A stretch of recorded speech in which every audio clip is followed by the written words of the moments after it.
Welcome to the NATO Public Forum, taking place here in Vilnius, Lithuania, on the premises of the NATO Summit. My name is Rytis, and I will be your MC for the next consecutive 2 days.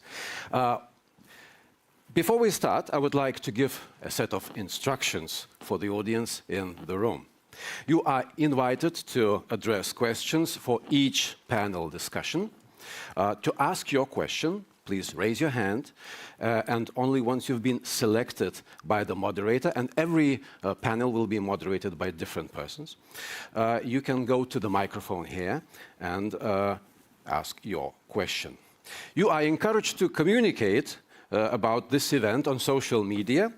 You can take pictures, but only inside the public forum premises. You can follow up the discussions online by using the hashtag NATO and Public Forum and the hashtag NATO Summit.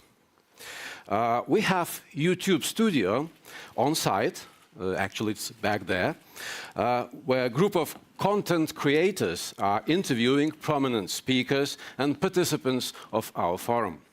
To learn more about it, you can follow on social media Jack Kelly from the UK, Maria Efrosinina from Ukraine, and Paulius Mykolaitis from Lithuania. Now, please put your mobile phones on silent mode, fasten your seat belts, and let's try a little bit to make a history here.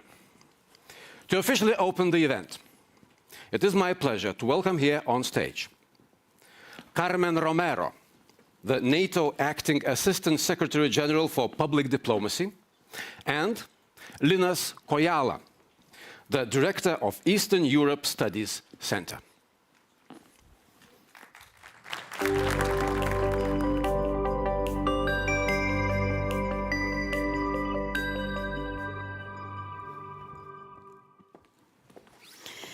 Good morning. It is my pleasure to welcome all of you here today in person, but also online, to the NATO Public Forum in Vilnius. This is the place where the public discussion, the public debate surrounding the NATO Summit is going to take place. NATO heads of state and government are meeting today and tomorrow at a critical time for transatlantic security. Russia continues its brutal war against Ukraine.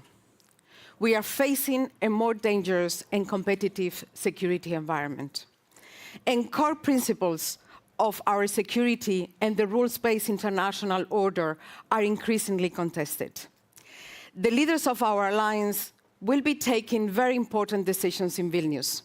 This will help to keep our people safe and continue to support Ukraine. This is why it's vital that our citizens understand these decisions and that they see what is at stake for them and for the security. NATO is honored to launch this summit public forum with 4 fantastic partners: the German Marshall Fund of the United States, the Munich Security Conference, the Atlantic Council, and our Lithuanian co-host, the Eastern Europe Studies Center, whose director, Linas Kojala, is here with me to open this event today. Linas, I'm very excited about the program. It has been really hard, but I think we have a great lineup. So what discussion are you looking forward the most? Your Excellencies, dear Carmen, I'm so excited that I've lost my voice almost. But it's going to be an exciting event. We're going to have discussions on support for Ukraine, on deterrence and defense, on technology and climate change. So all the things that are on the agenda for political leaders as well. So it's going to be a successful event, that I know and can guarantee, because we have a fantastic team that contributed to this for more than 1 year. So I would like to thank the partners, the think tanks, NATO PDD, all the staff that's working here hard for days and weeks to make it perfect. And I'm going to be sure it's going to be the best NATO public forum ever. And why? Why is that going to be like this? Because actually this forum brings together some of the brightest minds to help promote a better understanding of what our leaders will be discussing only a few rooms away. And here we will be debating how NATO will continue to adapt to meet today's security challenges and threats. Together with Linas, we look forward to a lively debate between you, the experts, the academics, the journalists, the young influencers. We also have many young influencers and our leaders. And this will help to add color and substance to some of the most pressing issues, important issues on NATO's political agenda. So looking around the room, Linas, I think we can say that you and our audience online will contribute to a fascinating discussion. With this, I'm pleased to welcome on stage our NATO Secretary General, Jens Stoltenberg. Please, you have the floor. Thank you.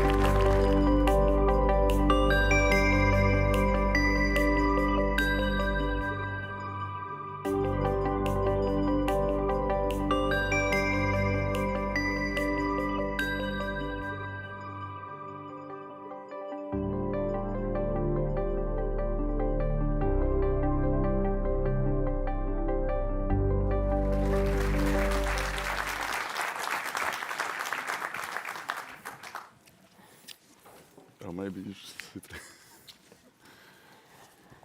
Okay. Good morning. I'm Andrea Mitchell, Chief Foreign Affairs Correspondent for NBC News and host of Andrea Mitchell Reports on MSNBC. And it is my great honor to be here to have a conversation with the Secretary General. And thank you so much for the invitation to this forum. Secretary General, first, congratulations. Thank you so much. On the extension of yet another year. In the middle of a war, I think the world is grateful that you are here to continue to lead this organization. I want to talk to you about the message that you want to send from this meeting, this summit, to Russia. But first, importantly, of course, there is the news that you have announced, that you have persuaded Turkey to accept Sweden's entry into NATO. So tell me, how did you manage to achieve that? What concessions has NATO given, or others given, the US, perhaps, to get President Erdogan, to agree? So first of all, you can read everything in the statement we issued yesterday. So you can just log on the NATO homepage. But you have to give us the backstory. No, yeah, but that tells actually what we have agreed. And first of all, the most important message is that this summit is already historic before it has started, because we have now in place Swedish membership. Sweden will become a full-fledged member of this alliance. That's good for Sweden. It's good for Turkey, and it's good for the whole of NATO, and it's also good for the Baltic region. And we have the president of Lithuania, our host nation for this summit, President Nausėda, and also Prime Minister Kaja Kallas here, and they know that with both Finland and Sweden into the alliance, the whole task of protecting the Baltic area becomes so much easier for this alliance. So this is important for the whole of NATO, but in particular this region. So this is an historic decision, a historic moment, and an historic summit. And then people think it's very mysterious, but it's not very mysterious. It's actually the fact that this is in the interest of Sweden. It's also in the interest of Turkey. And then, of course, Turkey very early raised some legitimate security concerns related to terrorism. And since Madrid, where we agreed to invite both countries, Finland and Sweden, we have stepped up, and in particular Sweden and Turkey has stepped up what they do together to fight terrorism. Sweden has amended its constitution. Sweden has strengthened counter-terrorism laws. They have established mechanisms to work more closely to exchange intelligence and information between Sweden and Turkey. And just a few days ago, we had a decision in the Swedish court where a member of PKK was convicted to help to finance terrorism. These are the kind of examples and implementation of the agreement in Madrid that enabled the announcement yesterday. So as a neighbor of Sweden, it's great to have Sweden as a full member. We will all be safer. But would you expect that Turkey will be getting F-16s from the United States? That's a decision by the United States, and it has been made very clear by Turkey that they don't see any link, because we have stated, I have stated, and NATO has also been clear that we should do what we can to remove and eliminate restrictions on arms exports between allies. And I welcome any dialogue between Turkey and the United States on F-16s, but that's not part of the agreement we reached yesterday. How quickly can Sweden be admitted? President Erdogan promised yesterday to submit the ratification papers as soon as possible to the Grand National Assembly. And then, of course, they have to have the parliamentary process in Turkey. So it's not for me to go into the details about the exact timelines. The Turkish parliament is not in session now, but the most important thing is that we have a clear decision by Turkey that they will ratify, they will submit the accession protocol, and therefore I'm absolutely confident that we have now solved the main issue, that there will be also ratification in Turkey. Now, I know that there's a great interest in projecting the unity of the alliance, which you have helped bring together and which our countries have all worked very hard on. But there are disagreements. Let me talk about cluster bombs, because there are so many countries, the UK, France, Germany, more than 100 nations have banned their use of the cluster munitions. President Biden has indicated it was a very difficult decision and that he thought it was necessary because of the shortage of ammunition. We all knew the counteroffensive was going to begin. Why haven't the countries provided enough ammunition, enough munitions, conventional munitions, so that there would be no need for these dreadful weapons? I think we all have to realize that this war has now become, and actually been for many months, a war of attrition. And a war of attrition is a battle of logistics. The need to supply with ammunition, with spare parts, with fuel, with repair, with maintenance is enormous.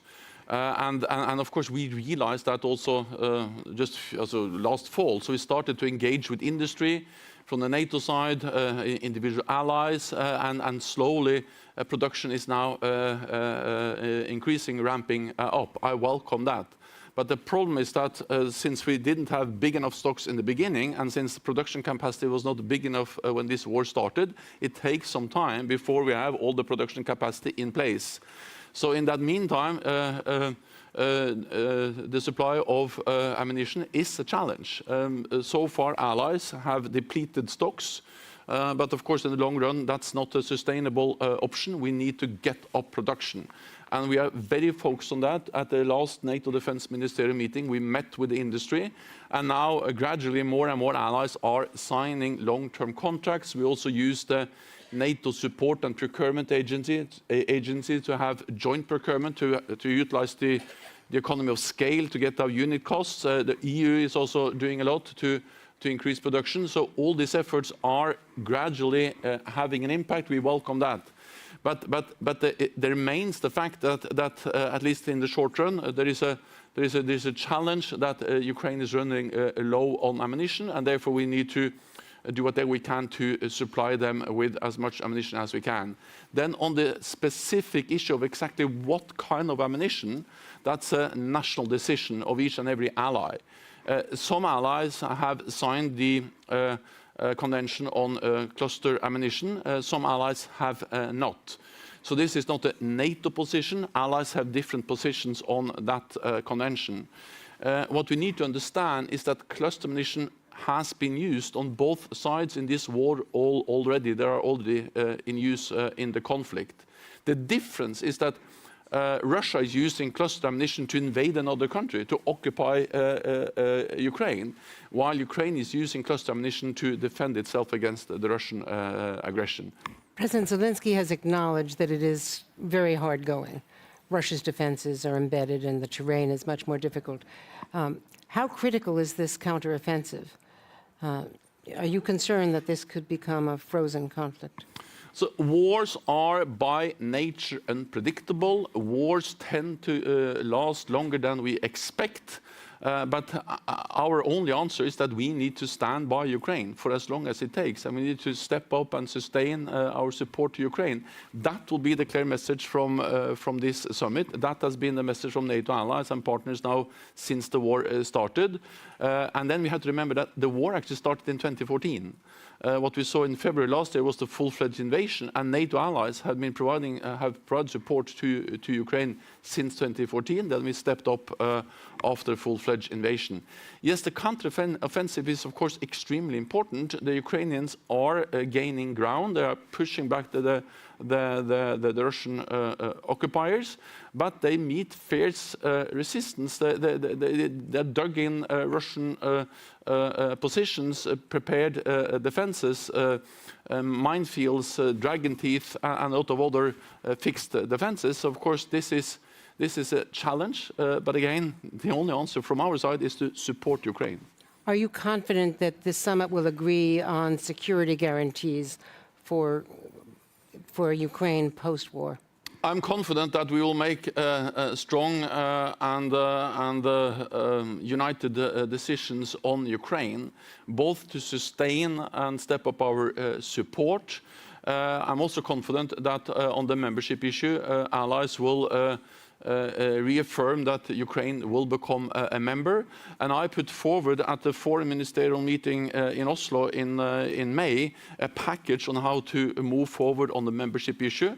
And that was a package of 3 elements. One was to step up practical support, not least to have a multi-year program to ensure that Ukrainian forces become fully interoperable with NATO forces. That's the first element. The second element is to strengthen the political ties with establishing the NATO-Ukraine Council. And I expect us to have we will have the inaugural meeting tomorrow. And that will be a new body that actually ensures that we meet as equals, Ukraine and all the NATO allies, and also a council that can make decisions. And the third element in the package I put forward at the foreign ministerial meeting in May was to remove the requirement for membership action plan, because Ukraine has come a long way since we made that decision in 2008. That the next step will be a membership action plan. Ukraine is much closer to NATO, so I think the time has come to reflect that in also the NATO decisions. So all put together, including that we make clear that Ukraine will become a member, we remove the membership action plan, we make their forces interoperable with NATO forces, we establish the NATO-Ukraine Council, all that together will send a very strong and positive message from NATO to Ukraine. Are you concerned about, as this war becomes more protracted, are you concerned, though, about pressure for negotiations and lack of support in the United States in an election year, which we're hearing from some quarters in both parties? So what we have seen is an enormous will from all allies across Europe and North America to support Ukraine. And if you look at the opinion polls, the support remains very high. Of course, it varies a bit between countries. It goes a bit up and down, but the main message is strong bipartisan support in the United States, but also across Europe and Canada to stand by Ukraine. And I think the support for Ukraine is strong, partly because people feel solidarity with Ukraine. It will be a tragedy for Ukraine if President Putin wins. But I think also people realize the very simple fact that if President Putin wins in Ukraine, it will be not only bad for Ukrainians, it will be dangerous for us. Because then the message will be to all authoritarian leaders that when they use military force, when they violate international law, when they invade another country, they get what they want. And that will make the world even more dangerous, and we will become more vulnerable. So it's in our security interest to support Ukraine, and that's the reason why I also welcome the very strong support from NATO allies. Let me add one more thing, and that is that what we also see now is that allies are investing more in defense. We just published the latest figures a couple of days ago. 8.3% real increase in defense spending across Europe and Canada. It's the biggest in decades. And it shows that allies are now also taking this extremely seriously and investing more in defense to ensure both our collective defense, but also our ability to continue to support I think we have a couple of minutes for questions from the audience. There are microphone stands, I think, on either side. Yes, sir, but please go to the microphone. Oh, it's in the center, I'm sorry. Yeah, hello, Oleksiy Goncharenko, member of the Parliament of Ukraine. First of all, thank you very much for all you said in support of our country. But the most important from the ground, I can tell you, millions of Ukrainians are looking to Vilnius today with hope. We want to see the word invitation or to invite from NATO to Ukraine. And I have a direct question to you. Will it happen? And because that will boost morale of Ukrainians enormously. If this will not happen, that will be really demoralizing. And I think thank you very much. And thank you, sir. I think we're just about out of time. If you could give a very brief answer, Secretary General. No, you will see the language in a few hours. Because we are now finalizing the communique. There we have the language. I said something about the elements I believe will be in there, but it's for the leaders to finally endorse and agree the communique, and then you can read the exact language. What I can say is that I'm confident it will be a positive and strong message on Ukraine and the path forward for membership. Thank you so very much. Thanks to all of you and to the sponsoring group. Thank you. Thank you.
What an opportunity to start the event with NATO's Secretary General himself, and have this insight into the expectations regarding the decisions that will be taken at the NATO Summit. I very much hope that the rest of the discussions and the diversity of speakers on this stage of the public forum will provide you with a valuable opportunity for debate around the NATO Vilnius Summit. Now, for a special address, allow me to invite on stage the President of Lithuania, Mr. Gitanas Nausėda. Mr. President, the floor is yours.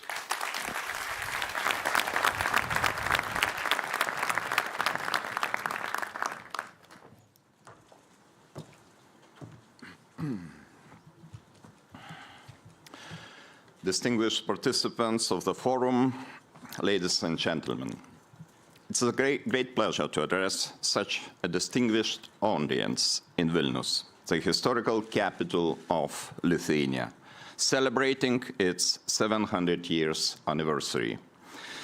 7 centuries ago, Grand Duke Gediminas sent letters to European cities, introducing Vilnius as a vibrant and progressive city, open to visionary ideas of the Western civilization, where Lithuania always belonged.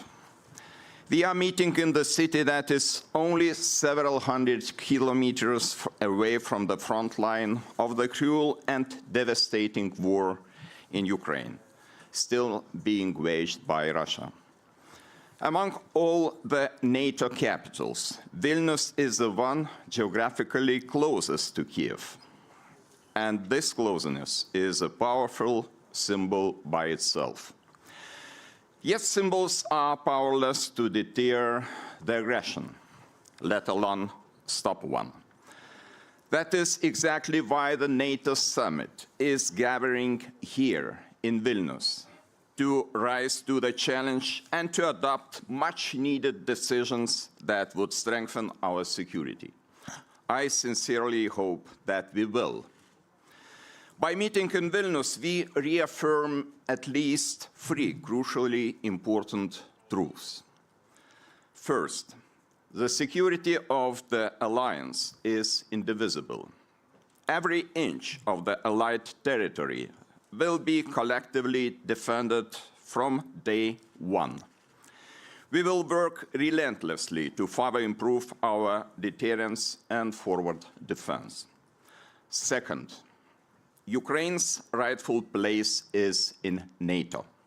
We must deepen political and practical bonds with Ukraine, defining a clear pathway towards Ukraine's membership in NATO. At the same time, we must continue providing uninterrupted financial and military support till the very moment of Ukraine's victory. Third, our alliance needs deeper partnerships with like-minded countries around the globe, from Western Balkans and South Caucasus to the Indo-Pacific.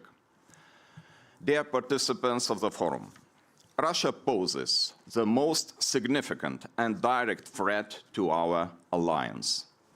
Therefore, deterring and containing Russia remains a key task for the foreseeable future.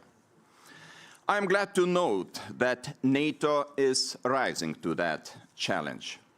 All allies stand firm and united behind Article 5 commitments. The alliance is already making history in Vilnius by approving the new generation defense plans. It is also vitally important to complete the assignment of the necessary forces and capabilities and make those plans executable by the end of this year. Scaling up military presence in the allied countries most exposed to threat and in the areas of particular strategic importance for the alliance is an existential necessity, not a whim. I welcome the announcements of Germany in this respect, and I am confident that by 2026, in place, a combat-ready German-led NATO brigade in Lithuania will become the best proof of Zeitenwende in action. A more serious approach to defense investment is also necessary. I am glad to see this topic as a starting item on the public forum's agenda. Preventing the war is always cheaper than defending against aggression. I expect that your insights on this subject will echo in the bigger public support for increased defense spending, as well as in more ambitious governmental decisions. 2% of GDP for defense must become a bare minimum, the floor and not the ceiling anymore. We must also take decisions on Ukraine. For 15 years since Bucharest, we have been repeating the same mantras that one day Ukraine will join NATO. But we never took any tangible step forward on that path. At the same time, Russia did not hesitate to take the initiative invading Georgia in 2008, illegally annexing Crimea, destabilizing Donbass, and launching full-scale military invasion in Ukraine. It is time to change the paradigm. There will be no security and stability in Europe unless Ukraine's future is clearly defined. A clear pathway to the membership in NATO is something we owe to Ukraine. Only Article 5 can provide real security guarantees, which would deter Russia from any future aggression. There are no other miraculous alternatives. Tomorrow, we will be having a first meeting of NATO-Ukraine Council, a significant upgrade of our practical and political partnership. I also hope we will pave the pathway towards Ukraine's membership in NATO, to be followed by the invitation as soon as circumstances allow. Nobody and no one, including us, should deprive Ukraine of their choice. Dear friends, we have no luxury of dealing only with one threat or challenge at a time anymore. The complexity of global security environment, and especially increasing challenges to the rules-based international order coming from authoritarian states, requires strengthening cooperation within NATO. The current NATO strategic concept has acknowledged China as a systemic challenger to the transatlantic security. I strongly believe that reducing economic and energy dependency on the autocratic regimes is vital to our interests and values. From now on, de-risking is our path forward, and we must take it seriously.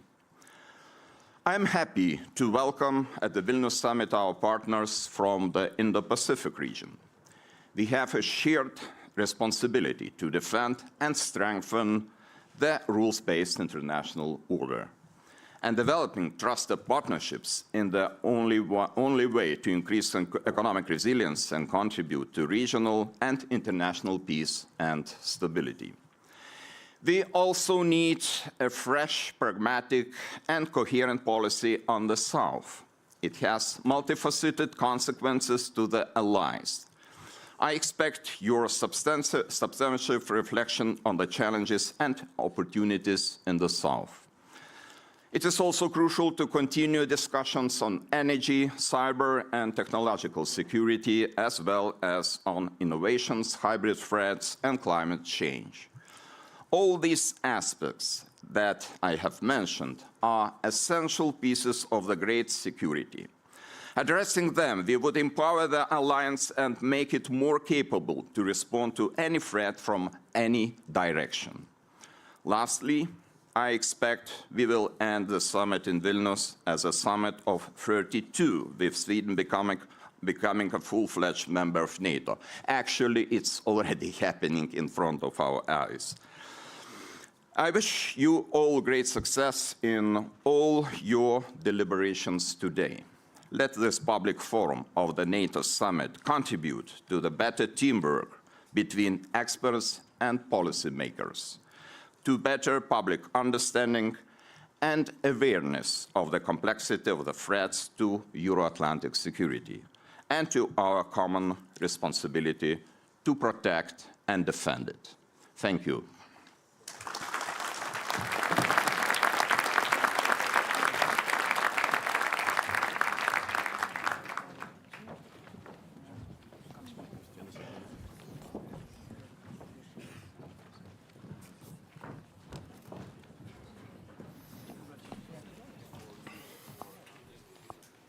It was an honor to hear from the President of Lithuania right after we have heard from the NATO Secretary General. This looks like a promising start of the morning. Before we continue with our distinguished guests, please remember that to address a question in the room, you must raise your hand and wait for the moderator to invite you to the microphone. For those watching us online, you can address your questions by registering on the event website, NATO Public Forum 2023.lt. Once registered, follow the registration link received by email to access Slido. On with our forum. Now I would like to introduce Heather Conley. She is the president of the German Marshall Fund of the United States, and she will present the next panelists.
Well, good morning. Welcome. I am so excited about this panel and the extraordinary panelists that we have assembled.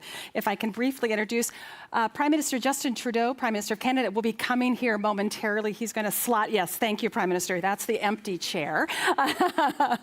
We have, of course, Latvian Prime Minister Krišjānis Kariņš with us, Prime Minister Kaja Kallas of Estonia, and Admiral Rob Bauer, Chairman of the NATO Military Committee. I am going to take the moderator's prerogative. I'm going to actually change the title of this panel, and I'm going to use a quote from Prime Minister Kallas, that this panel is going to be entitled Defending NATO Territory from the Very First Minute. That was something that you said in May after the largest NATO exercises in Estonia, Spring Storm, happened in May, because it's not defending forward, it's defending every inch of NATO territory. So the Prime Ministers have given me a little bit of permission that I'm actually going to first turn to Admiral Rob Bauer to give everyone a 2-minute level set, and this is your challenge, Admiral, because since 2019, the Military Committee has been working on these regional defense plans, upwards of 4,000 pages of classified material, and what I want him to do is just give you the 2-minute description of these 3 regional defense plans, the deterrence and defense of the Euro-Atlantic area, and then I want to bring our Prime Ministers into the conversation, what this means. And I think this panel, with all due respect to the focus, the exciting news about Sweden that the Secretary General noted today, the important information about Ukraine, this conversation about defending NATO, this generational shift in thinking, I think is the most important thing we're going to talk about today. So there you have it. You, Admiral Bauer, 2 minutes or less. Tell everyone in the audience what they need to know about these 3 regional defense plans. Okay. We actually now have the plans in place for defending our alliance every inch, and that is basically going back to collective defense. That is the big change. It is based on 2 threats, Russia and terror groups. That is also a big change, that we base our plans on threats. And therefore, we are now working towards, so the regional plans basically look at how do you do that? How do you deter and defend against those 2 threats, given the geography of the different regions? High north in Europe and in the south of Europe. And so that is the practical work of the plans. Out of those plans come then a set of capabilities that you actually need to do the work with, which is the airplanes, the ships, the brigades, etc., etc. So that is the next step, that we talk about what is the set of capabilities we need in all domains: cyber, space, maritime, land, and air. So the set of capabilities is the force structure requirement. The next step is then, how do you command and control these forces once we have them? And the challenge for the next couple of years is that the nations that have agreed to this in this summit, to all these plans, to this force structure requirements, to the command and control adaptation, are going to do what is necessary in terms of getting more people at a higher readiness, more soldiers at a higher readiness, getting the capabilities, buying the systems that we need. So it is more investments. It is investments in infrastructure. It is investments in enablement of, good morning. It is investments in enablement to make sure that we do not only have the fighting forces, but also that we are able to have the logistics in place, that we are able to support the fight as we now see in Ukraine is so difficult. So 3 regional defense plans, high north in the Atlantic, the central plan, which covers the Baltics to the Alps, I think is how you've described it, and then Southeast Europe. Those 3 regional defense plans. Prime Minister Trudeau, welcome. Good morning. Apologies for being a little I tardy. call this perfect timing because I'm going to throw the first question to you. So no rest for the weary, I'm sorry. Admiral Bauer just described these 3 plans, and really you just arrived to Vilnius from Riga, where you made a historic announcement about an additional 2,200 Canadian forces that will be in Latvia, a 2.6 billion Canadian dollar contribution. So this obviously has huge implications for Canada's role along the eastern flank, but the regional defense plans also have implications for Canada in the high north and the North Atlantic, a huge area of protection for Canada. Help us understand what these regional defense plans will mean for Canada, and how do you as Prime Minister, convey this to your citizens, how important this is to their security? Well, I think one of the things that our citizens across all our countries are understanding right now is the world is changing, and not necessarily in reassuring ways. The aggressive posture, not just of Russia in its invasion of Ukraine, but the rise of authoritarian powers that are trying to push the limits of the rules-based order, challenge in every function that they can, try and make might right once again, means we have to be absolutely unequivocal in standing up for them and bringing our citizens along. There's no question that in Canada, like everywhere, inflation's a challenge, housing prices are a challenge, labor shortages are a challenge, the hangovers from the pandemic, worries about climate change. There's so many things going on that additioning to this geopolitical instability as something we also have to step up and spend on, requires explaining, but not that much explaining. Canadians understand deeply how if Russia is successful in redrawing lines on a map in Ukraine, then everything else around the world becomes more dangerous and more destabilized. And people are now fully convinced that what happens on the other side of the world does have an impact on them. So Canadians have been extremely supportive of the close to $8 billion that we've invested in military, financial, and humanitarian support to Ukraine over the past short while. And they're also very enthusiastic about what I was announcing with Gitanas yesterday, which, as you say, is a doubling of the Canadian contingent in Latvia as we move towards brigade side, along with others, because holding and strengthening NATO's eastern flank against Russia is unbelievably important. But just last summer, I was up in Cambridge Bay, Nunavut, which is one of our more northern communities, with Jens Stoltenberg to talk about the posture around the Arctic and how Canada is continuing to make investments in not just in military in the Arctic, but in Arctic sovereignty, which for us goes through the people who live in the Arctic.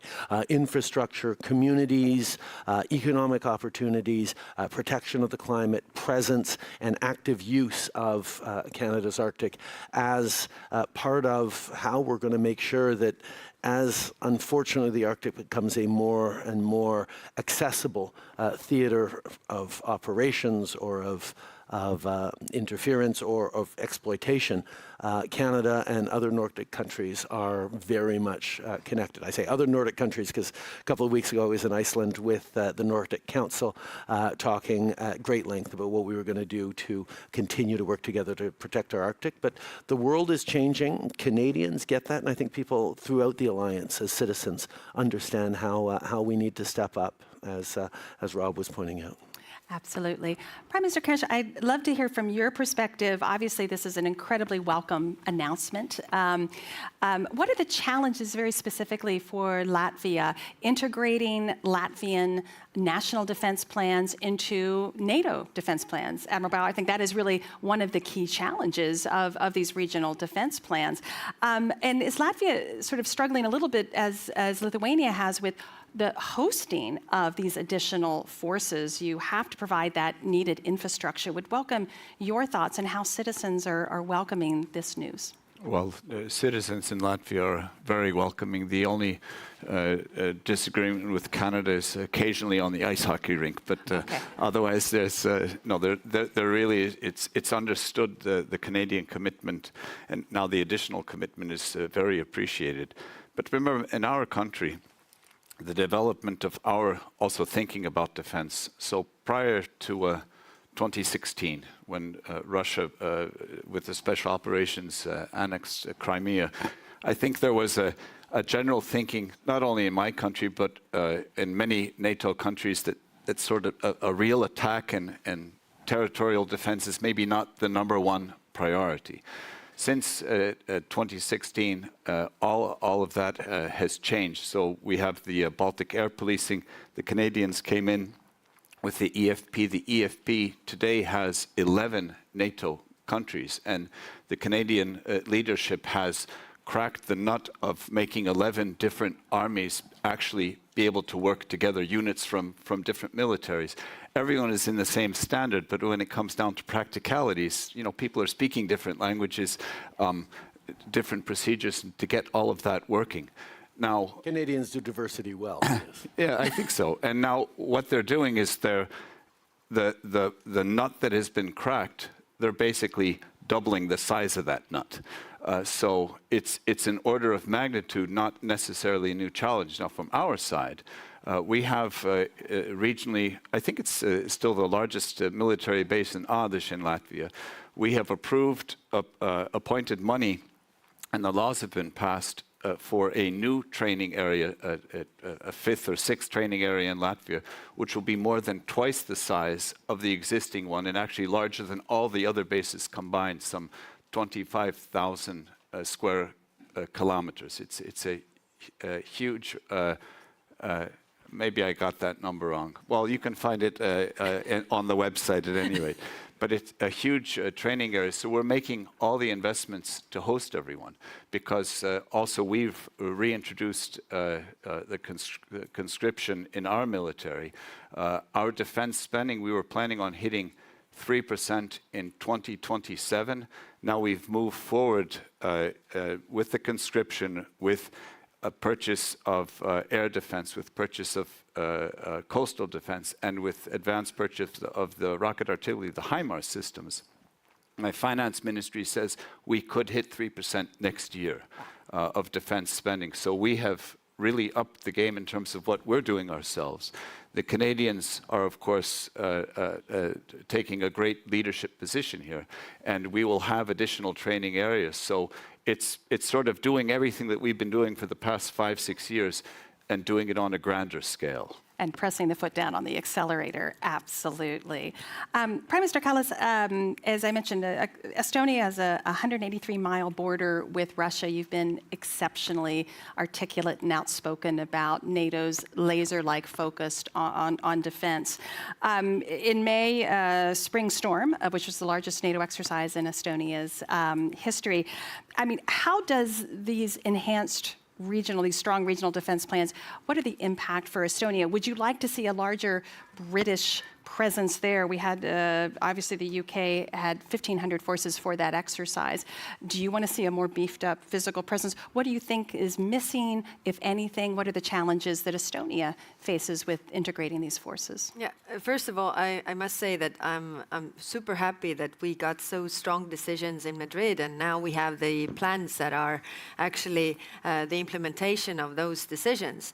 But what we need to do is that our forces are combat ready. I mean, the Allied forces integrated with our own national forces, the plans are all about that, how that functions, pre-positioned equipment, more ammunition. But what it comes down to is that where are the plans only on paper, or are they really doable and implemented in real life? And that comes down to the defense spending that all the allies are doing. And when I was looking up the figures, it was interesting to see that in 1988, all the allies, all the NATO's allies invested 2% of their GDP to defense. And why? Because the threat was real. The Cold War and the threat was real. And now 11 allies are doing that, and I have the feeling that maybe there is no such understanding to everybody, or that the threat is real, and even more real as we have a conventional war going on.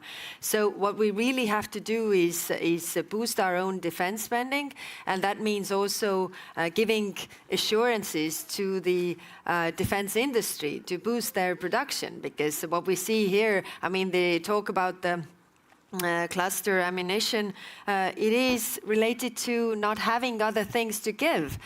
So in order to be really ready to defend ourselves, we really have to fulfill those plans with the war fighting capabilities and be combat ready in case it's needed, and it is all necessary for it to be never needed, because then it acts as a deterrence when it's credible.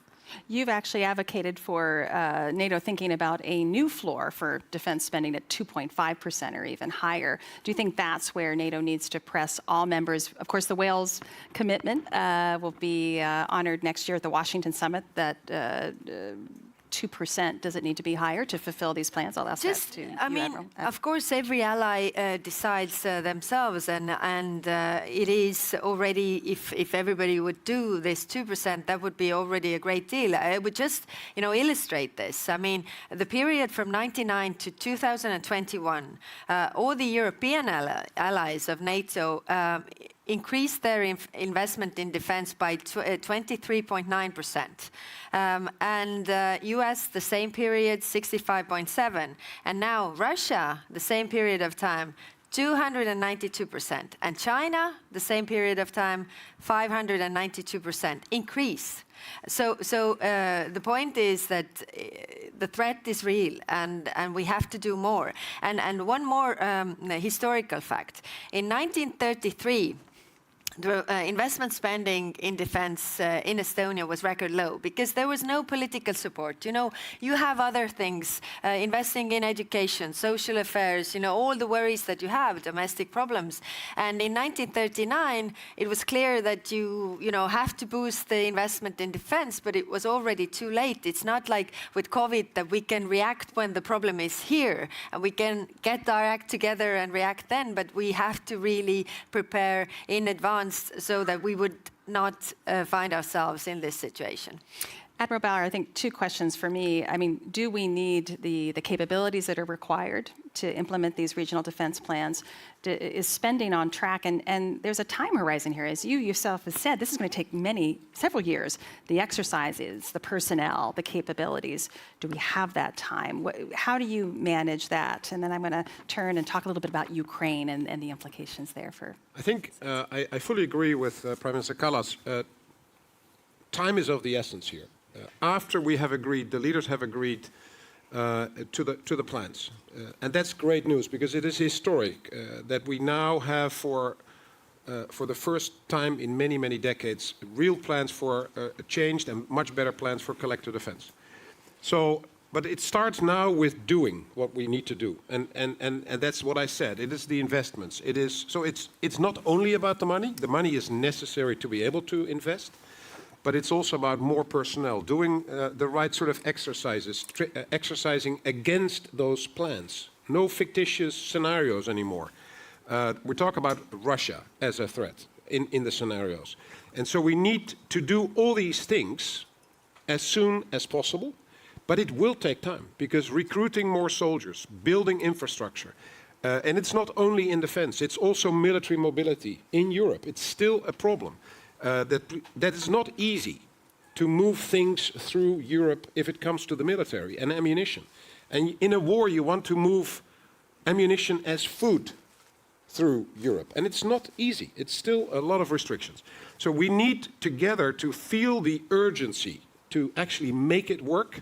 And it's not only about the money, there's a lot of work to be done, and it starts tomorrow after the decision, after the summit. We all have to start doing what is necessary to make it work. And it will be difficult, and it will take time, because it is not a switch, it is a path from where we are to where we need to go. There is a little bit of time, that's the good news, because the Russians are not as good as they were when they started the war.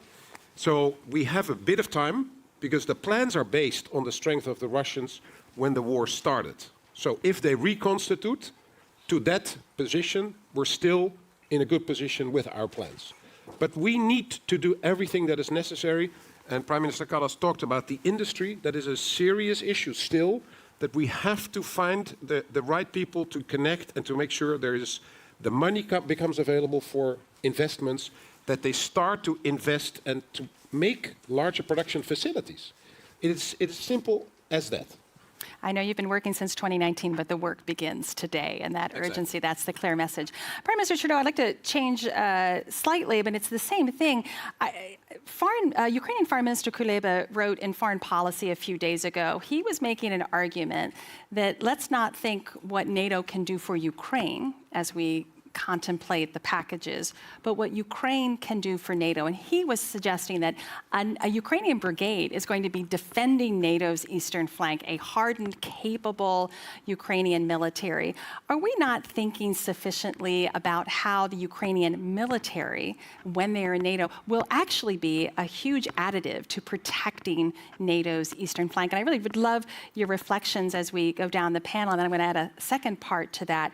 We've witnessed an extraordinary historical moment within Russia the last 2 weeks. Prigozhin's mutiny, we're still trying to ascertain what that means. But the shift in Belarus, does this now start arguing for different thinking along the eastern flank? Because Belarus now, with Russian tactical nuclear weapons, we may have Wagner very much engaged in Belarus. Does this change any thinking? Please. Well, first, in regards to Ukraine, when Russia invaded Crimea in 2014, Canada was one of the countries that decided to step up right away and start training the Ukrainian military. And from 2015 onwards, we trained up till the beginning of the war about 35,000 members of the Ukrainian armed forces, and since then have only stepped up. I was actually just meeting with some Canadian military trainers in Latvia who are doing a senior officer and a middle officer corps training exercise in Latvia, and for Ukrainians. And what we've seen is, yes, we all knew that a large Soviet-style army gets to defeat a smaller Soviet-style army, but the Russians, who have a large Soviet-style army now, are not able to defeat what was a small Soviet-style army in Ukraine, but is now actually a modern equipped, but more importantly, modern trained military. And the way they're using the officer corps, the way they are actually smarter about modern warfare has been a huge part of that holding off of the Russian effectiveness. But the really interesting thing that I've talked with our trainers about is, even as they are training up on all sorts of advanced tactical and strategic points and equipment use, the immediate feedback from the Ukrainian fighters and leaders who are testing this right away on the battlefields, who are seeing how they work in different tactics, who are giving a fresh perspective on very strong theory, has been an incredible symbiosis. And what we are learning and drawing on from this very real war that's going on right now is feeding in not just our need to, as Rob said, continue to step up on more ammunition, on more procurement, on better preparation for what's next, but actually understanding what is most impactful and effective. And there's an expression that everyone's always preparing the equipment they wish they'd had in the last conflict instead of looking towards the next one. And that's where the hybrid warfare, the disinformation, the misinformation, the cyber capacities, all the different things that are coming together, even responding to the ecocide that was the destruction of the dam. These kinds of things are coloring everything we do and everything we have to think about what could be coming next. Absolutely. Prime Minister Karas, how do you feel about Ukraine being an additive to your defense? Absolutely. I mean, as Justin was saying, today we're training Ukrainians, and I'm convinced that tomorrow they'll be training us, because which army in Europe has now the experience of actually fighting the Russians? It is the Ukrainians. And they're learning, they're surprisingly, or maybe not so surprising, they're fantastically adaptable to all kinds of weapon systems. Imagine the complexity. They're getting all kinds of different equipment, and they're able to train up to use many different. So within our own armies, you have one type of system, and everyone learns that one type of system. They're adapting to all the different systems that we have, which is actually a challenge in terms of simplicity of platforms that we have to think about in NATO. But they will be eventually training us. But the point of NATO and Ukraine's future role in NATO is remember that Russia only understands strength and power.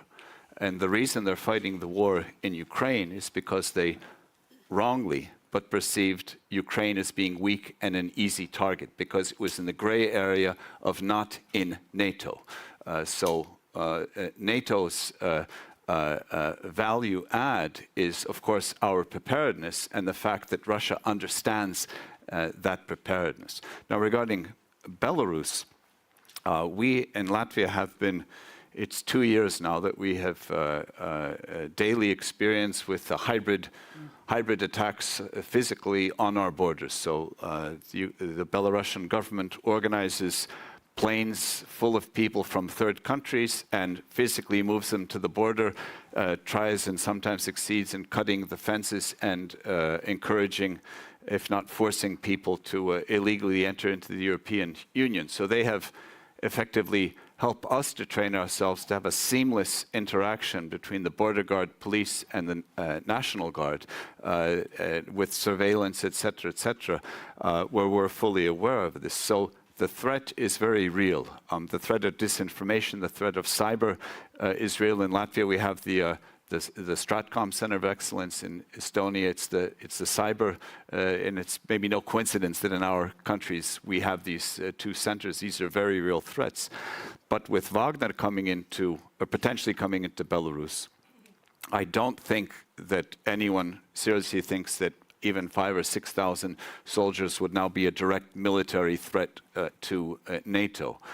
But imagine even 500 well-trained, ruthless mercenaries attempting the migrant route, and what would they do if they came into Europe? So our awareness on the border in Latvia, in Lithuania, in Poland, all of our services, they're in constant contact and observing the groups who tend to try one place, then another, then a third place. So there's very well situational awareness on our side, but we need to keep that heightened, because that threat is not going anywhere. And with Prigozhin and if anyone thinks that, Putin is now weak, maybe on some level That is, if there are two bulldogs fighting and one is weaker, it doesn't mean the other one is a poodle. It means the other one is still a bulldog. And we're not expecting any lessening of the threat. So we don't see anything changing in Russia, shall we say, for the better. So that means that on our side, literally on our side of the fence, we have to up the game of preparedness and just keep our eyes open. And I think all of our eyes, not only us in the Baltics, but all of our eyes are now open. Absolutely. Prime Minister Kallas. Actually, I don't have a lot to add. I mean, it was already said by previous speakers. I would just add one thing. I mean, reading about the NATO enlargement and when the Visegrad countries were accepted to NATO, then one of the German representatives, and I don't remember who exactly it was, said that it would be, let's accept the Poles because, or Poland, because it would be so much better when the Poles are fighting for us and not the Germans. And actually, that could be the same quote right now. I mean, the Ukrainians are fighting for us so that the Americans, Canadians, Latvians, Estonians don't have to do that. So that's why I think the point that you made, that they bring something to the table, and as Gitanas said, I mean, they are the only army that has actual experience of fighting the Russians right now. That is the biggest threat. Thank you. So I'd like to welcome any questions. There's a microphone right in the middle, so I'm going to have you line up at that microphone right in the middle, and please introduce yourself. We have a quick 10 minutes. I'm going to, while you're making your way to the microphone, we're getting a lot of questions about this balance about China and the Russia challenge, and in fact, there was one question, Prime Minister Trudeau, to you, that as Canada is obviously now really increasing its presence in Latvia along the eastern flank, does it have the defense resources to be able to manage the threat towards the North Pacific? So we're going to take the four, I see three colleagues, really rapid fire, so we can get turned back to the panel. So Ziggy, please introduce yourself. Thank you. Zigis Pavilionis, former ambassador in Washington, D.C. Of Lithuania. Maybe one question to Prime Minister Trudeau. You know, in Europe, we are more or less united on making a clear path for Ukrainians' NATO membership. But we have a problem in Washington. Why don't you, as neighbors of Americans, help us in Washington for them not to make the same mistake as we did in Bucharest altogether? Because if we do that mistake today in Vilnius, Baltics could be in trouble. Thank you, Ziggy. Olena Halushka, International Center for Ukrainian Victory. It will be very complicated for me to put my question after Mr. Pavilionis, but I also have the question to Prime Minister Trudeau. That's the question basically from 40 million of Ukrainians, and Canada is a very strong supporter of Ukraine, which has always been. Will you support Ukraine's invitation to NATO at the Vilnius Summit? And will you help us to use these last hours before the final decision is made to convince those governments which are reluctant to make this historic yet very important move, particularly the US and Germany? Thanks. Thank you. I'm going to take one more question. I apologize. We're going to have to end on time, sir. We'll take your question. Good morning. Carlos Bukovskis from the Latvian Institute of National Affairs. I'm going to ask a question, which in this case probably is more of a citizen's question, to Prime Minister Kallas, and you, in this case, echoed something that the Secretary General already mentioned before in the morning about the providing cluster bombs to Ukraine, as this is the last ammunition that we have to provide. So my provocative question is, doesn't that send a little bit of message that NATO has no ammunition left anymore, so that we're sending the last one and this is the last one? Thank you. Thank you. And I would certainly encourage everyone to ask U.S. National Security Advisor Jake Sullivan some of those questions that you were asking the panel later today. But Prime Minister Trudeau, and we have about 8 minutes left. Let me just go down the row, if I may. Clearly, Ukraine and the message that the summit will deliver is top of everyone's minds. We'll have that and any ammunition and sort of, again, that defense production issue that's going to keep coming back. But we'll begin and then we'll just work our way down. Canada has been unequivocal from the very beginning on support of Ukraine, and not just because we have the largest Ukrainian diaspora outside of Russia in Canada and have for about 100 plus years been welcoming Ukrainians to settle our prairies, but also because Canadians understand that standing up against Russia here is standing up against any country with a slightly larger army that has designs on its neighbor's territory, which would lead to chaos and destabilization around the world. So as a matter of principle and a matter of friendship, Canadians are absolutely firm on our support of Ukraine, including on welcoming in Ukraine to NATO when the conditions allow. And that's what I said a few weeks ago when I was with Volodymyr Zelensky in Kyiv. And that's certainly what we're talking about here. I know that is not a unanimously held position amongst NATO, but I also know that there has been a lot of really substantive discussion to get to a place where there is a clear path for Ukraine, because Ukrainians, as they fight, are asking themselves, okay, how does this end, and how do we make sure this doesn't start again? Even if we win now, or even if we stop now, what's to prevent 4 years from now a rearmed Russia from trying again and not missing it this time? And that is making sure there's a clear path into NATO. And I think I'm fairly confident that where we're going to get here in this meeting will give that clear support to Ukrainians, so that they know there is light at the end of the tunnel. Thank you. Thank you. Prime Minister Carmen. The same question on Ukraine. Well, for me, it seems very simple. We want peace in Europe, and there's two ways to have that. One very theoretical, that something massively changes in Russia. I'm not holding my breath. The second is to get rid of the gray areas and make it very clear to Russia where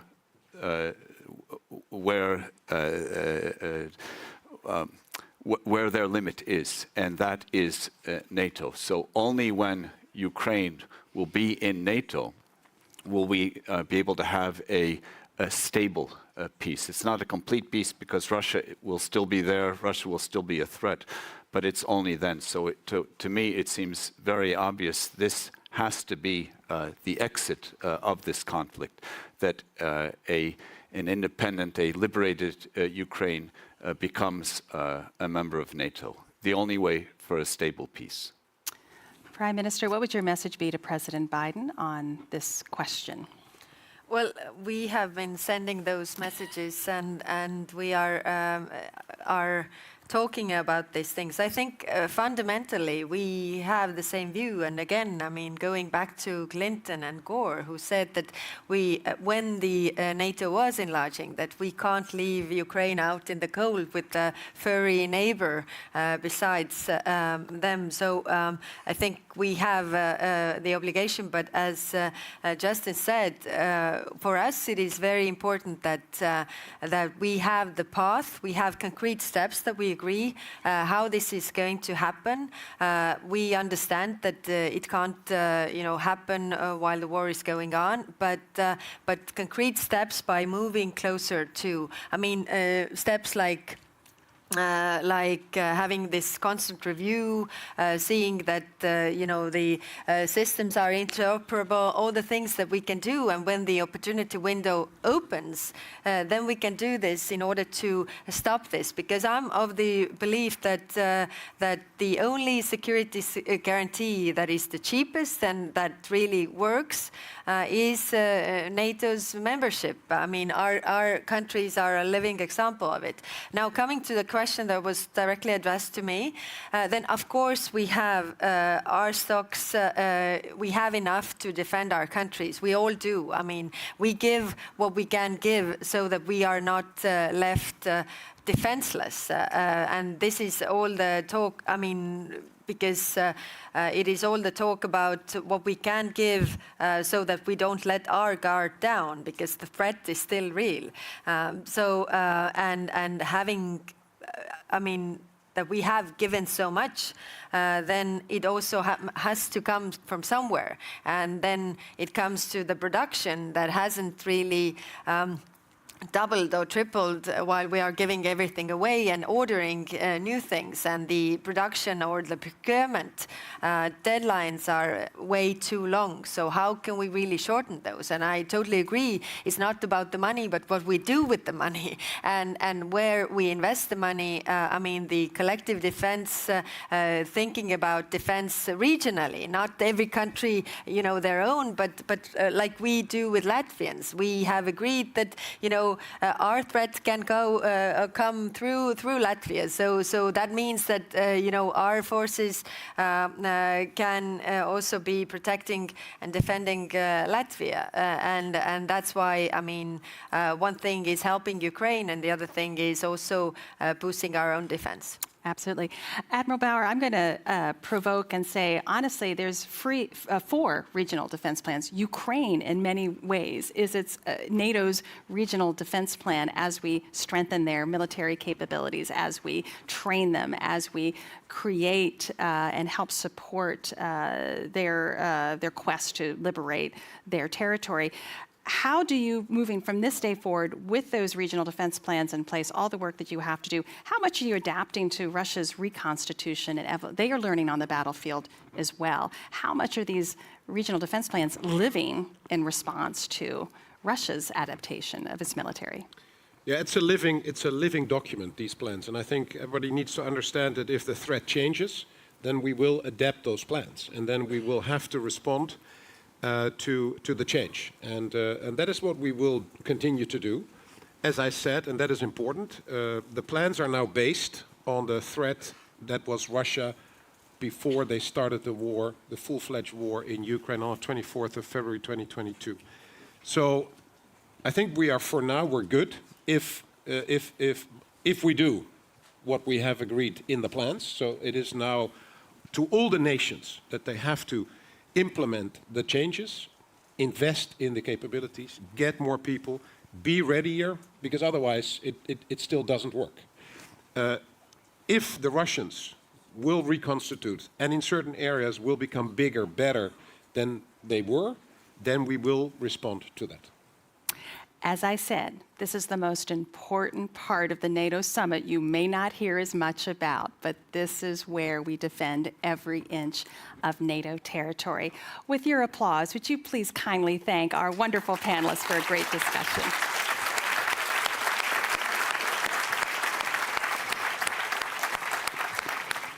Thank you.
Thank you very much for this engaging session, and thanks for the audience engagement. Now we are having a 15-minute break. 15-minute break, and after that we will have more for you to come.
please, everyone, take your seats, and we will continue our public forum here in Vilnius, Lithuania. The next section will be in the spotlight with another distinguished NATO guest, the NATO Deputy Secretary General. So now, I give the floor to Benedikt Franke, the Vice Chairman and CEO of Munich Security Conference, the moderator of the session.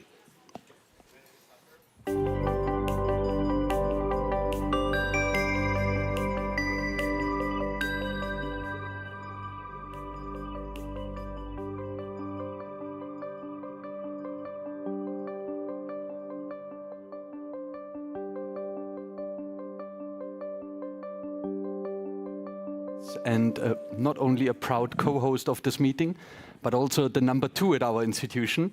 And who better to interview on stage than the number 2 at NATO? Great to have my good friend, the Deputy Secretary General, with us today. I've been given 2 pieces of instructions. A, use the whooping 20 minutes that we get to talk about everything that the Secretary General didn't talk about. And make sure that you understand one thing, and it seems to be very important. Please don't line up behind the microphone. Go to the microphone once I point at you directly. We'll practice this in a minute. Because we're such good friends. But it's good to be number 2. It is brilliant to be number 2. Yeah. The number 1 sits there, NATO. so I'm a happy number 2. And thank you for lending Boris Ruge to us. He will be our new Assistant Secretary General for Public for Policy and Security, replacing Bettina. And also we have our new ASG for PDD. Bonjour, madame. Bien sûr, la bienvenue. So it's good to be number 2, indeed. Excellent. Yeah, and please give Boris back when you're done with it. So, you know, some of the things that the Secretary General didn't talk about. China, climate change, cooperation between the European Union and NATO. But for some reason, he also missed talking about Greek and Roman goddesses. And I have a couple to go through. Amongst many other things, you're responsible for innovation at NATO. And let's talk about Diana. Diana, the Defense Innovation Accelerator for the North Atlantic, and the Roman goddess, not only of hunting, childbirth, but most importantly, of crossroads. Did you know that? So we at NATO, we in the Alliance, are certainly at crossroads when it comes to innovation. And I'm wondering, are we taking the right turn? Are we going in the right direction? Are we learning the right lessons on innovation from the war in Ukraine? Oh, thank you so much. You know, I chair the Innovation Board in NATO. I'm very happy that with the Munich Security Conference we have this partnership between our advisory groups. There's nothing more fundamental for our alliance and for the free world than to maintain our technological edge. It's the essence of who we are, the essence of our economies, of our militaries, and in the end, this is something that NATO is doing. So, to be honest, I'm also pleasantly surprised how fast allies have moved and we moved on this one. So we discussed about Diana just 2 years back, I think. Now it's up and running. The first challenge is up for startups and innovators that would like to work with us. More than 100 test centers and accelerators across our great alliance in Europe and North America. Universities, research centers, the best and the finest. Because if you look to what NATO countries do possess, we are basically in an ecosystem of innovation that has absolutely no rival. And this is why we are working on Diana. And it goes hand in hand with the other total innovation. We have launched the NATO Innovation Fund, which is the first ever multinational sovereign venture capital fund. Sounds like a contradiction in terms? No, because we also feel the need to put a little bit of seed money into the startups that are using Diana. Smart idea. We help the young innovators from all over the alliance to cross the valley of death until and unless, of course, they will go to the real markets and the real venture capital world. So yes, we are doing good. We're working with our partners. I remember inviting an Australian cyber/quantum company to brief us. We are talking to Korea, to South Korea, to Japan, to many of our partners. So yeah, technological edge is the underpinning of everything we do in defense, in economy, in society, in democracy. So I would like everyone to know that we are really doing our best to move forward on that one too. So Diana, as a goddess, I think should be pleased with NATO today. Excellent. You mentioned money first. Let's turn to another god, Plutos, the god of wealth and abundance and defense investment, I have you know. As we pointed out in our wonderful report that came out last week, sorry for the advertising here, defense sitters. We make the point that a lot of us in Europe are still sitting on the fence when it comes to defense, particularly when it comes to investment. So how do we get more Plutos, particularly in Europe? How do we increase investment in innovation? You did mention that we put a little money into the innovation fund. How do we get more money in there? Listen, we don't want NATO to be a substitute for what national governments and private sector are doing or academia are doing. We think and we are acting as a catalyst for harnessing the innovation ecosystem across our great alliance. So in a way, we are sending a demand signal.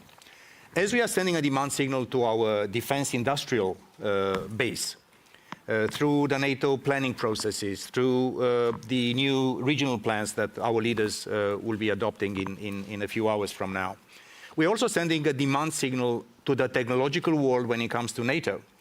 As you know, we have Allied Command Operations in shape, led by General Cavoli, and also have Allied Command Transformation in Norfolk, led by General Lavigno, who is also working on DDA, defense planning, but also the capstone concept, which is the technological angle from NATO. So what we are also doing to governments, and this is also we are trying to help allies avoid a false dilemma.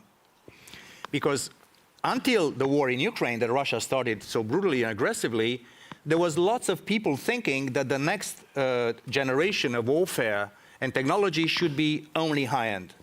High-end, and less, let's say, more substantive forces. So now we have basically a situation you have back in Europe, high-intensity warfare, so you need to invest more to have conventional and multi-domain forces, and also to invest in high-end technologies. So what NATO does is making sure that we avoid, for allies, the false dilemma of saying I should do either technology, high-end, or conventional deterrence and defense. No, it's one thing, it's multi-dimensional, it's multi-domain, as we call it. And again, NATO is an aggregator and an organization that sends a demand signal to our governments, to our private sector. So we don't see any fracture, which would be, I think, artificial and counterproductive between having strong conventional deterrence and defense forces and high-end space, cyber, sensors, integrated issues. So that's the beauty of NATO, that we are the great aggregator. And I think also Greek mythology is helping us with finding the role for NATO. We are doing this actively, and this summit in Vilnius will be nothing short of exceptional. We expect our leaders to reconfirm and to confirm the new defense investment pledge, the Vilnius pledge, we had in Wales, 2% minimum and 20% of the 2% as a minimum also for higher end new equipment, new technologies. So we hope that this will be very positive for all our allies and also for our citizens, because in fact the business of NATO is to keep 1 billion citizens safe. Security is the foundation of prosperity. Security is the foundation of democracy. Security is the foundation of normal life for our citizens. And also with the Swedish new allies, we are looking forward to having them too. Perfect. Thank you so much. From the god of wealth and defense investment to the goddess of victory, Nike. When we had the previous panel, one of the prime ministers said, today we are training the Ukrainians, tomorrow they will be training us. Can you maybe shed some light on how we are already interacting with the Ukrainians on innovation and what innovation has proved helpful and how to roll it out to the troops? I would say we are in a very interesting cycle of what I would call circular lessons learned. They learn a lot from us. We've been training Ukrainian troops after 2014, after the illegal occupation of Crimea by Russia, in large numbers. I've seen Prime Minister Trudeau here just before us, and Canada only has trained since 2014 tens of thousands of Ukrainian troops. So Ukrainians are learning a lot from us. Command and control, NATO doctrine, how to use smart equipments, and they're moving away from the Soviet era, not only equipments, but also doctrine, which is so obsolete and so underperforming. But we're also learning from them. It's not only us, our militaries, but also our private sector. Lots of things we do for Ukraine are coming from governments, but also from private sector, for cyber, for space, for smart apps. And I think also NGOs working embedded in the Ministry of Defense of Ukraine, like we do not do in NATO. So I think it's a circular lessons learned process, and we are looking forward to making these things even more structured. So they learn from us, we learn from them, and together we are stronger. Perfect, many thanks. Now that I have warmed you up, let's turn to you and let's begin to grill the DSG. Can I see a hand? This is for number twos? Too? That's for number twos, yes. Okay. That's advertisement for the job. Can I warn you, my staff has printed out a 5-page list of Greek and Roman goddesses, major and minor. If you don't ask questions, I'll just continue with the god of war, the goddess of wilderness, and some others. So okay, you better raise your grilling. hands now. Please, sir, come to the microphone.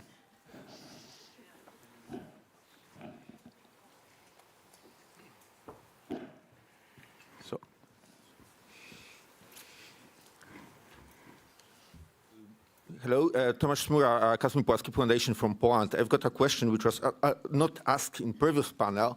I mean the question about, of course we are in the Vilnius, but we have still some homework to do from Madrid. I mean especially new NATO force structure. So we decided that we increase our number of the troops in high readiness status to 300,000. And actually we also heard some rumors that there are still significant problems to deliver on this promise. So I'd like to ask where we are in the process of implementing decision from the Madrid in this particular dimension. Thank you. No, thank you for the question. As I mentioned, our leaders will be approving over the summit the most transformative change in defense planning and defense command and control and force structure in generations. Because, as I mentioned before, high-intensity warfare is back in Europe, and technology is also part of this issue. And of course, as we have seen over the last 20, 25 years, many allies, especially European allies, have been collecting the peace dividend. And there was not so much need to invest in industrial base, in our militaries. Now we need to do that.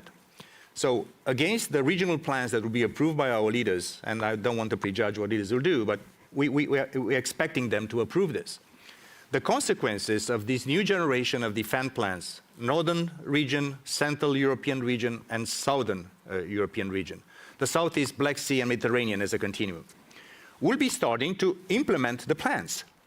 We'll be starting to appropriate resources and troops and equipment to higher readiness, to higher numbers, with more training, with more prepositioning equipment, according to the plans. It doesn't mean that we have everything today that the plans will be indicating to us. We had the first fourth generation conference just a few weeks back, and we have done a lot. We have still things to do. So the implementation of the plans will take some time, but once we decide politically in NATO, that standard will become reality. And I'm confident, and we are confident in NATO, that all allies will be investing in the plans that our leaders will approve, that our military leaders have been working. I have to thank General Cavoli and his team, because they've been delivering the plans for us. I think it's, Carmen helped me, I think 20 months ahead of schedule, Carlo? 20 months ahead of schedule. So that's a formidable piece of military work, and our leaders will be approving this. So I can give you with full confidence that the targets, force structure, command and control will be met in time, in iterations by all allies. Perfect. Thank you so much. Over there, please. And thank you for not lining up behind the microphone. Full points on that. Cécile Maisonneuve from Montaigne Institute and French Institute for International Relations. I'm going to bring another god, Hermes, god of traders and merchants. Innovation is also related with free trade, and we see more and more the return of industrial policy, subsidies. So how can NATO ensure that this new return of sovereignty of industrial policy doesn't challenge innovation and free trade, which is also a basic of our multilateral order? Thank you. Thank you so much for the question. There is a new geopolitical and geoeconomic reality around the world, not only in Europe, around the world. And we've seen this with the pandemic, we've seen this with the financial crisis, we are seeing now with war in Europe, we are seeing a different landscape in geopolitics and geoeconomics. So what we can say, and what I can say, and I think everyone would agree, that all of us will have to pay a premium for economic security. Economic security doesn't mean not to do business and not to do trade and not to basically hamper international commerce. That needs to continue. But we have to make sure that we are not basically just by negligence or just by not recognizing the new reality in the world that we are now becoming vulnerable economically. In supply chain, we do not want to replace the hyper-dependency on Russian gas with hyper-dependency on rare earth and materials from other players. So how to find a balance between continuing to do business, we need to do business is good, is growing the economies, is creating jobs, but in a way that will be making sure that we are not importing risks, because the geopolitics and geoeconomics of the world are intertwined like never before. And this is why that's what we do in NATO, that's what European Union is doing, and I see Charles Fries, my good friend here in the audience. That's what we do, the G7 is doing, just to find the right balance between doing trade, legitimate trade, good trade, and also making sure that we put ourselves at bay from becoming over-dependent.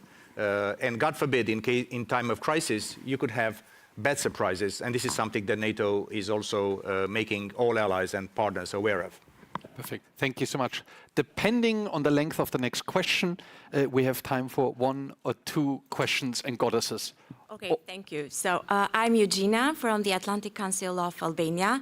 I guess that this is the panel of goddess, so I've got the war of goddess here tattooed. But my question is, will it be the Vilnius summit a missed opportunity for Ukraine as the Bucharest summit was years ago? And the main question that we all think about, are we ready to trigger Article 5? Thank you. An easy one. Yeah, that tattoo I think is dangerous. Listen, I cannot prejudge what our leaders will decide in a few hours and in the next 2 days here in Vilnius. I can say something that I know, and I also feel it. This will be a landmark, successful summit for this alliance. This will be building upon what we have decided in Madrid, which was also historical and transformative, and also will be also a bridge towards the Washington summit of July 2024, when our great alliance will be celebrating our 75th anniversary. I don't want to prejudge what allies will decide on Ukraine. I think Ukraine is moving closer to us. Secretary General has said it in the morning in his very forum. I'm confident that on all the big pieces that we have been preparing for 1 year in NATO, and our leaders will decide, good news for Ukraine, good news for Sweden, good news for defense investment, good news for technology, good news for our partnerships. We've been meeting, the Prime Minister of New Zealand will be meeting all our Indo-Pacific partners in a minute with the Secretary General. So I would say, without declaring victory before the curtain falls on this beautiful summit, that the Vilnius summit will be remembered as one of the most successful summits we had in some time, and this is why we're here. And I want to thank also our Lithuanian hosts for the impeccable organization of this summit. Speaking of the curtain falling, we have 1 minute and 1 second for a very brief question and an even briefer answer. Thank you. Thank you. Charlie Salonis, Pasternak, Finnish Institute of International Affairs. We heard earlier that the plans are based on two threats, Russia and terrorist organizations. Culture, language plays a lot in how deterrence is perceived. How is NATO now going to change or changing the way it communicates deterrence and Stratcom more broadly to these adversaries? Let me say just very briefly that it's not only the geopolitics and geoeconomics are changing dramatically, but also the very definition of security is changing dramatically. We have cyber, we have space, we have climate change and security. We have so many resilience that we are doing a lot in NATO about. And we're doing a lot with the Munich Security Conference and also with the GMF and Atlantic Council on many, many fronts together. So what I'm just saying that is not only Stratcom, which is important, but is also substance. So nothing that relates to security in the broadest definition of terms is stranger to NATO. We have the obligation to do the bread and butter, deterrence and defense, making sure that we resist these aggressions from all over directions. But also the business of NATO is to make sure that we are always adapting to a changing definition of security in a changing world. And that's why NATO has been labeled until now, and that's not Stratcom or marketing, not even for number twos, the most successful alliance in history. Why? Because we showed unity in times of difficulty, and we have a gene of adaptation inside NATO. And before closing, because it's last second, I would like to thank also the audience, not in this room. I'm very happy to see my friends from Aspen, Romania, and others. I know that this public forum is a great success, and I want to thank my colleagues, the organizers. Carmen, you're coming here. I think we should give you a round of applause too. Let's give a round of applause to Carmen. And like in every good action movie, our timer stopped with 1 second to go. Thank you for joining us. A great number two you are. Good luck for the summit, and thanks for being such a loyal guest and friend. Thanks, everyone. Thank you.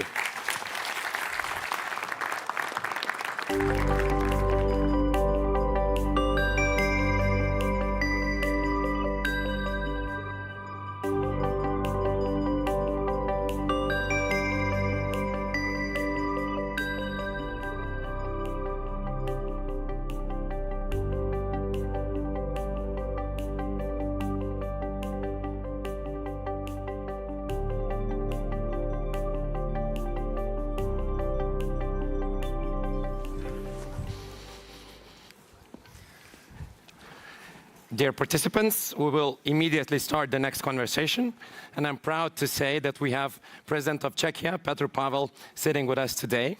Actually, this is the second time I've met President of Czechia. I've once had a selfie with him at the Munich Security Conference. We were trying to get into the room, and I've managed to, get this photo.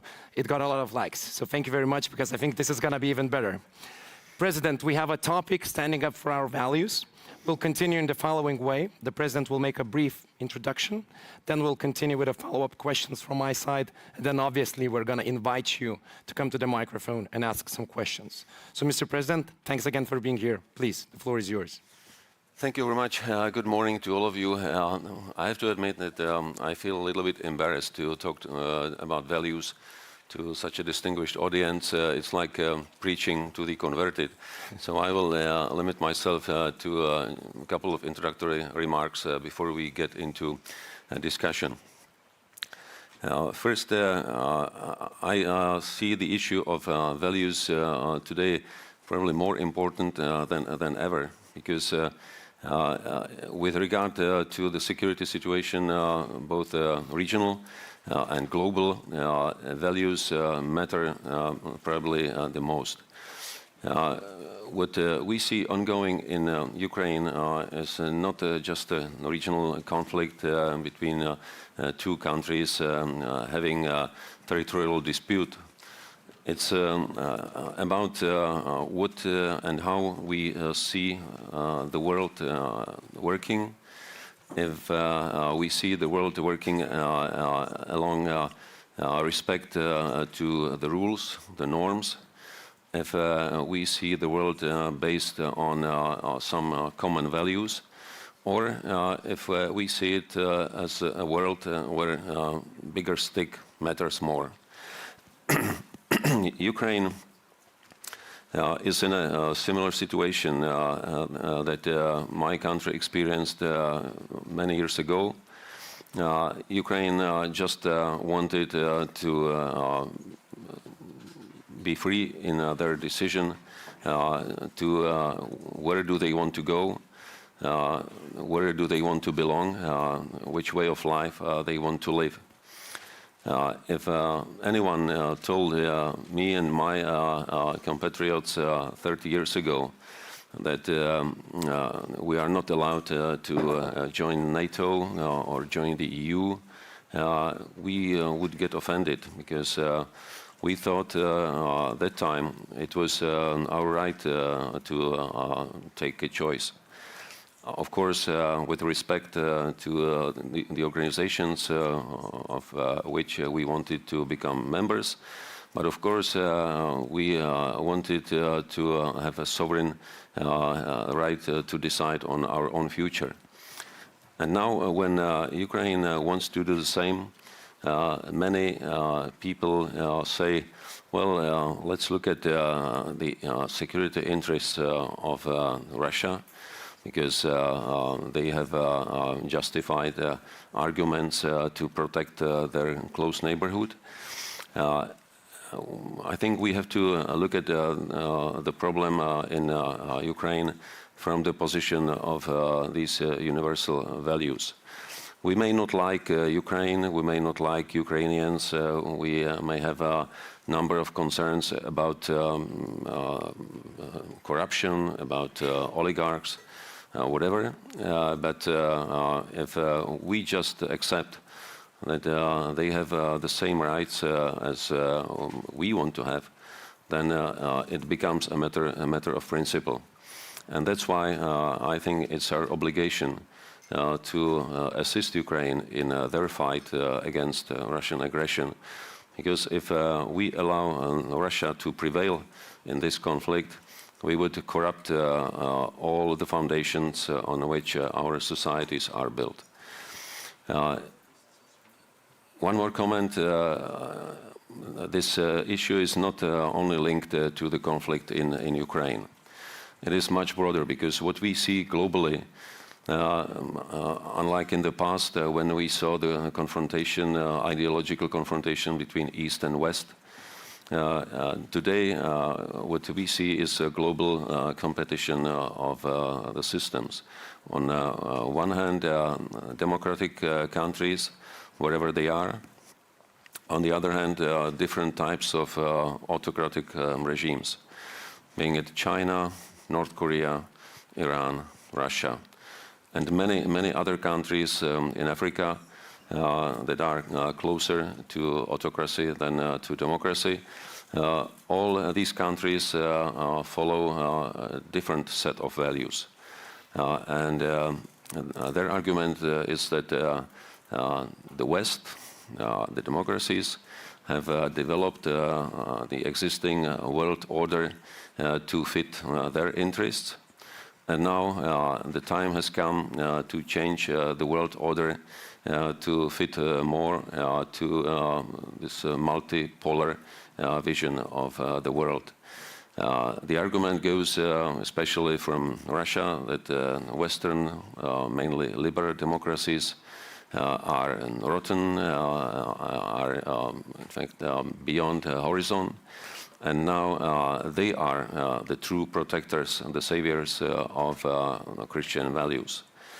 Or, like Chinese put it, they suggest that their civilization, being much older than Christian civilization, is in fact superior, and their system is much more efficient, resilient, and thus designed to dominate the world in the future. If we don't like that approach, the only way how we can prevent it from being superior is to protect and promote our values, not only against our opponents, but also against our own internal problems that we have. Sometimes we can call it populism, sometimes extremism, but there are also some internal enemies that erode our system of values. If I stay with my own country, when we got rid of communist rule 30 years ago, there was a lot of enthusiasm, excitement about freedoms, but as some cynical political observers put it, many people at that time actually didn't care too much about democracy because they didn't know what democracy was about. They didn't experience it in their lifetimes. They only wanted to have more freedoms and to have better lives. And one of the things that we have omitted to some extent was the education towards values. So that whatever we do it well based in the understanding of balance between freedoms and responsibility that goes beyond our own country, also to develop a sense of solidarity with other like-minded countries based on the same system of values. And that is bringing us back to the situation that we will probably be discussing most these 2 days. And that is that we are all responsible for how our region, Europe, will look like, what will be a European contribution to global security. That's why I think we should promote the idea of a strong NATO, strong EU, but also strong links to all other democratic countries. I welcome very much that we have invited for this summit our Asian Pacific partners.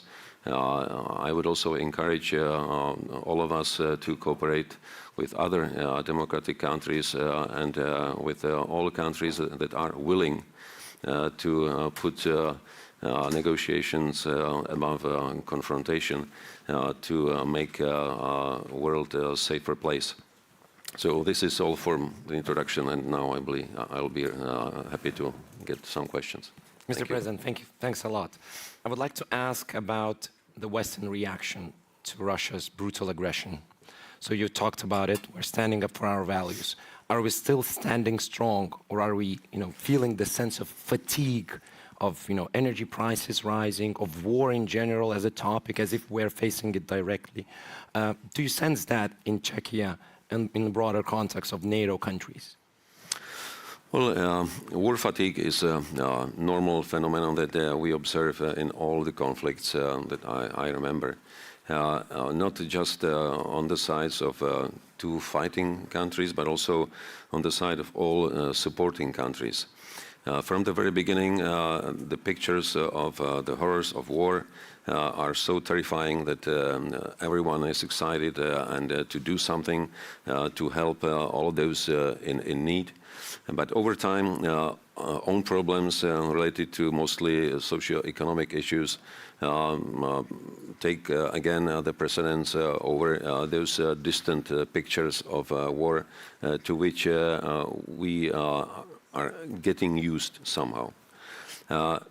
So it's a natural phenomenon, and even when we realize that, we have to do much more in putting forward the message that the war is not less terrible today than it was at the beginning. It is still necessary to provide assistance those people who are in need to a country that is subject of aggression. And we have to stress our own interests in that. That's why I'm always trying, when talking about the war in Ukraine, that leaving Ukraine alone will only mean letting the problem getting closer to us sooner or later. So it is in our direct interest to continue supporting Ukraine and not to let Russia prevail in this conflict.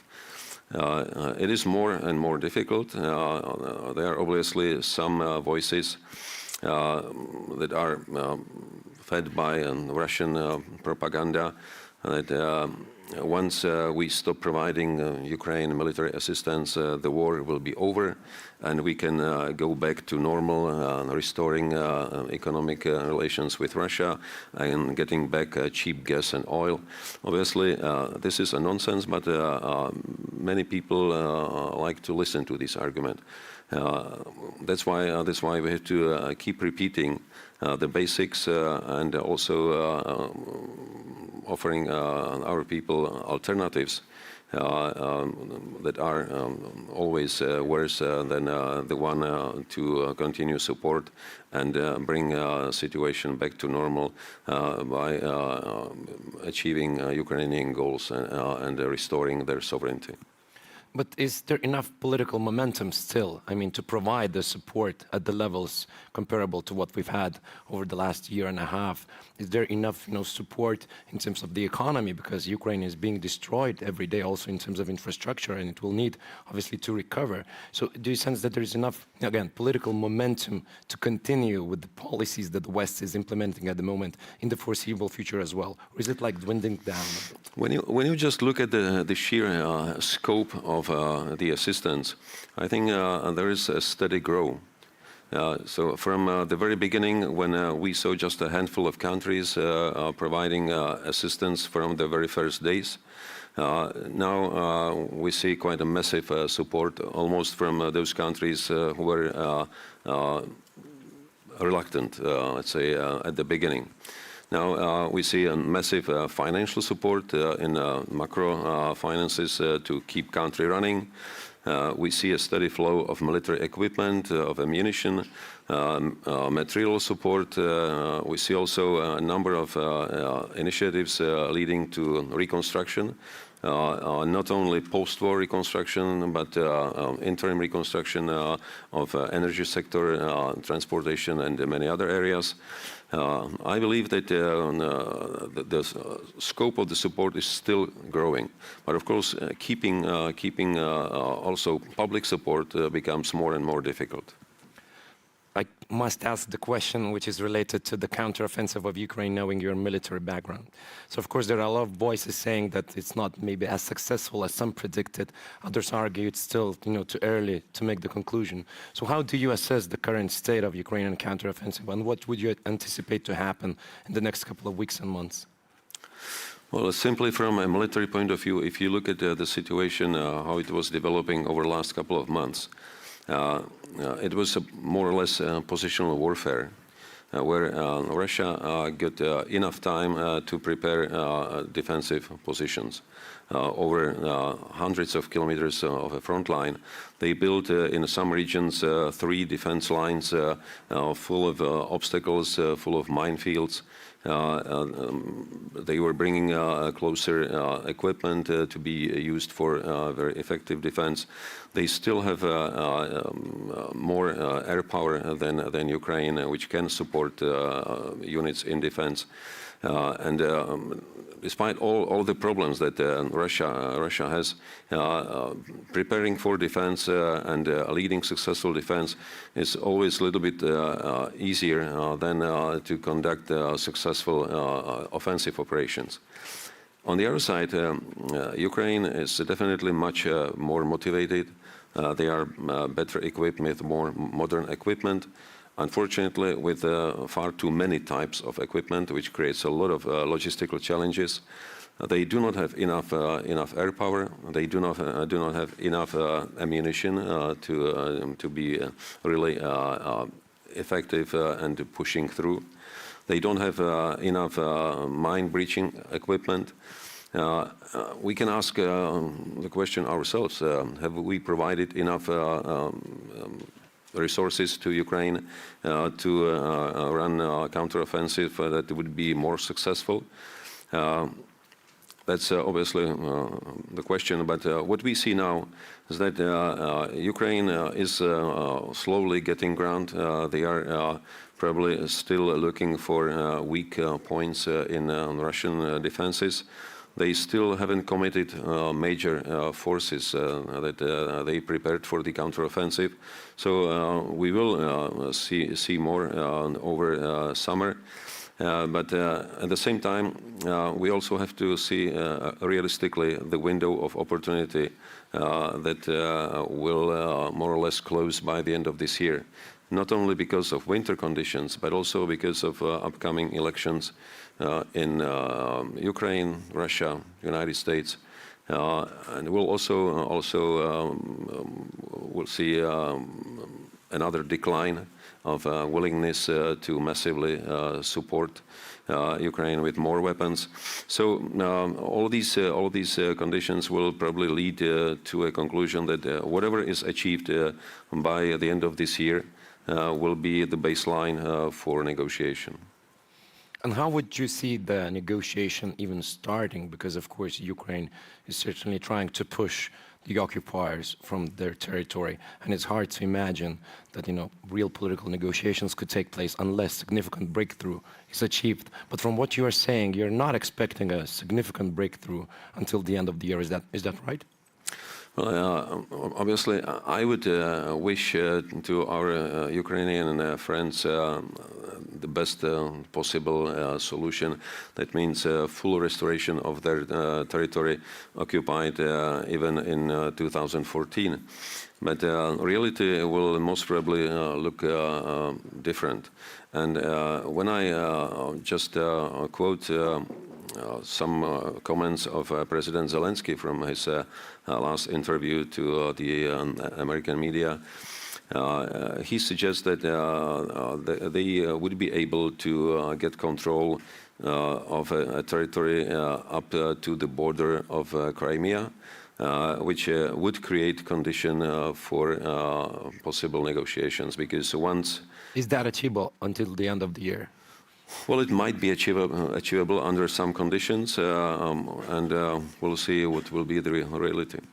And in terms of NATO and Ukraine relationship, of course, this summit is very important with regards to that. So what would you see as, the most important aspects of what could be decided here in Vilnius to make this relationship a pathway towards a full membership of Ukraine in the foreseeable future, in the nearest future, actually? I think what Ukraine needs beyond equipment, ammunition, money, is encouragement and assurance. Because this will maintain high morale of Ukrainian forces. They need to see the light at the end of the tunnel. They need to see and feel motivation. And they also have to feel that one day they would be welcome in a family. And we can give them such an assurance by simply saying, once the war is over, we will start accession process. This is what they would like to hear, and this is what I would wish them they would hear. Do you sense there is a consensus among NATO countries on this here in Vilnius? I've seen some reservations from several countries, even up to recently. We'll see what will come up in these 2 days. Thank you for a very diplomatic answer. Let's bring the audience questions, please. Yeah. Yeah. Marius Vashega, European Commission representative to Lithuania. Mr. President, you are from the military and NATO background, and now, of course, in the civil background, and you mentioned in your introductory remarks the link between stronger EU and stronger NATO. So what do you see the biggest synergies, in fact, between the EU and the NATO? What should we do at the EU level to make NATO stronger?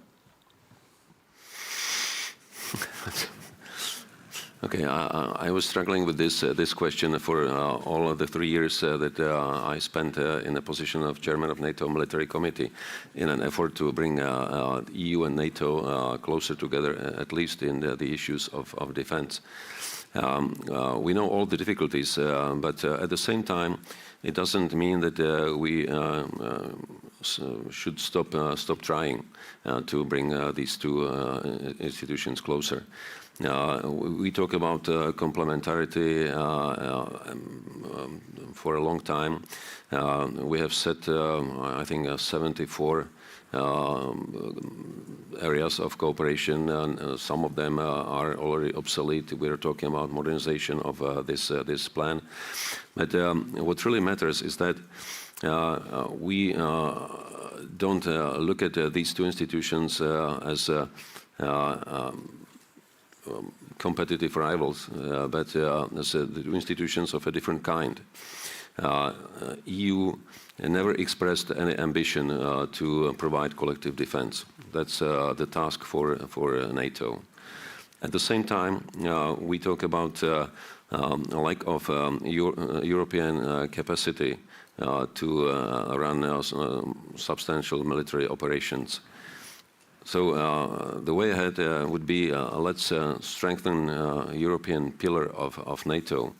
Let's make it probably more institutional to be used for European operations, probably even without Americans, wherever Americans wouldn't like to be part of it, because there might be a time when the United States will be much more concerned about Indo-Pacific than Europe. And if Europe is not capable enough to come up with strategic enablers to run a bigger operation, then we simply wouldn't be able to do it. And that's why I think there is no contradiction in division of labor between EU and NATO. They can be truly supportive each other, focusing on their respective strength. So NATO would be strong enough and effective, focusing on collective defense. EU on all other soft tools that are necessary for achieving security and stability. Even now with the situation in Ukraine, NATO can provide military assistance in terms of equipment, even though by individual countries, but EU can provide all those aspects of assistance that NATO is not capable of. That means all the economic, humanitarian, and financial, and any other assistance. And if it is well coordinated, it will, in the end, provide necessary support. So I think we have to be pragmatic and always keep trying, bridging these gaps that exist in EU and NATO cooperation. Thank you. Let's have the lady and then the gentleman. Thank you. Yulia Smolovska, Director of GlobSec Kyiv office. I just wanted to ask, when you're talking about the defending of values and international rule of order in particular, it's always important how do you set the punishment system for those who break these rules. And in this case, you know pretty well that Ukrainians are arguing for the case of setting up special tribunal for Russian political leadership for crime of aggression. What is your assessment? Do you see the resolution of the member states to pursue with this case, and how do you plan to extend this advocacy campaign to get more democratic countries on board in wider global sense? Thank you. This was one of the major topics of Council of Europe recently in Iceland, where we all agreed on the necessity to support International Criminal Tribunal and to punish all of the war crimes committed in Ukraine by Russia, as well as to brought all those perpetrating crime of aggression to justice. Because without that, there will be no justice, but also no deterrence against committing another aggressions. So we have to be very consistent and press on bringing all those responsible for war crimes to the court. Thank you. Let's maybe try to pick 2 questions in a row, if you don't mind, President, because we're running out of time. So please. Thank you. Alexei Goncharenko, member of the Parliament of Ukraine. Dear President, my question is to you, both as a president, as general. 2, Russia is continuing its nuclear blackmail, and we see these nuclear threats, and deploying nuclear weaponry, maybe already has deployed nuclear weaponry in Belarus, means just tens of kilometers from where we are here now. So what should be the answer of NATO to this? Isn't it the time to for deployment of nuclear weaponry in the Eastern Europe? Thank you. Can we just pick the second question as well, please? Mr. President, my also question will be related to your previous position. Please introduce yourself briefly. Vaidotas Malinionis, Colonels Association, Lithuania. So my question is, as a President of the Czech Republic, what are your priorities for the security building I mean, anyway, change is needed. Every country is understanding because security environment is changing. So what are your priorities and the vision? 2 minutes, perfect. Okay, okay, it will be short answers. When it comes to nuclear blackmailing, I don't think that we have to always apply the same answer to the action of our opponent. We base all our efforts into deterrence. I think nuclear capability of NATO is a significant deterrent effect, and there is no need to deploy it closer to the border, because that would only escalate the situation. What I would rather argue, let's be more outspoken in declaring that we have the same capability. When we heard from President Putin threats of using nuclear weapons, our answer should have been, but we all have nuclear weapons. We have them at a state of readiness, and we are ready to use them if we will have to. But of course, nobody sane wants to use these weapons. So we hope that you are sane as well, and you will not do it. So we don't have to escalate, but just remind that we do have the same capability and the same willingness to use it as the last resort.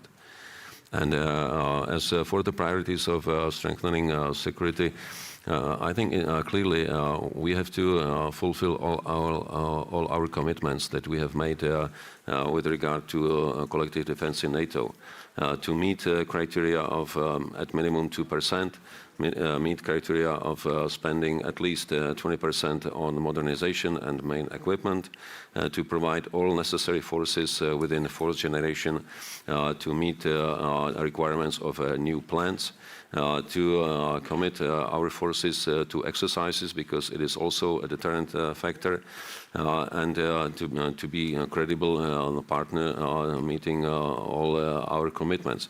That is all what we can do for effective defense. Mr. President, I don't know how to ask this, but can we have a second selfie together, because our time is up. Please, the round of applause for the President. Thank you. Mr. President, thank you for coming. Thank you. Thank you. And maybe let's have a selfie if that's possible.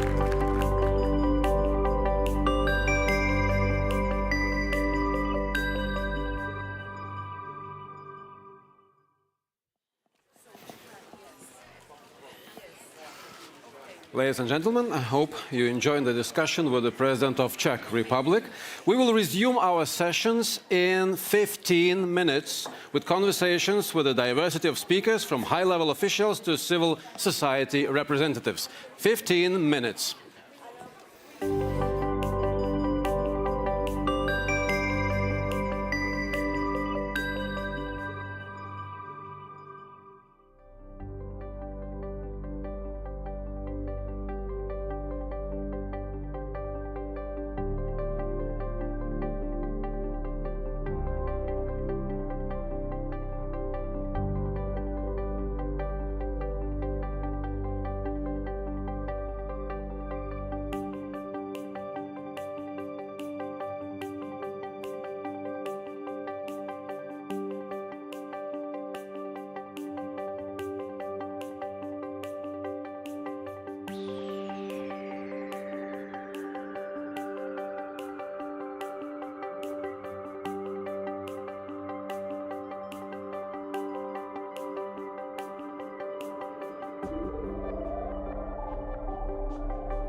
Could I invite everybody to take back their seats, please?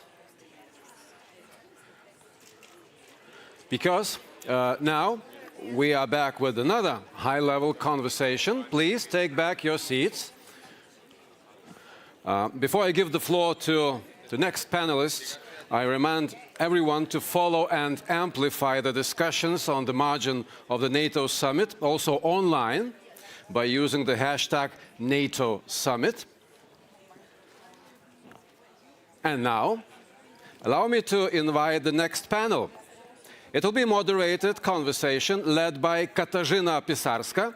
She is chair of Warsaw Security Forum.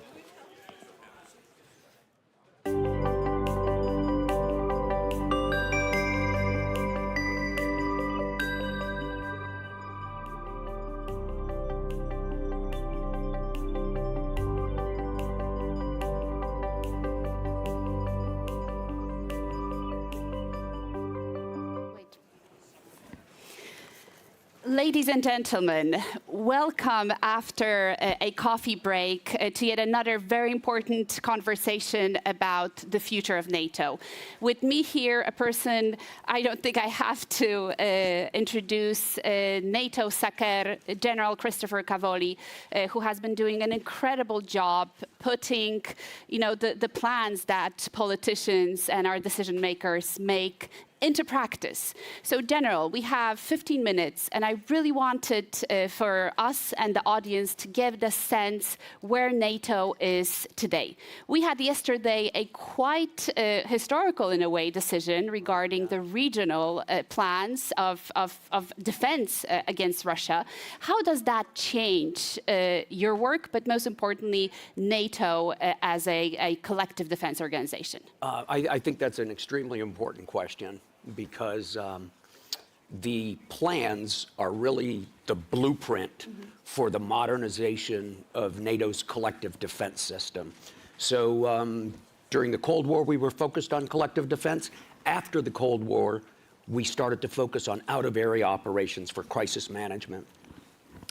Very different requirements from the military force, and Allied command operations optimized, and many national militaries optimized for that sort of cyclical out-of-area deployment, usually on a schedule, very anticipatable. Collective defense is much different.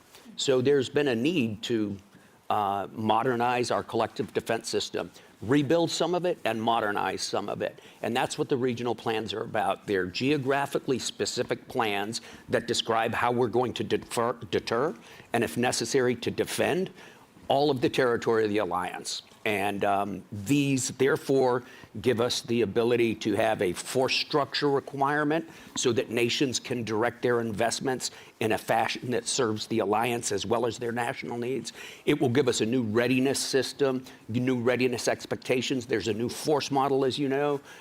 We'll adapt the command and control arrangements of the alliance. We'll have a new exercise program. So this is really the foundation of a very, very important rebuild of our collective defense system. And it's a very exciting time. It's very good that we've got the plans in place now, and there's going to be plenty of work to do going forward. Absolutely. So good news, really good news for NATO. Last year, as you've mentioned, in Madrid, we were talking about the new force model. We were talking about 300,000 of troops that are in high state of readiness.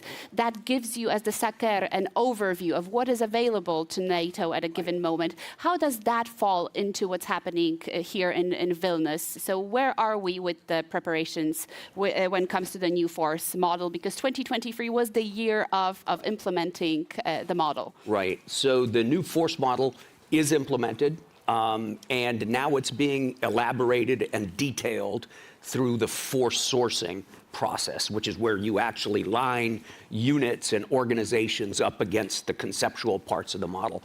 The Deputy SACEUR, General Tim Radford, just concluded a couple of weeks ago the first official force sourcing conference, and the results have been fantastic. In fact, there's more than a 700% increase in the number of troops available to me as SACEUR based on the new force model and the new force sourcing. So we're very excited. There's some work left to be done.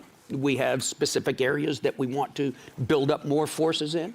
But overall, I think it's a great reorganization of the way we had been doing business. Is there any area you feel there's still challenges or things to do here? Sure, there are always challenges, things that we have to do better. One would be our logistics systems. We probably have to optimize our logistics for large-scale, simultaneous maneuvers. That's not the sort of logistics system we needed during Afghanistan, for example. So things like that will have to be updated. Fantastic. So let's now move to the question of Ukraine, and specifically, what are the lessons that we have learned watching on the one side the war itself unfold? What are the lessons for NATO? What are the lessons for the West? What are your lessons for you personally that you take away from this year and a half of the war? You said we only have 15 minutes. Let's try and free. The conflict in Ukraine is a tremendous, tremendous fountain of lessons, both positive and negative lessons for us to learn. We study it very, very closely. I think one of the biggest ones that jumps out when I think about it, and it's appropriate for our setting here at the summit, cohesion. Mm-hmm. So the way Ukraine came together, almost surprisingly, right? On every level. Right. From society to army to politics, all the way, everything came together, and their cohesion has fostered bravery on the battlefield. It's fostered commitment in industry. It's fantastic. For us, the alliance, and even the broader world, the cohesion has been remarkable. And it gives us a huge amount of strength that we would not have as individual nations. So I don't mean to begin with something too ethereal, but nevertheless, at this setting in the summit, as we prepare to bring another ally in, I really think that the most salient lesson we see from this conflict is that of cohesion, the importance of cohesion. Because you've brought up this topic yourself, I have to ask, how do we build cohesion within NATO? Where do we start? I mean, on a national level, that's obvious, but what would you recommend the countries? I think the first step is for all allies to have a sense of teamwork, right? Allies have to have a sense of teamwork and understand that the cohesion of the alliance and our strength together exceeds the sum of our parts. But also the collective has to understand that each member nation has specific national interests. And those always have to be the most important thing for that nation. So achieving that balance requires transparency, requires constant dialogue, requires personal contact, and I think most of the leaders in the alliance spend a great deal of time communicating with each other and traveling back and forth to see each other, as well as at big common venues like this. So maintaining the cohesion is an ongoing daily thing that really gets stronger and stronger as you do more and more together. Absolutely. So going back still to the lessons learned from Ukraine, how is the war changing the way we think about war in general within the military command, not only NATO, but our general staffs? Yeah, it might not be changing the way we think about war. It's reminding us that there are various types of war.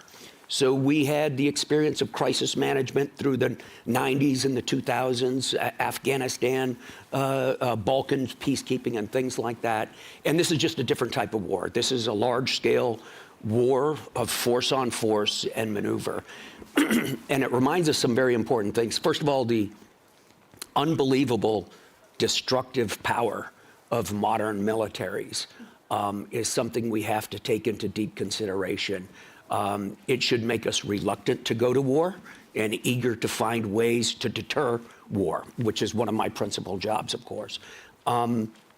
We discovered that the scale of the conflict requires an industrial base that is robust and responds with elasticity to surges in demand. That is a real lesson from this war. We see that a war like this requires highly trained people. As complex maneuvers are attempted and as complex modern warfare is waged in high pressure, high tempo operations, you really need professionals. And here, I think we see one of the big advantages of the military forces of our alliance. Our people are of the highest caliber, and the level of their training is spectacular. Absolutely. Do you feel Russia is deterred? Do I feel Russia is deterred? Yes. I believe that we have accomplished so far our mission of deterring Russia from laying a finger on any part of this alliance, to include right here in Lithuania. Excellent, thank you. And before we wrap up, because we have a few more minutes left, I wanted to ask you, what does also yesterday's announcement of Sweden and the previous Finnish accession mean for NATO?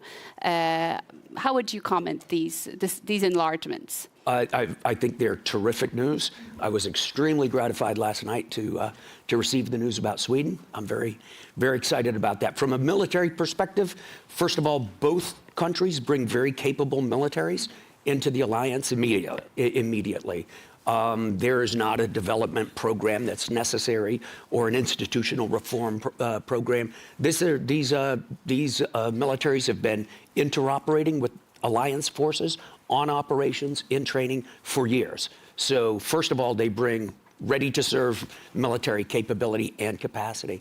The second thing they bring is a new geography to the northern part of our area of responsibility. The Baltic Sea is now a very different place because it's surrounded by NATO nations with strong navies and strong militaries. So I think those two things right there are just enormous advantages that come in right away. Yeah. And I can confirm I've just returned from Visby, and the feeling that the control over the Baltic Sea now lies in NATO hands is a very optimistic feeling in Sweden and in Finland. Absolutely, absolutely. And my last question would be, of course, about the 360-degree idea. What does that mean in an era of systematic rivalry? We also have here a number of countries, partner countries, coming from the Indo-Pacific. We have Australia and New Zealand that we welcome. What does it mean for NATO, really, in this new system? Yeah. So first of all, I think you can look at it in layers, this question of 360 degrees. For each nation, each member state in the alliance, there are a variety of different threat vectors. It's not just geographical. There's informational problems, there's critical infrastructure, there is information environment. So the threats come at us from all different directions, not just geographically from east to west, first of all. Second, for us as an alliance, the threats are both, or the challenges, I should say, are not only from east to west, but rather also from the south. We have serious concerns about transnational issues from our southern tier. As you know, Allied Command Operations has geographic bands down there that we keep an eye on. Of course, we have two named adversaries in our strategic concept.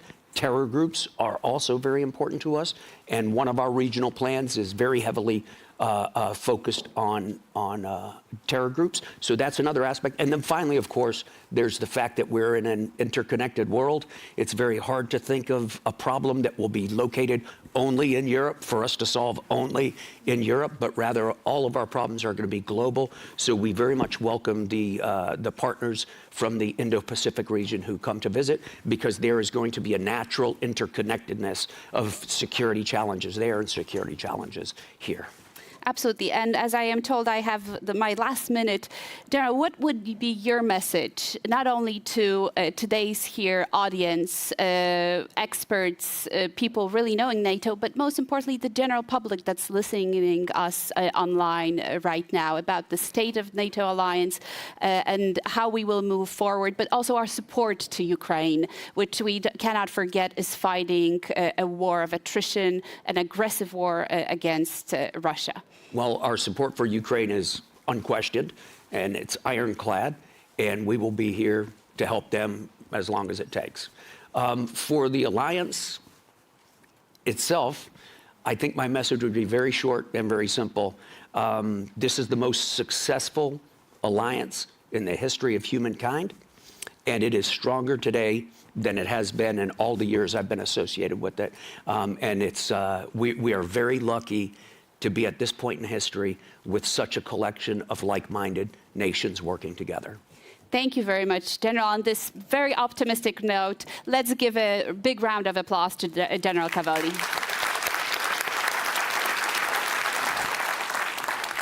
Thank you so much.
Ladies and gentlemen, it's so great to be with you. I'm Vivian Salama of the Wall Street Journal, and we are obviously continuing the very important discussions that we've been having here today.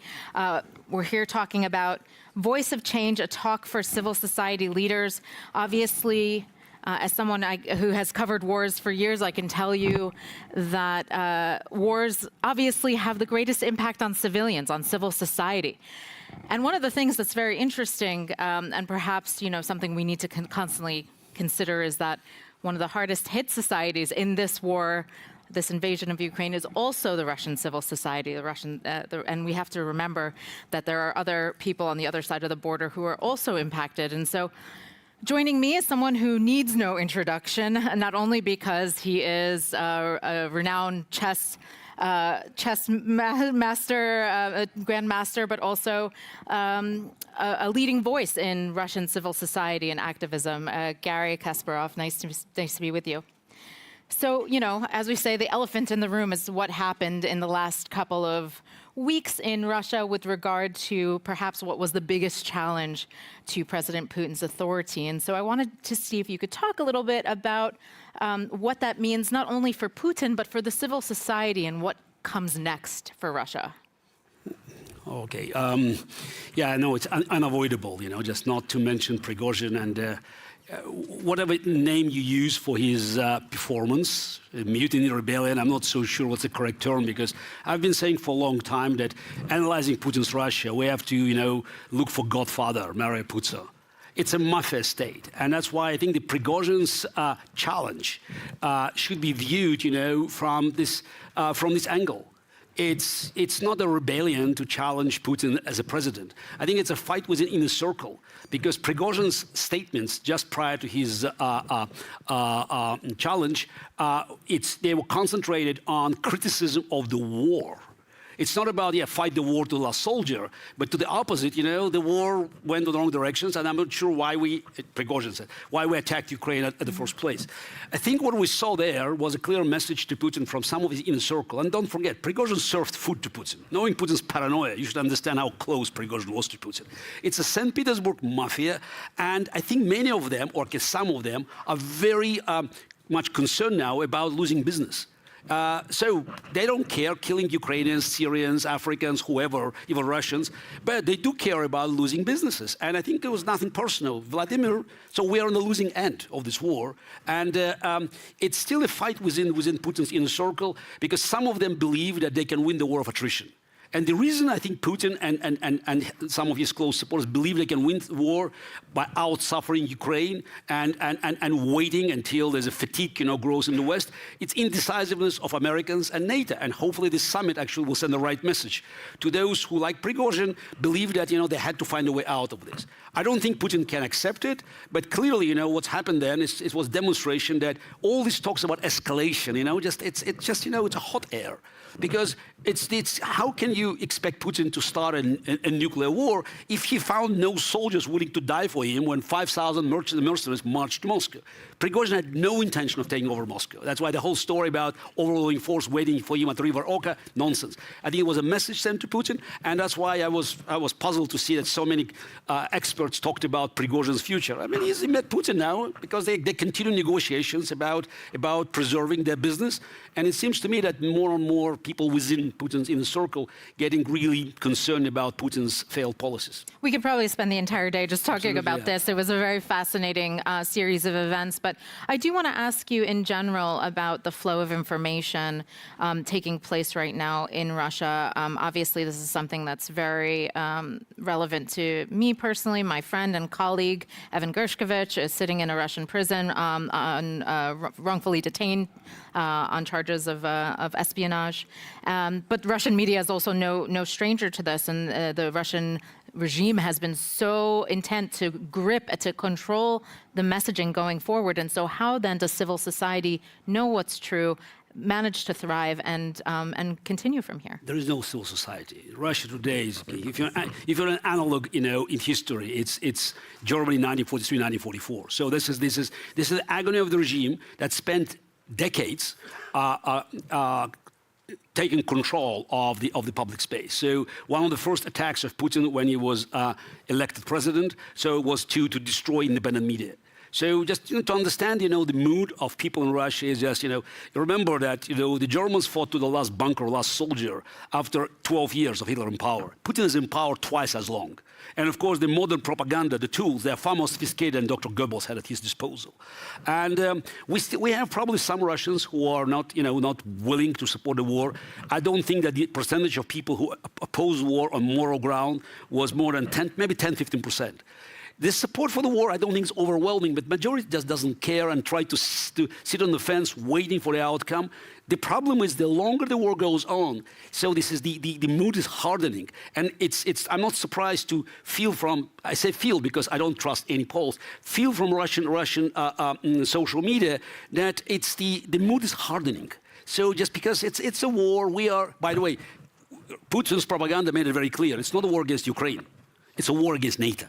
So it's every day they say, we're fighting NATO, we're fighting NATO, we're fighting NATO. That's why all the cautious voices from the other side saying we have to avoid confrontation with Russia. It's a wishful thinking. Putin is fighting with you. But that's a really extraordinary statement you just made, saying there's no civil society, and it's pretty extraordinary. I mean, even when my repeated trips to Ukraine, people who had relatives across the border in Russia, they would tell me that we would call them, we would tell them what's happening here, and they don't believe us. They don't believe their own relatives. And so, short of maybe a regime change, what will bring about a shift in Russia? It's psychological. I think this is the beginning of liberation of Russia from Putin's fascism will not start before Ukrainian flag is raised in Sevastopol, period. Anything else is wishful thinking. You have to kill the idea of the empire in the minds of Russians. They have to understand the war is lost. If Russian history is any guide, is the changes in Russia started with the lost wars and lost geopolitical battles.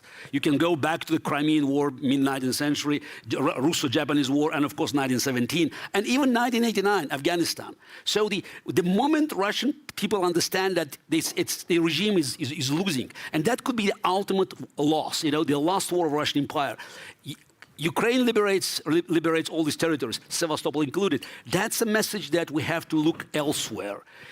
Before it happens, nothing can change it. Even if you give me now 30 minutes uninterrupted on Russian television at 9 p.m.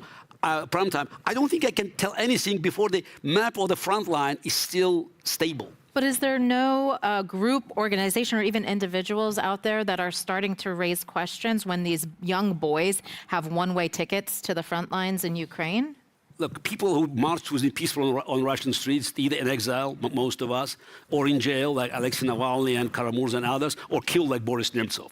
So again, public, yes, they are unhappy, but it's now a war that, again, we have no choice. If you live in Russia now, and again, I follow the social media, I could see that even pro-Western people, they say, we have no other choice.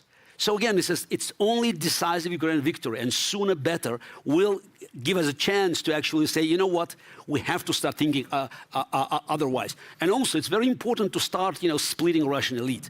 And it's not going to happen unless, there's a very clear message about the end of the war. And I'm expecting here to hear the statement: Ukraine must win. And it's people I represent, the Russian Action Committee, the group I founded with Michael Khodorkovsky last May. We clearly say Ukrainian victory includes three things: liberation, reparation, and justice. Full liberation of Ukrainian territories, reparation, and justice.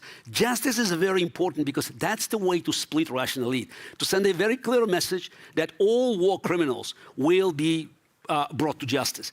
Because all Russian elite, they are thieves and thugs, but very few of them are murderers. So you have to make sure that governors, who are just not the most pleasant persons on this planet, again, thieves and thugs, they will have a chance to see their future separate from Putin and his military commanders and inner circle that are responsible for this horrible war. What role is the Russian diaspora playing in all of this? There are powerful voices like yourself who have been calling for change, who are not based in Russia and immediately subject to the dangers. Yes, and that's another problem. So I have to say that, unfortunately, I represent minority in Russian diaspora, in Russian political opposition.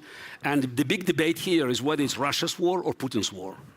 Unfortunately, it's a Russia's war now, and we have many people who are trying just to undermine the sufferings of Ukrainians. It's the casualties of the war. We saw recently this debate about the shark, and the attacks on Estonian Prime Minister and others, who, I found it's despicable because I believe that every Russian, myself included, just have a collective responsibility for the crimes committed in Ukraine. Though my first article about Vladimir Putin was published about his threat coming from Putin was published in the Wall Street Journal January 4, 2001. So, but I still understand, we have this responsibility, and we just, we have no rights, moral rights, to criticize Ukrainians, whatever they do. And unfortunately, we're facing the dramatic challenge for the future of Russia because people will have this view of Russians as criminals, as they had against Germans, a grudge against Germans for many years. Unfortunately, majority of Russian political opposition and many groups who are, by the way, being generously funded by European Union or Americans, they just don't see it. And this is a big debate coming within us. And again, we trying to make sure that people who are willing, what we say in half-jokingly, people who are willing to leave Putin's North Korea and to move to our, let's say, virtual South Korea, they have to say three things. As I say, 5 seconds without stuttering. War is criminal, regime illegitimate, Crimea is Ukraine. If you can say that, so you should be given a chance to be adopted in the free world. And we have, by the way, unique opportunity now with millions of Russians who left Russia. So they should be given a chance not to stay in a no man's land in the middle, just stuck in the middle. They should be given a chance to make this statement, to separate or to sever their ties with Putin's Russia and start building something outside of Russia, hoping that the moment comes, maybe sooner rather than later, we'll try to go back and just to rebuild our kind of from scratch. The problem is there's an irrational fear of Russia's collapse after Ukrainian victory. And let's be honest, that's the main reason why Americans are not willing to give all the weapons, because they see Ukraine wins, Russia loses, Russia collapses, China getting stronger, and that's geopolitical nightmare. Without having a comprehensive vision about what comes next in Russia, how we can play, using all these cards, including these millions of Russians in exile now. So we're not going to finish the war and also to offer some future for the whole region, not only for Ukraine. I mean, we have an extraordinary collection of global influencers in the room and here at the summit. What's your message to them? What can they do to kick the can down the road for Russian civil society and help them to be free? Again, I said it's mandatory. Ukraine wins. So sooner Ukraine wins, better chances for Russia to not to collapse completely. So it's a very good chance, and I think it's a tragedy that some of the Russian regions may decide to go on their own. Tatarstan, Bashkortostan, Chechnya, not a big deal. So it happens. We have to make sure that Russian transformation will be a peaceful one from an empire into the confederation and parliamentary republic. Is it possible? Yes. Because if Russia loses the war soon and Putin regime collapses, and it's inevitable, you have many Russians looking, east and west and recognizing the dilemma is simple. Either you become the subordinate to China, and let's not forget, China is the only country that has a massive territorial claim to Russia. Just the size of territorial claim is 1.5 million square kilometers. The entire piece from Vladivostok, which is called on Chinese maps now Han-Shenli, to Irkutsk. So, and it's based on the old maps and old treaties between Russian kingdom and Chinese empire. So if China is one choice, Europe another one, majority of Russians will move in this direction. I say, don't expect my compatriots, unfortunately, to accept values of the free world by heart, but they do it by stomach. So this is the way to be cynical about it. So and also the war. This war is a war about values. So that's why it is good that we talk about civil society. You see the difference between the war being conducted on two sides. Ukrainians are trying to avoid casualties. Russians deliberately attack civilian population. So that's why the whole idea that you can negotiate peace is impossible. Not every war ends at negotiating table. War on values cannot end at negotiating tables, whether it was a World War II or American Civil War. Thanks God it was not negotiated. So this is because there's no negotiated outcome if you have two very opposite set of values. Putin wants to bring the world back to the might is right. Ukrainians fighting, just the only war NATO was built for, which is defending free Europe. And that's why I think, again, this recognizing that, you have to find the right algorithm to kill this irrational fear about collapse of Russia and helping Ukraine win as soon as possible is the only way forward.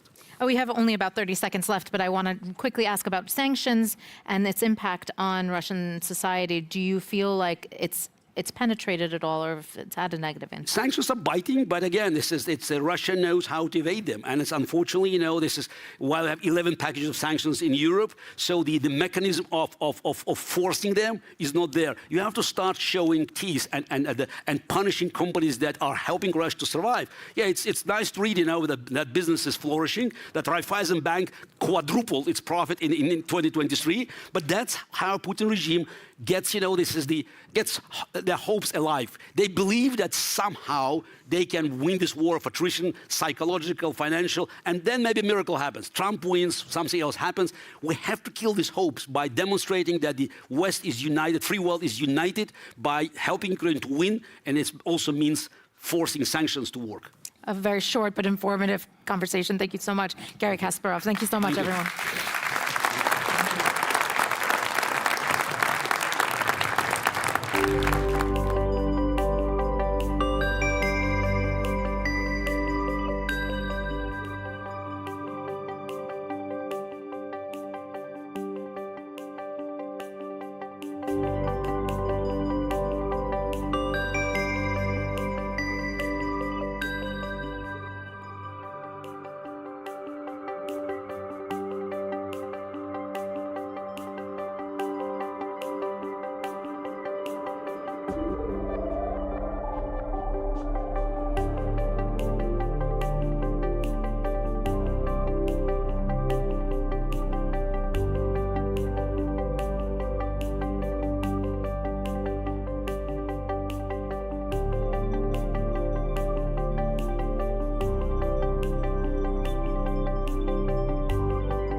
everybody. I'm Hadley Gamble, senior international journalist and television presenter, and it's a great pleasure to me to welcome you guys once again to this conversation in the spotlight with the Deputy Prime Minister of Italy, as well as the Foreign Minister, Mr. Antonio Tajani. It's great to have you, sir. Thank you. Thank you very much for hosting me today.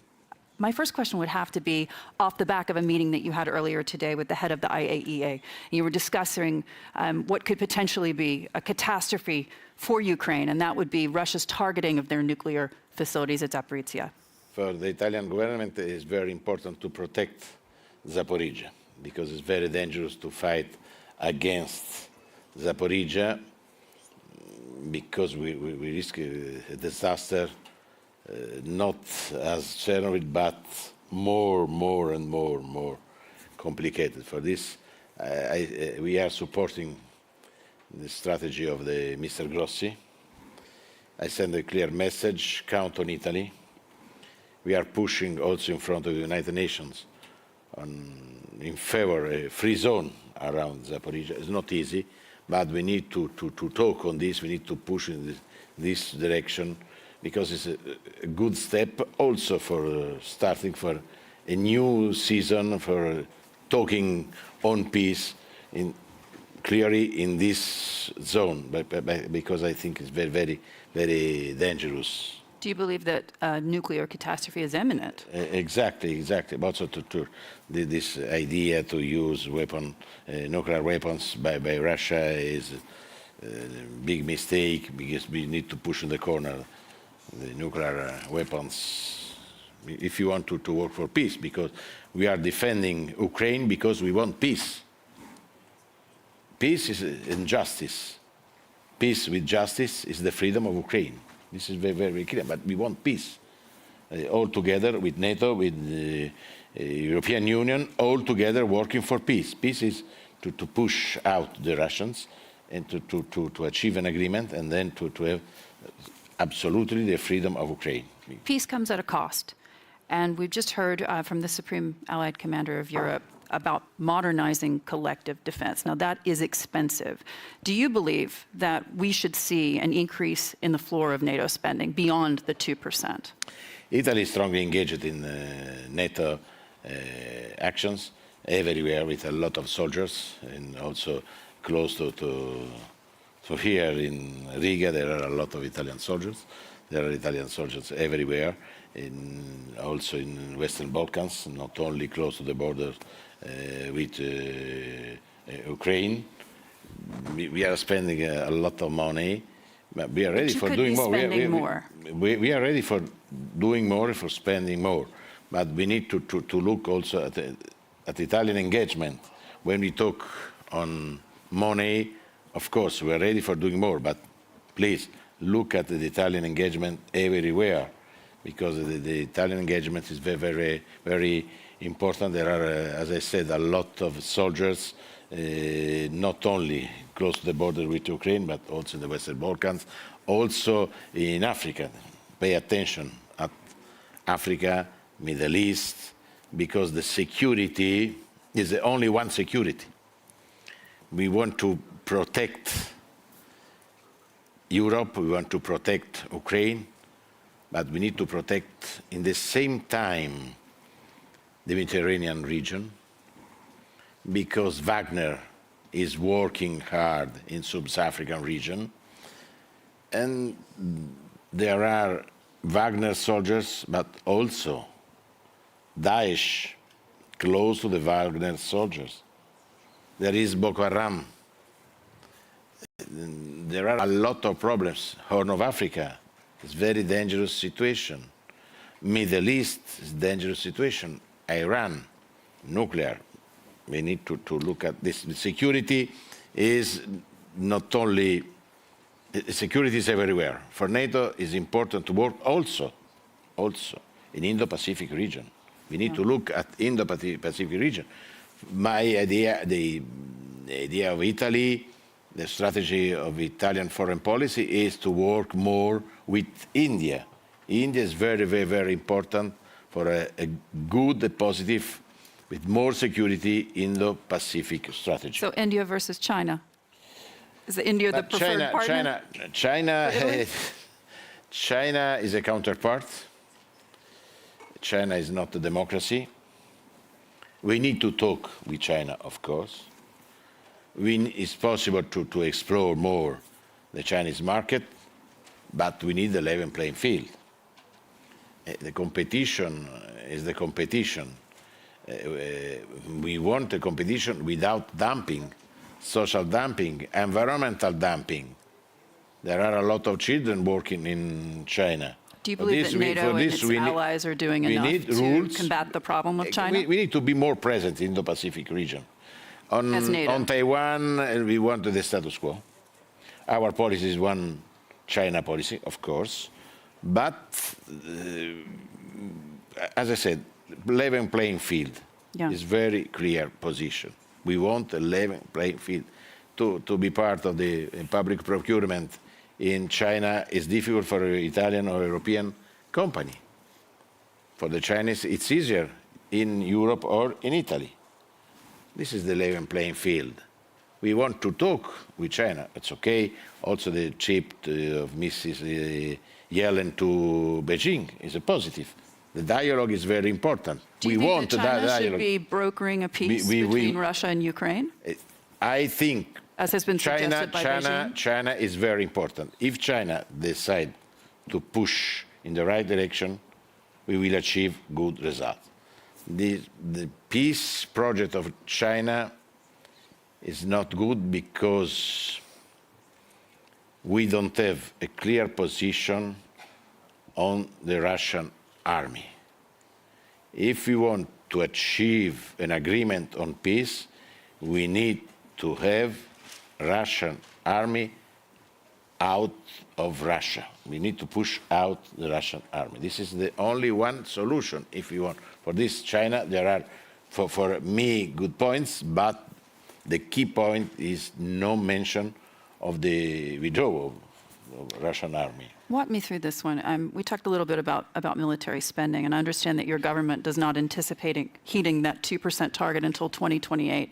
But given the fact that throughout this morning we've been talking about, as the Secretary General calls it, a war of attrition, one that he sees no sign of ending, does it not then make sense that it would be a good idea for Italy to accelerate that timeline to getting to 2%? Would your government be open to doing that? But as I said, because your economy is doing a lot better than it has been. The economy now is going up, but unfortunately, in Italy and Europe, there's an inflection, but not an internal inflection. It's coming from abroad. We are living a difficult moment. The economy is going up, but the inflection is stopping this growth. For this, we need to be prudent. Of course, we are strongly engaged in NATO. We are ready for doing more. But please, we need to look at Italian engagement, because to have a lot of Italian soldiers everywhere, this is not easy. We pay a lot of money. There are, for example, the Italian Navy, the Italian Guardia di Finanza, the Italian Coast Guard, strongly involved in the Mediterranean Sea.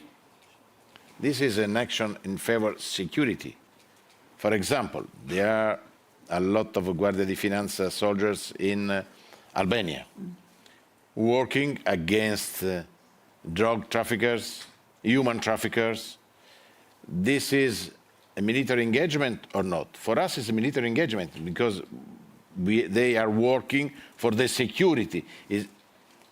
The first idea is a police action, but really it's a military action because it's in favor of security. Because if we want to stop the human traffickers, the drug traffickers, the weapons traffickers, this is for our security, for security of the Mediterranean Sea. The Mediterranean Sea, we need the Mediterranean Sea as a market, a free market, without Russian invasion.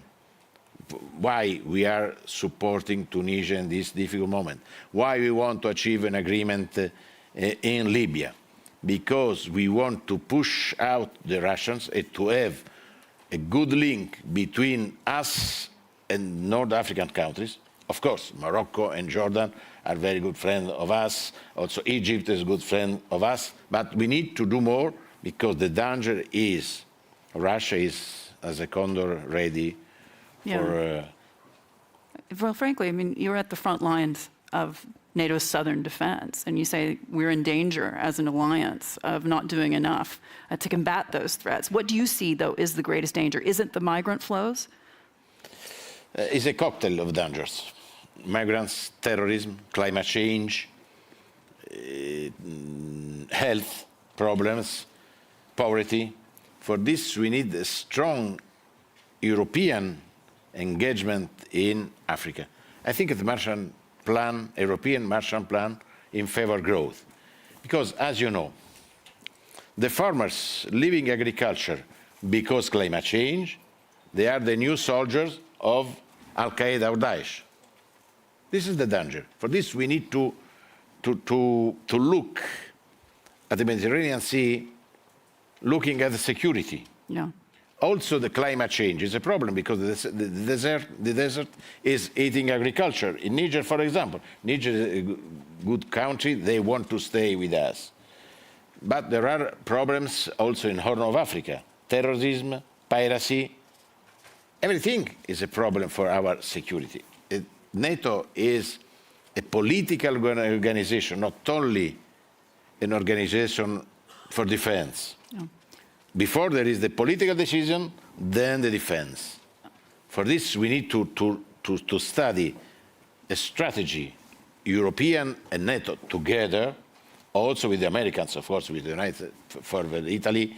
The two most important points of our policy is transatlantic relations and the European Union. For this is clear, the American engagement for us is very, very important to work with the Americans for strengthening the security in the Mediterranean Sea. But the Mediterranean Sea is part of our strategy for security. Of course, Ukraine, Middle East, too, Iran also on nuclear. Your government's been very positive in the sense of bringing Ukraine or fast-tracking Ukraine into the NATO alliance. But we've seen hesitancy. We see it from U.S. President Joe Biden. Do you believe that's a mistake?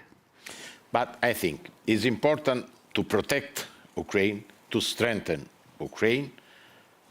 But I believe the American position is a good position. We need to work step by step. The first step for having Ukraine part of NATO after the end of the war is NATO-Ukraine Council. Is a political council, military also council, for working together, not only on Ukraine, but talking with the Ukrainians on our security in the world. This is an involvement, Ukrainian involvement, very important, is a very important step. And then after the end of this war, there is another important step for having Ukraine inside NATO. This is, for me, is a good message to Ukraine. We believe in Ukraine. We want to strengthen Ukraine. We are ready for doing more for the defense, but only for the reconstruction of Ukraine. Our engagement is not only a military engagement, it's a political engagement, because Ukraine will be part of the European Union. Ukraine will be part of our internal market. For this, it's crucial for us to work for the construction. I organized with the Italian government a big event in Rome with 1,000 companies, Italians and Ukrainians, for paving the way for the first reconstruction. Starting today, reconstruction is crucial for sending a strong message by NATO, Europe, by us to Ukraine. For this, we believe in Ukraine. They are our best friends. We are working hard at European level, at the national level with Ukraine. The position of Italy is very clear. I think in Europe, Italy is a key point in defense of Ukraine because we are engaged, because we are defending our values. So you don't believe the American position is that they're slow-rolling NATO membership for Ukraine? You think that timeline and the hesitancy that we're seeing coming from the White House is okay? There is a good result today. Sweden is part of NATO. For this, I want to thank Turkey because they decided to vote in favor. This is important message. Europe. But they got F-16s. Yes, but I think we want to... They got a take-home gift. Yes, I think it's important to work step by step. I am pragmatic, and I want to be optimistic. This to have Finland and Sweden today in NATO, not as guests today in Vilnius, as part of our political and military organization, also with the agreement of Ankara. This is a political point, very, very important. After a long debate on this, finally the conclusion has been very, very, very positive. Then we need to move on, all together for the security. But security is a strong instrument for living in peace. We want to live in peace. But as the Roman Empire said, si vis pacem para bellum, we need to have a strong defense if we want to protect peace. Our goal is peace. We are not engaged against Russia. This is very clear. We are engaged in defense of Ukraine, in defense of the international rules, in defense of democracy. Because at this moment the problem is between democracies and the different regimes in the world. We are part of democracy. We are part of freedom. This is a point very important, values. It's very, very important. It's not an engagement for power. It's an engagement in defense of our values. Two questions on that one. Would your government then be open to extending military authorization for weapons to Ukraine beyond 2023? Do you believe that that's going to happen? Because as of right now, that stops at the end of the year. We are ready for doing what we need to do. We are supporting in every sector Ukraine. Of course, our weapons are weapons for the defense of Ukraine, because I underline another time, we are not anywhere against Russia. We are engaged in defense of Ukraine. We want to push out the Russians, but our engagement is not against Russia. Our weapons are for the defense of the freedom of Ukraine. It's completely different. I noticed that you're hesitant to call out Russia in terms of, you call them other forms of government. You hesitate to call them a dictatorship. The West and NATO's response to this conflict has raised a lot of eyebrows beyond the West, and I'm talking about in the Middle East, where you have other forms of government. Should they be worried about the West's attitude? Because they are.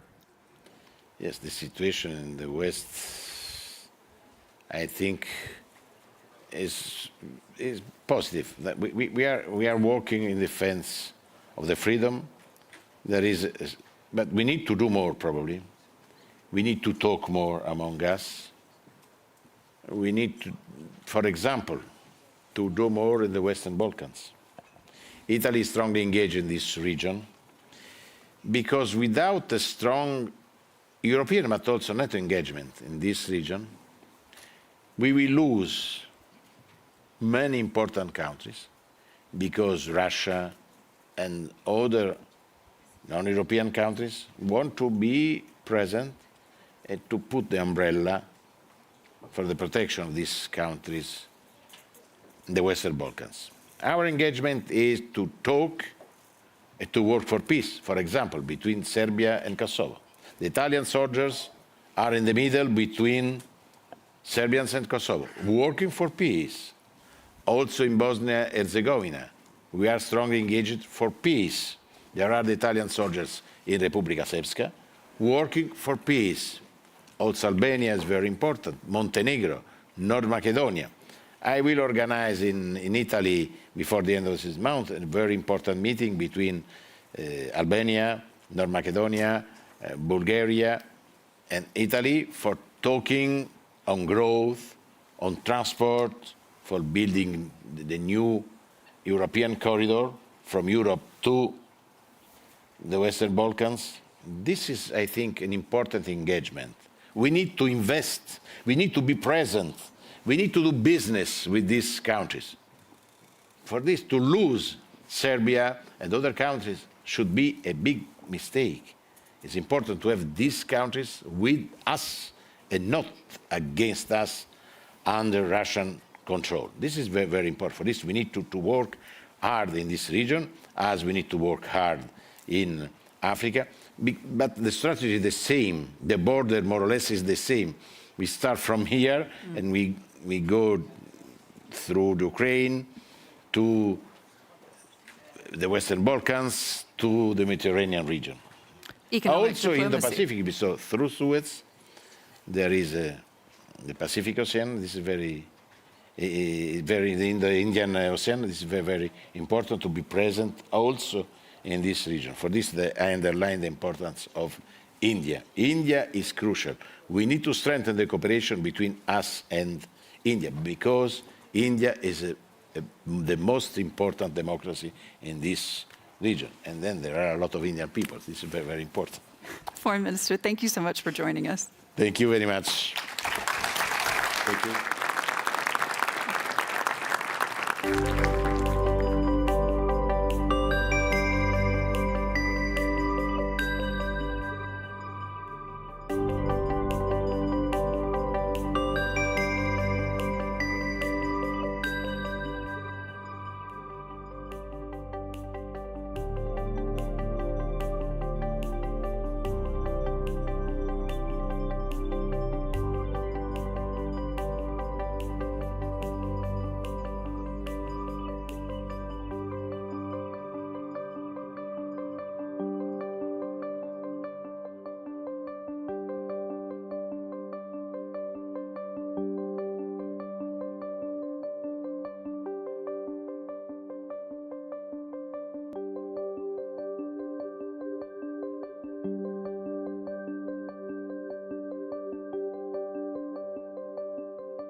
Okay, well, thank you very much. Our next session is about to start, and I'm very happy to say we're joined by Wendy Gilmore, who is the Assistant Secretary General for Defense Investment at NATO. We're also joined by Paul Johnson, who's Sweden's Defense Minister, Antti Häkkänen, who is Finland's Defense Minister, and last but not least, Boris Pistorius, who is the German Defense Minister. And Mr. Johnson, you probably guessed that I was going to ask you this question first. How are you feeling this morning? I feel very glad, I can assure you. No, Why is that? No, but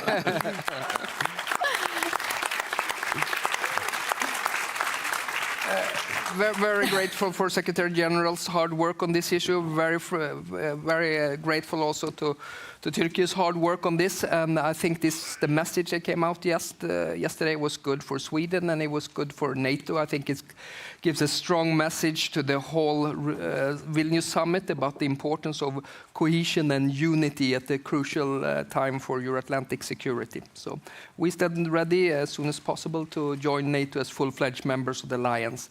In addition, I think it's also very helpful for the Swedish-Finnish cooperation as well, that we will have the same kind of security arrangement, and we can all be based on NATO's common defense planning. And can I ask, of course, being a reporter, I want to know, when you say as soon as possible, what does that mean? Do you have a date that you would like? I think that's for our Turkish, the friends to decide. As far as I understand, there will be consultations this coming week and so forth, but we have respect, of course, this is a sovereign matter for Turkey to make that process, a parliamentary process as well. But the NATO, obviously, the NATO flag is already waiting for you to put that flag in, we'll in there, glad to wave it as soon as possible. I think it's very good also for NATO's regional plans that we can be fully integrated into those as well. I think that's good for the deterrence and defense agenda. And Mr. Häkkinen, you went through that process to, obviously you started together at one point, it got separated, now it seems that you are reunited. What does it mean for you? Well, this is a big historical day and steps from the Swedish side towards the membership. I think Sweden joining NATO will fulfill the Finland's NATO membership also. Like our president has said, it will intensify the security in Nordic countries and in whole NATO. That's a higher stake.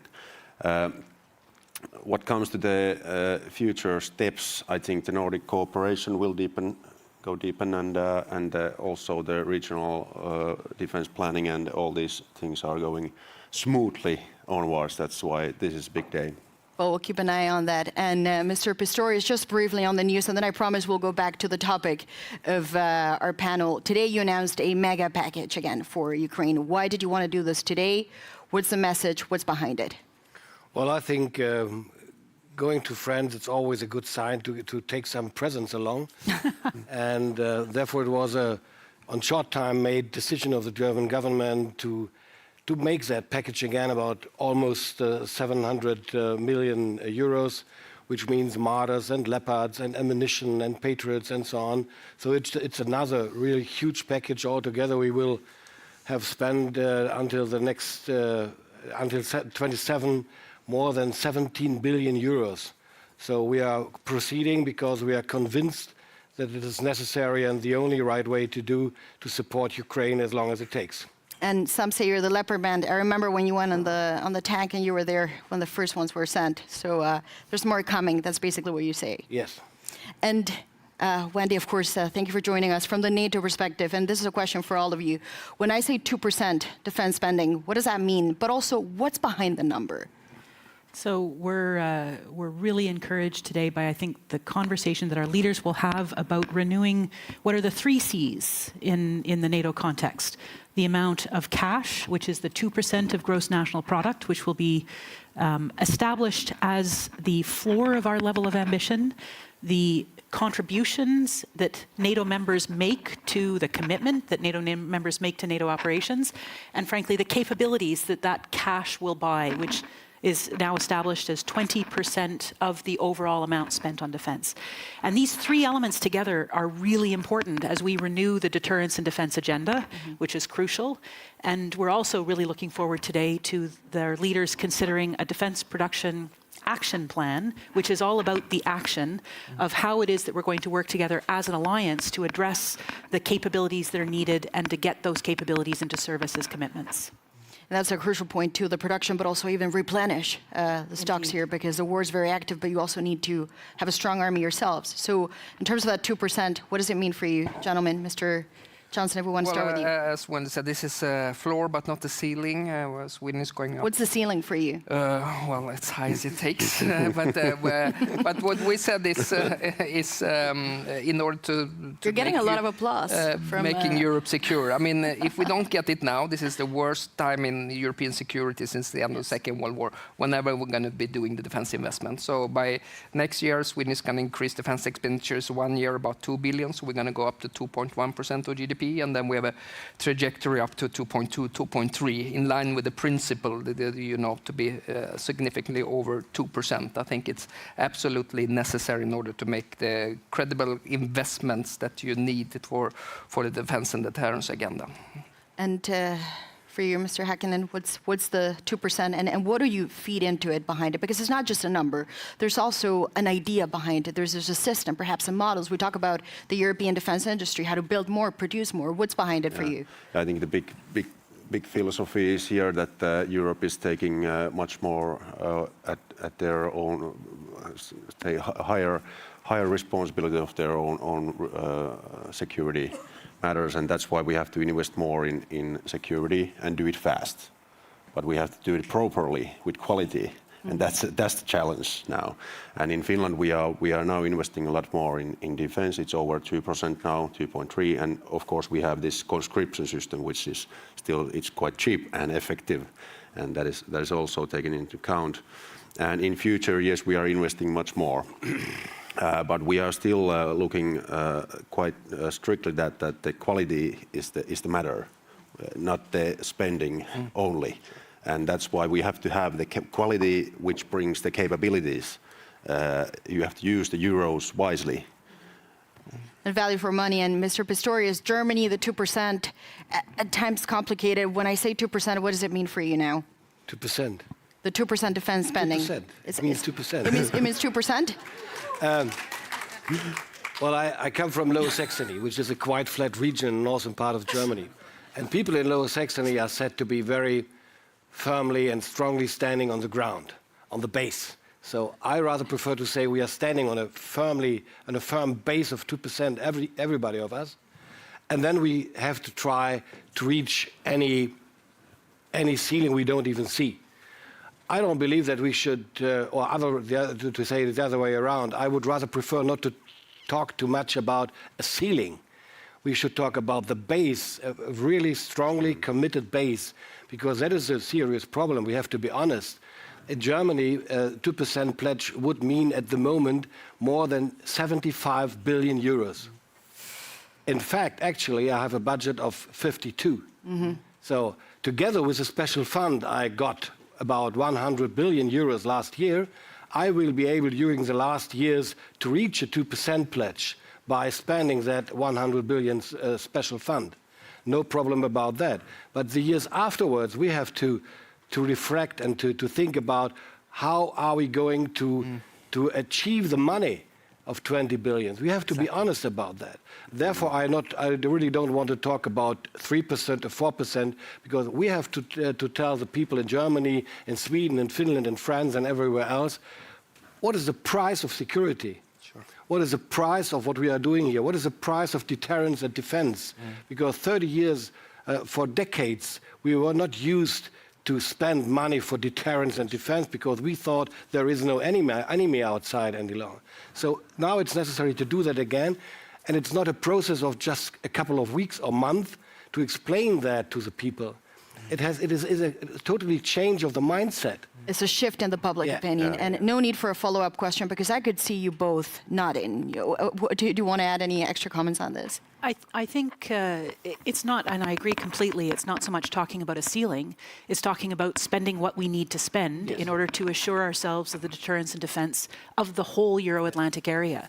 And one of the things that this leaders will do today in Vilnius is consider a new family of plans that NATO is putting together to deliver what it is that's needed. And that family of plans has commitments attached to it. It has capability targets. And again, one of the things that we need to do, bringing it to the subject of this particular panel, is figure out what is the defense industrial base in the Euro-Atlantic area that we need to deliver to those plans, and then to make sure that we have our industry partners and our government partners working together to do that. And if I can just, one more little thing now, is that one of the ways we do that is by helping, as NATO, helping nations work together to spend the money as wisely as possible. And we do that through understanding the defense industrial base. We do that through applying NATO standards so that we are interoperable with one another. And we do that by working together, by aggregating demand and making sure that we have the economies of scale and the efficiency so that we're getting best value for our taxpayers. And Mr. Johnson, do you want to add on that? Well, I think the mood has fundamentally changed, just as Boris said. You know, the power of example of a war going on. And I used to say that security is a bit like air. When you have it, you don't really miss it. But when it disappears, there's nothing is as important as getting back like that. So I feel there's a completely different mood. The people are willing to invest.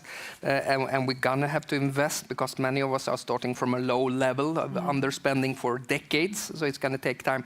Now, money is going to be good, but it's not going to be enough. What we have to do is to build capabilities, and that takes a little bit of time. It demands interoperability, it means training, it means stocking up on our warehouses and so forth. Just last point, which I think is very important also, what Wendy was talking about, our defense industrial base, and a strong defense industrial base is actually part of credible deterrence. I mean, that's a lesson learned from the war in Ukraine. This is a war of warehouses. You have to have an industrial base, not just for peacetime situation, but you have to be able to ramp up production now when we have a large-scale war going on in Europe. And that has been quite challenging. I spent a lot of time with industry myself doing this, and that's why I'm happy also that NATO is launching an initiative on it, and we've been working during the Swedish EU presidency with this, something called ASAP and EDIRPA as well. And I think this is something where I would like to see EU and NATO working very closely together as well. And you mentioned the industry. I work for Bloomberg, so we talk to a lot of CEOs, and one of the things they say is, we can do it, we can get to work, but we want to have visibility and we want to have long-term contracts, and this is not a story of 1 or 2 years. Is that an area where you're willing to go? You're willing to say, yes, we're ready to sign 10-year contracts. We're ready to do it now. Have a relationship with those CEOs, because they still say that they don't have that clarity. Well, they should be able to have it because they know it. Well, they don't have, of course, all the contracts they would love to have, but they know there is a security that we will spend the money because we are obliged, that we are forced to spend the money. There is no alternative for us to do that. So they can, of course, increase the capacities of production. And they could have done that already a couple of months ago. But anyway, now they get the contracts they need. And of course, you are right, we need contracts of framework contracts of 5, 10, 15 years. And there we are again at the 2% pledge. We can only give that security, that planning security for the companies of the defense industry, if we have the 2% pledge, if we have a budget which is reliable for the next decade. Otherwise, we are not able to make contracts, framework contracts, for example, for ammunition, for aircraft, for tanks, or whatever else. And by the way, another very important point is not only the capacity of production, it's also what you mentioned, the interoperability, the interchangeability. What we learn now is quite unbelievable, at least for me, being in office only for a couple of months. But I learned we have at least like 120 different kinds of 155 ammunition, which is quite ridiculous. Is that something that you say that is useless? We have to just look at what we have and become more compatible between us. Absolutely. It's a waste of money when we can't use what we have, essentially. Exactly. So you say it's not so much maybe the contracts, but it's actually get better contracts that apply to both. It's both. It's a matter of contracts, of course, but the contracts has to have, or needs, a base, which means reliable budgets for the next years. Otherwise, we are not able to close the contracts. You want to? You both. Yeah, just a couple of notes. We are doing in Finland kind of long perspective defense planning earlier, before NATO, and now at the NATO time, and it's at about 10-year, 15 years planning what kind of capabilities we need and where we are going to get those, and the procurement processes are just about 7 years, 10 years. And this is the problem now. If you're lifting or ramping up your defense now, it will take several years, or either it will be very expensive, or even though you have the money, you don't get the equipment now. And that's why we have to do the right decisions now, fast, but the results are coming afterwards. Yes. And like Boris said, it's highly important to message this to the people. We are living in democracies. The people, why we are changing this European mode of our own security now. It is changing now. Long perspective, but decisive conclusions now. Cooperation between European Union is highly important. And of course, there's 3 layers that the national decisions, everyone needs security of supply. For example, in Finland, we live kind of back there at the Baltic Sea, and we have, of course, the Nordic land world, but that's why the security of supply in military things is the highly important thing for us. It's a crucial. We have to live in a crisis, and that's why we have to have an industrial base at the Nordic countries. But the cooperation in EU, NATO, that there's a smooth cooperation, that's the key point. And go ahead.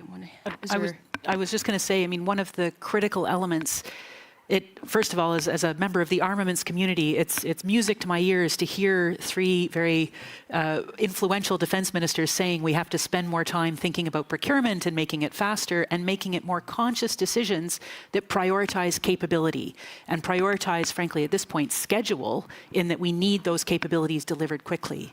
The other piece that is so terribly important is making sure that we are planning these procurements from a perspective that is agile, that, you know, it's not we're buying one platform and we're going to keep it for the next 40 years, but we've got to buy these platforms consciously, collectively as NATO allies, working from the family of plans, so we know where we're working together. The nations that are working together should be sitting together and thinking about what are the capabilities we need to field, but also making sure that we can continue to update these capabilities over time, because the innovation agenda is so important. And that's, frankly, why doing things multinationally, why the European Sky Shield initiative is so terribly important. For the Nordic countries to work together as Nordevco, you know that you will be working together in the family of plans, so fielding these capabilities is just crucial. And how does the EU, I wonder, feed into this? Because obviously you talked about we need to know what we're doing. NATO's obviously a perfect way to handle this, but obviously at an EU level, you meet very regularly all the time, and we talk about also that aspect of this. I'm not saying you have to go in separate lanes where this is a contradiction or one competes with the other, but is there a European-specific element that would have to feed into NATO for this to work? Well, the EU is a different body because it has supernatural structure. It has a commission to start off. So the EU had two things, which is different from NATO. One thing is, of course, more of a regulatory power. You know, we have defense procurement directives, things like that, that are not established. The other one is a matter of funding, of course, with the EDF and the European Defence Fund and the Commission and so forth. But what I think we really need to ensure is also, I don't want to come in a situation where a single European market with a single supplier. What I think Europe has always been based on diversity and competition in order to have excellence. As a consumer, I still want to have alternatives to push the prices, to make the defense industry raise to the challenge as well. So this is a balance, but in the trajectory we're moving, of course, we need to have more consolidation and more cooperation, more common acquisition across country. The last point also then on, so once again, a lesson learned from the war in Ukraine. I was in Ukraine 4 weeks ago, and what we're doing in Europe right now is really exporting our fragmented industrial base to Ukraine. Ukraine now has 600 different types of weapon system to maintain, and that, you know, that's hard work if to do logistics and training on different kind of platforms and system. And we might be able to have CV90s and Bradleys and various forms of tanks, but it's at least the minimum that we can have some kind of common standards when it comes to communication, interoperability, security of supply, that we can use the same kind of ammunition. And that's why I think NATO's work on standardization, but also requirements of demands in early phases are extremely important as well. The reason why I mentioned the EU and maybe the European aspect of this is that we know there's some European countries, however, that do say we still buy a lot that is made in America, but perhaps to make this fair, we should have the French defense minister here, and she's obviously not here, so let's go back into our point of debate. I wonder, Wendy, for you, and maybe also for the three of you, if you assume this is a war that may be long-lasting, that is going to require this constant, non-stop of weapons for Ukraine to be able to defend itself. At the same time, you have to prepare what you say will be the army of the future also for NATO. How concerned are you? I mean, is there a point where you say it could get to a point where we have to decide and we're not ready yet to do both? I honestly think that we are all capable of walking and chewing gum at the same time. Both? If I can use that expression. We have three main tasks in front of us. We, as all of the nations of the alliance and outside of the alliance, are helping Ukraine to win its war, to address the illegal and unprovoked invasion of its sovereign territory. At the same time, as we are assisting Ukraine, we have to replenish our own stockpiles and make sure that we continue to have what is a credible deterrence and defense for our own areas. And at the third time, we need to make sure that we are planning for our military capabilities that are agile, that are integrating innovation into the overall mix. And that's absolutely doable. And it's doable. But is it all of it doable? Or is there an element of wishful thinking? Ultimately, there's a lot of pressure. I think there are really intelligent planners at the NATO level. There are very capable planners at each of our national levels. I think we're working within the supranational bloc, which is the European Union, which is the North American defense industrial base. We buy from Canada, not just the United States. But we also buy from outside of the Euro-Atlantic area. So we are working very closely with trusted partners to make sure that we have industrial base that is fit for purpose.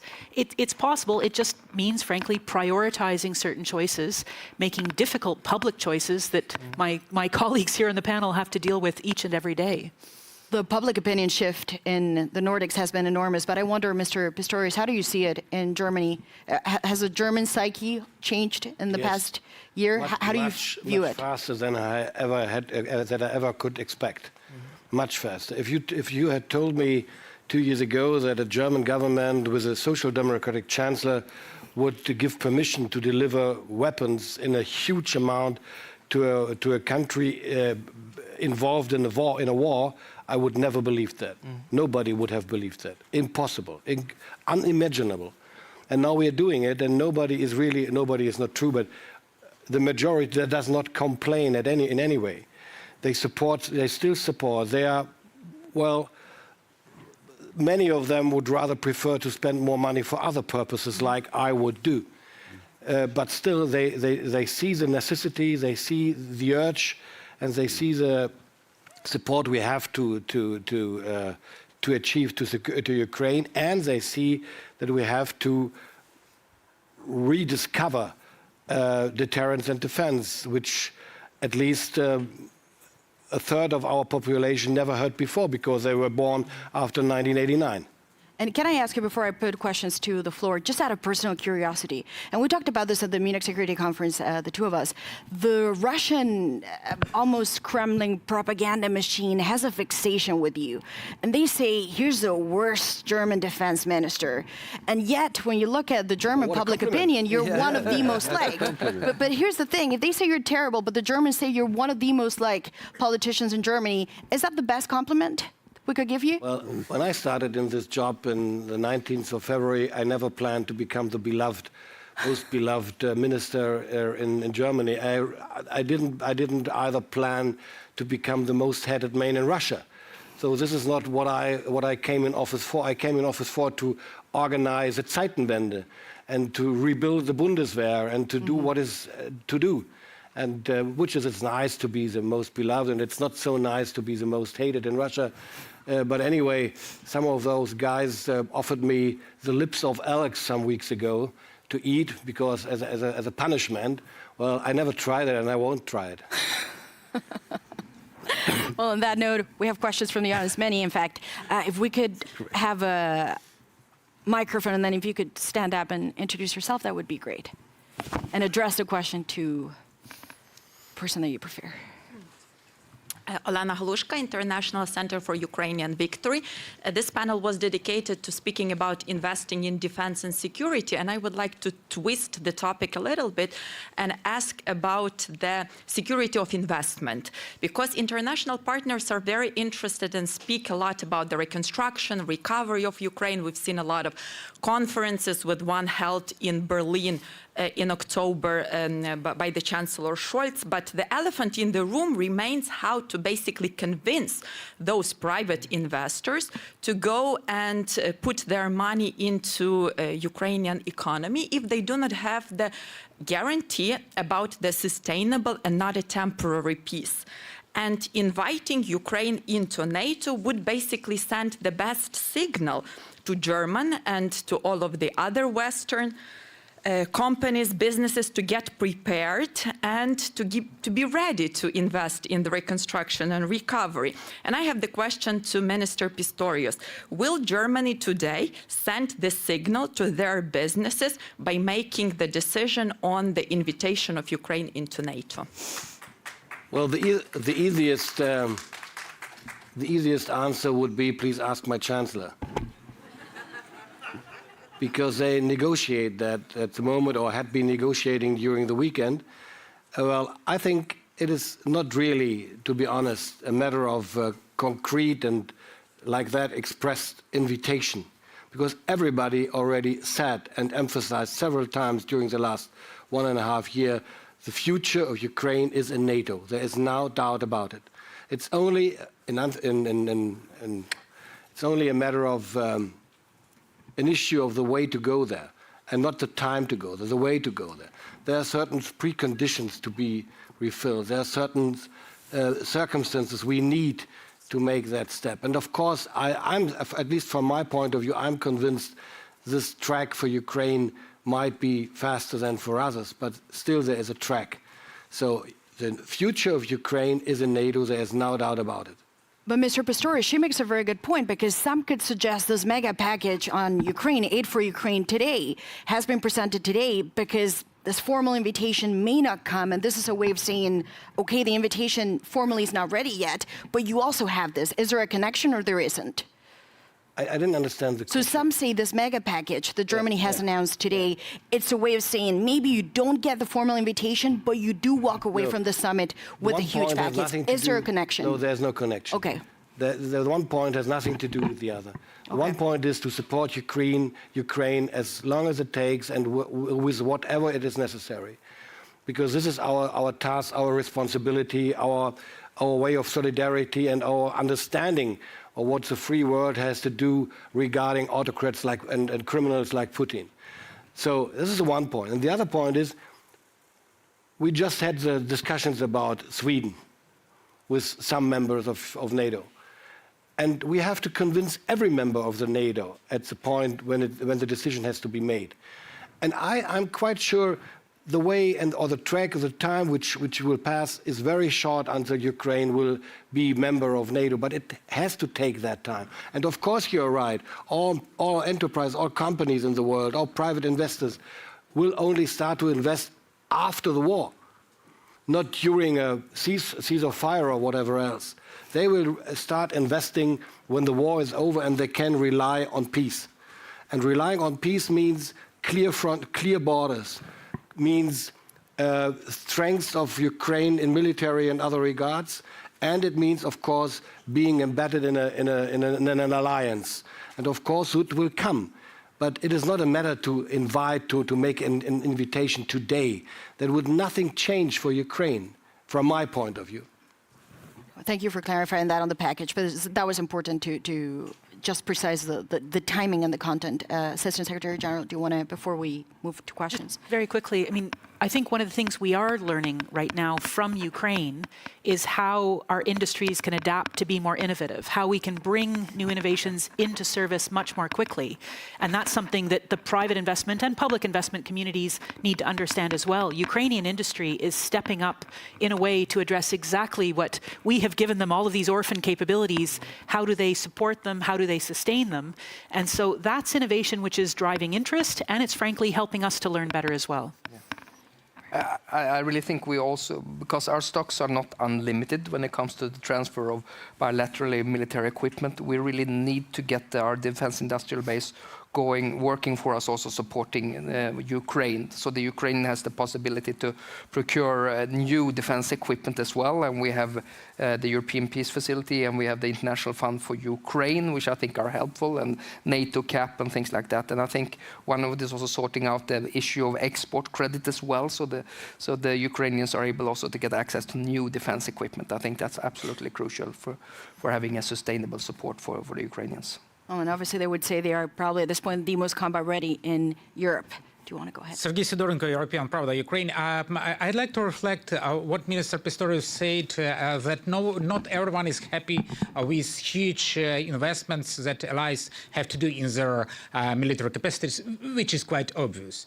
How do you see is there a real possibility that due to that, pressure of some part of the society, Germany and maybe other allies would see that they have to decrease their military spending and spendings to Ukraine? And if you see that this possibility is there, what can we do in Ukraine and what can other allies do to prevent that? Thank you.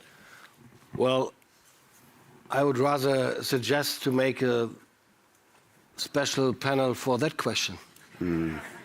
Because it's a very complex question. Of course, we have parts of our society in Germany, and I'm sure in Sweden or in Finland or in France or in Great Britain too, which are not happy with that.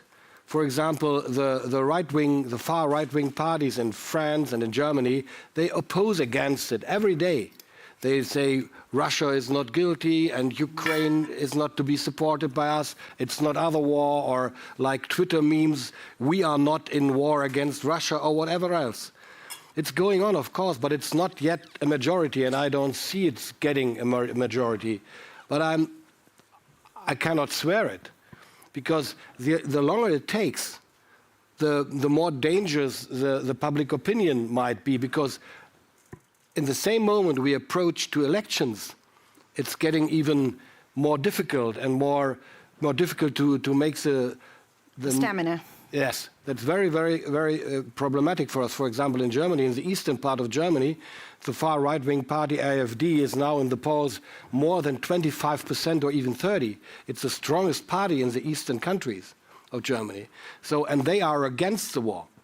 So what we have to do, what we have to achieve, is that the democratic parties in Germany do stand with Ukraine and commit with Ukraine and with the support, which is very important. Expensive too, of course, but not defending freedom and security in Europe by supporting Ukraine would be even more expensive afterwards. So that we have to convince the people about, and that is our task as politicians in Germany and other countries.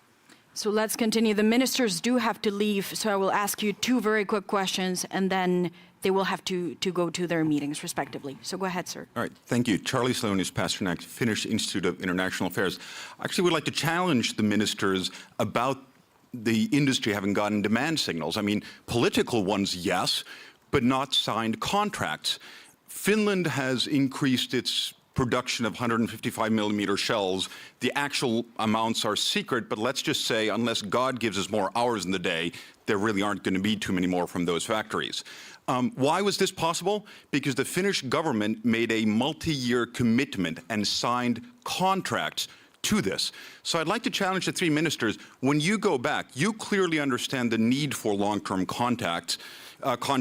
What are you going to tell your governments and parliaments that they invest and commit to the future over many government periods, so industry can actually build the capacity? Thank you. So hold that question there, and we will take the final, and hopefully we can bundle and answer all the questions at the same time. Thank you very much, Alexei Goncharenko, member of Ukrainian Parliament representing Odessa. And that's important because my question is about the Black Sea. You are representing Baltic Sea, but there is one more sea which is also very important, which is Black Sea. And we are often saying that Putin failed to achieve his goals in Ukraine. That's true, thanks to Ukrainian resilience and your support.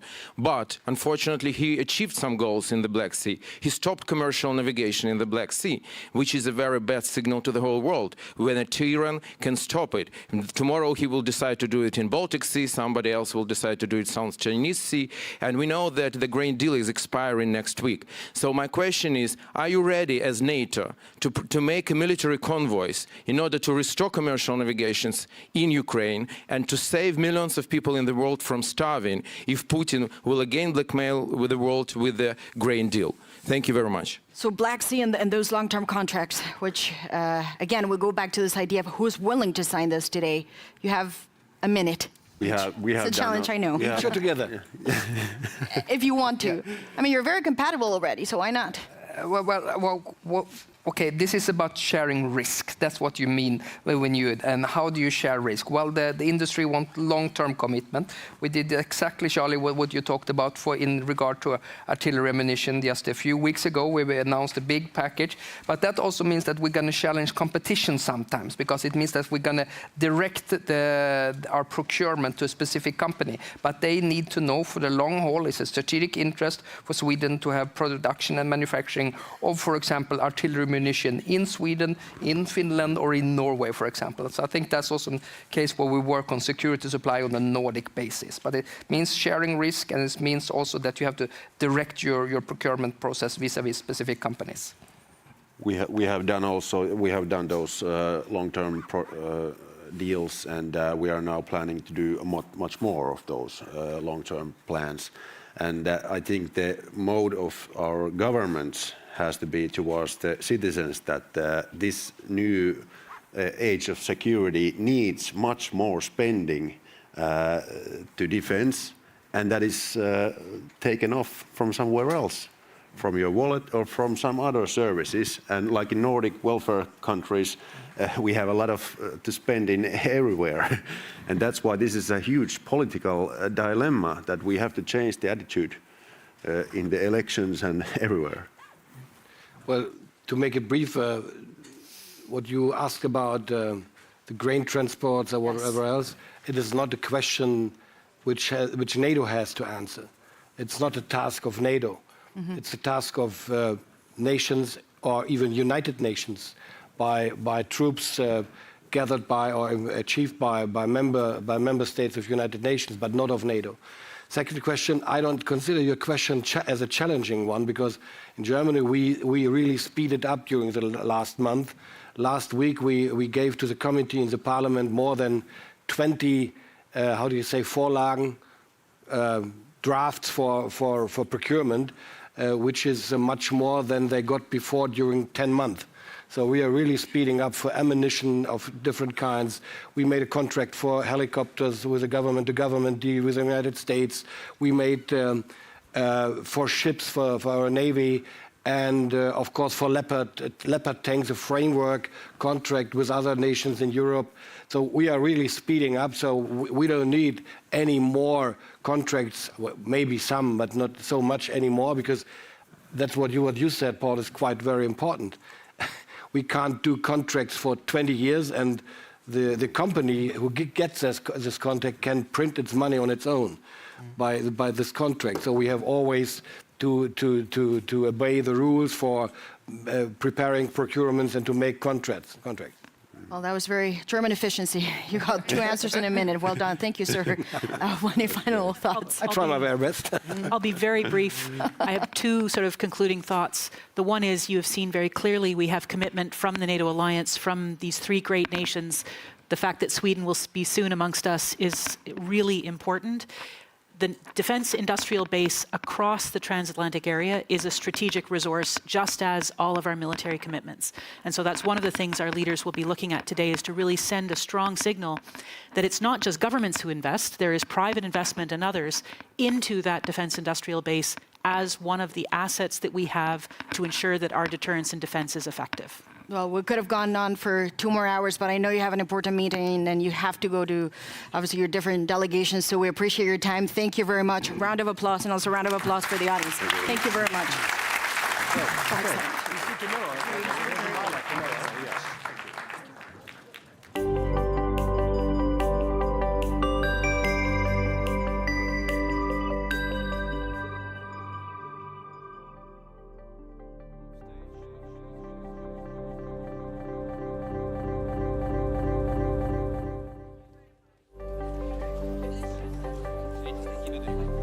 Pasakyk, kada.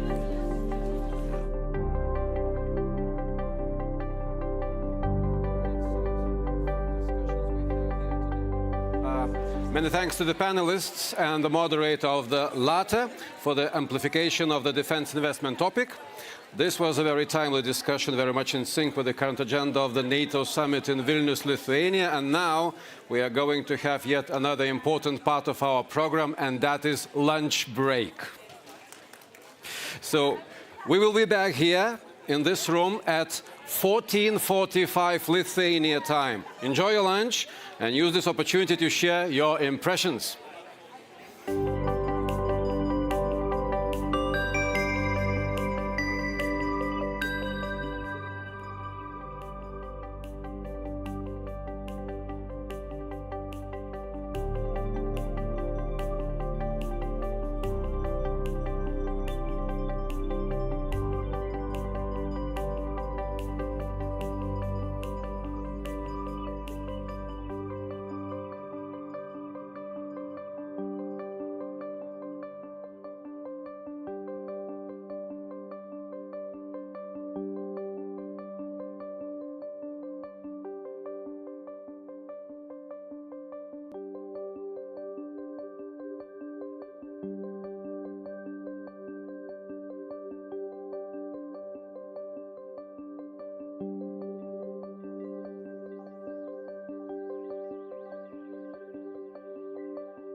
Hello and welcome to the NATO Public Forum YouTube studio. I'm Jack Caddy from TLDR News, and I'm joined by Admiral Rob Bauer, the chair of the Military Committee of NATO. Hello. Very nice to meet you. Thanks for joining us. Nice to meet you, Jack. I'm going to dive straight into Ukraine, which is obviously the big topic being discussed both here and around the world. Just last week, you warned about underestimating Russia's ability to bounce back in the war and more generally. How do you think NATO's new plans help to protect against the continued threat of Russian aggression? The plans are basically based on the Russian threat and the threat from terror groups. So we are in a very good position with these plans, but it's not only about the plans. We need now, the nations need now, to do what is necessary to make those plans work. So this is about executability of the plans, because if you are looking at collective defense, it's basically the timelines is based on the enemy. So if someone attacks you, you have to be ready. There's not a lot of time if you are attacked and when you are attacked. So that is why it is so important to have more forces at a higher readiness level, that we are going to really buy the capabilities that we need, or air defense systems or whatever that is part of the package of capabilities that we need to successfully deter and defend against those two threats. So it's great to have the plans, which is very historic, and it's an enormous amount of work to get there, but it is now time to make them executable. And part of that obviously is involving kind of spending targets around the world. NATO members collectively increased their defence spending by 8.3% in real terms last year, which is a record level of spending. But there are some NATO members that are still below the 2% target. Do you think that NATO is doing enough to guarantee security for the future? And is there anything more that could be done there? So the good news is that since 2014, when the first discussion was on the Defence Investment Pledge, the decision in Wales then was we're going to move towards 2%, and then 20% of the defence budget invested in capabilities, and no more lower budgets in absolute terms. And I think that has been a success in a way that NATO has seen a huge increase in the defence budgets across the board. Some are moving faster than others. And I think part of the discussion here in Vilnius will be, what is the new defence investment pledge? Is 2% the ceiling or is it the floor? And I think we are moving towards 2% as a floor, and that then helps us to actually have the money available for all these investments that are necessary. So I think the decision that will be taken in the coming days are very important again, because they basically assure that there is sufficient money to do the things that are necessary. But we cannot do it alone, because there's another factor that is very important, and that is the defense production capacity. So the defense industries in, let's say, Europe and North America. And we've seen, again, with a war, as we saw with the pandemic, that just in time, just enough, which has been driving our economies for decades, is actually too late and not enough. And therefore, we need to ramp up the production capacity, but it is it's a private sector. So we need to talk to financiers. We need to convince people to really invest more in defense industry, so that the armed forces get the capabilities faster when they order them. And I think that is parallel to all the things we do in NATO. We need to work on that as well. Absolutely. We obviously heard massive news yesterday that Turkey's President Erdogan would be ready to ratify Sweden's accession into NATO. I'm interested on your perspective of what Sweden will add to NATO's collective security. Well, the good news for all of us is that with the accession of Finland and Sweden, of course, we have more territory to defend, which is a concern, might be a concern to some. But the good news is they bring very capable forces to help us and to help themselves and to help us as a collective. So I think we are in a very good position with those two nations, because they have very modern armed forces, because they were working with us already for a long time. So the integration in military terms in our armed force, in the structures, in the military structures, is going to be very easy. as we now see with Finland already. Yes. And militarily, there's another advantage, and that is that the defense of the Baltic region will become easier for NATO. Because basically, so the vulnerability for nations like the Baltic states and Poland is going down because of Finland and Sweden to their north and northeast. So I think in many ways it is good news. It is contrary to what Putin wanted. He wanted less NATO. He gets more NATO. Yeah. He wanted a less united NATO. He has a more united NATO. So in many ways, he made a strategic mistake, not with terrible consequences for Ukraine. But I think in terms of our alliance, it has strengthened the alliance in a way that nobody basically foresaw. Absolutely.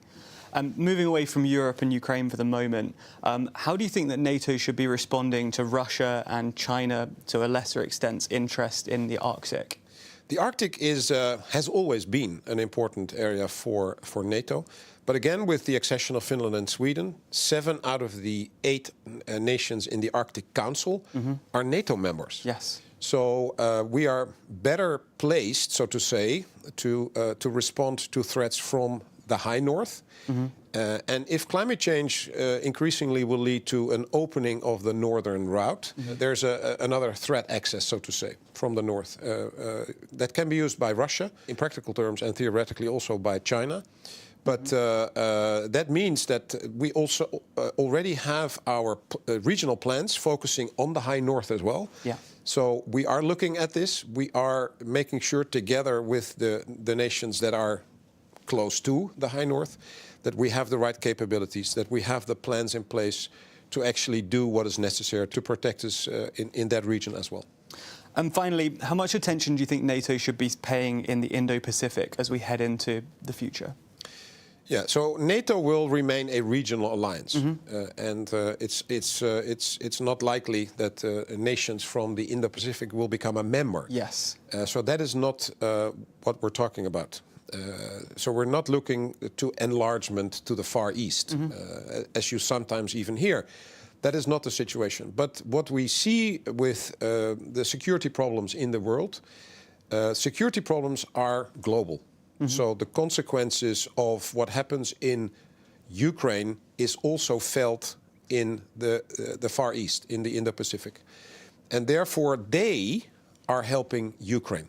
Yes. They are helping Ukraine as well with financial help, with weapons and non-lethal aid.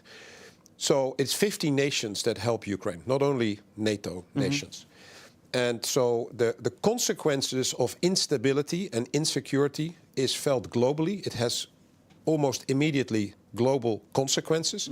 Therefore, we talk to the Asia-Pacific partners, Australia, New Zealand, Japan and South Korea. And they want to talk to us because what happens in Ukraine can happen in their region as well. Yeah. And then they want to have the contact with us. We don't have plans against China, military plans, because China is not seen as a threat, but as a challenge. And we will have to look what it means for our region if China would become more active. But for now, that is not militarily, that's not the case. But the discussions with the Asia-Pacific nations especially is about how we cooperate in general terms, how we learn from each other, how we can help each other, both on the political and the military levels.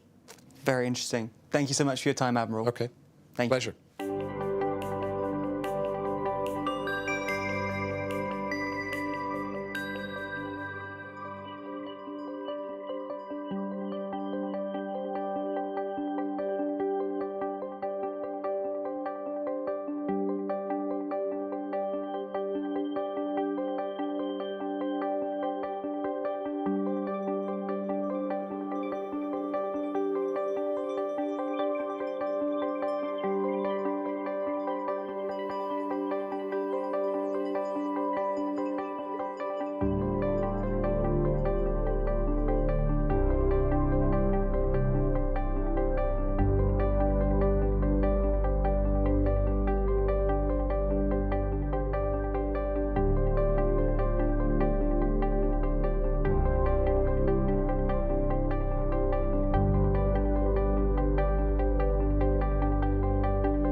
Ladies and gentlemen, welcome back from the dinner. Please take your seats.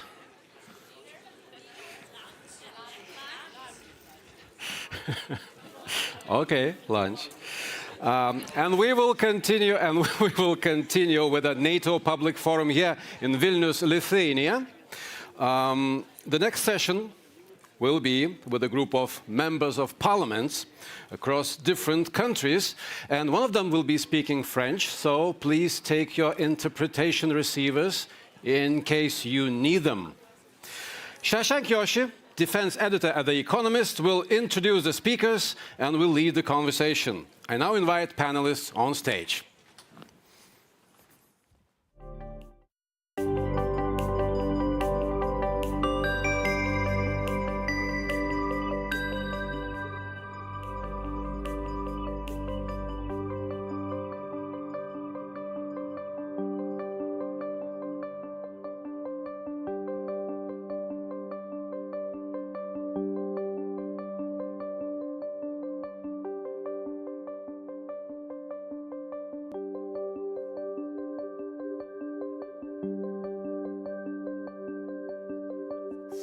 Please take your seats. Thank you very much for joining us in our afternoon slot. Well done for making it from lunch.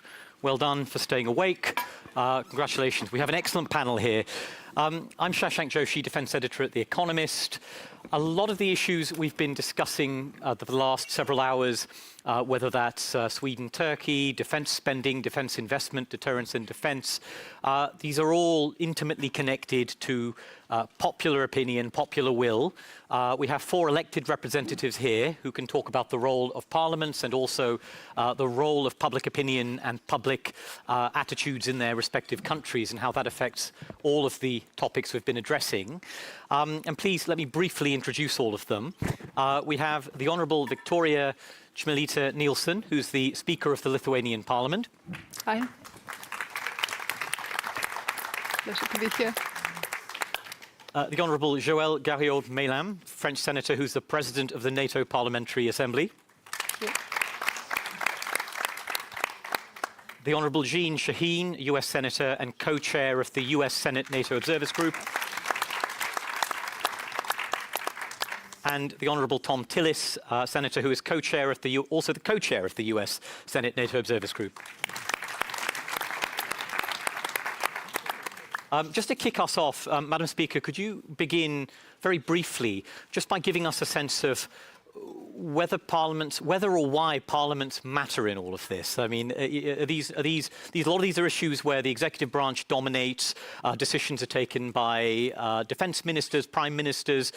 What is the role of parliaments? Are they relevant at all here in what we're doing? I certainly believe so. And when today we live in the circumstances with the war in Europe, with Russia's brutal attack on Ukraine, it is obviously not just a regional problem. It is not just something that could be limited to 2 countries or, let's say, this area of the world, but it is an attack of the well-established rule-based international order. Among other things, it is also an assault on parliamentary democracy.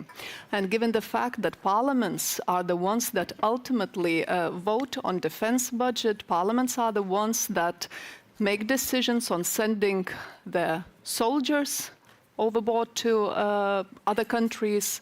I believe that, the role of parliaments is as important as ever, and definitely it would be a mistake and it would be impossible to understand if we would just stay behind and not engage more actively than ever.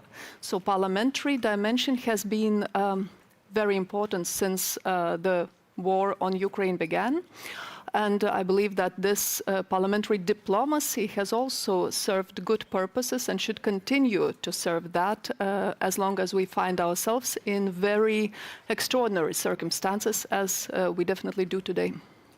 Thanks very much. Senator Garriaud-Maylam, could I turn to you, please? And we'd just like to ask you a question about popular perceptions of NATO, particularly in an era in which the European Union has also been assuming more strategic responsibilities, doing more on strategic autonomy. Can you talk a little bit about how you see those differences and how they manifest in your work?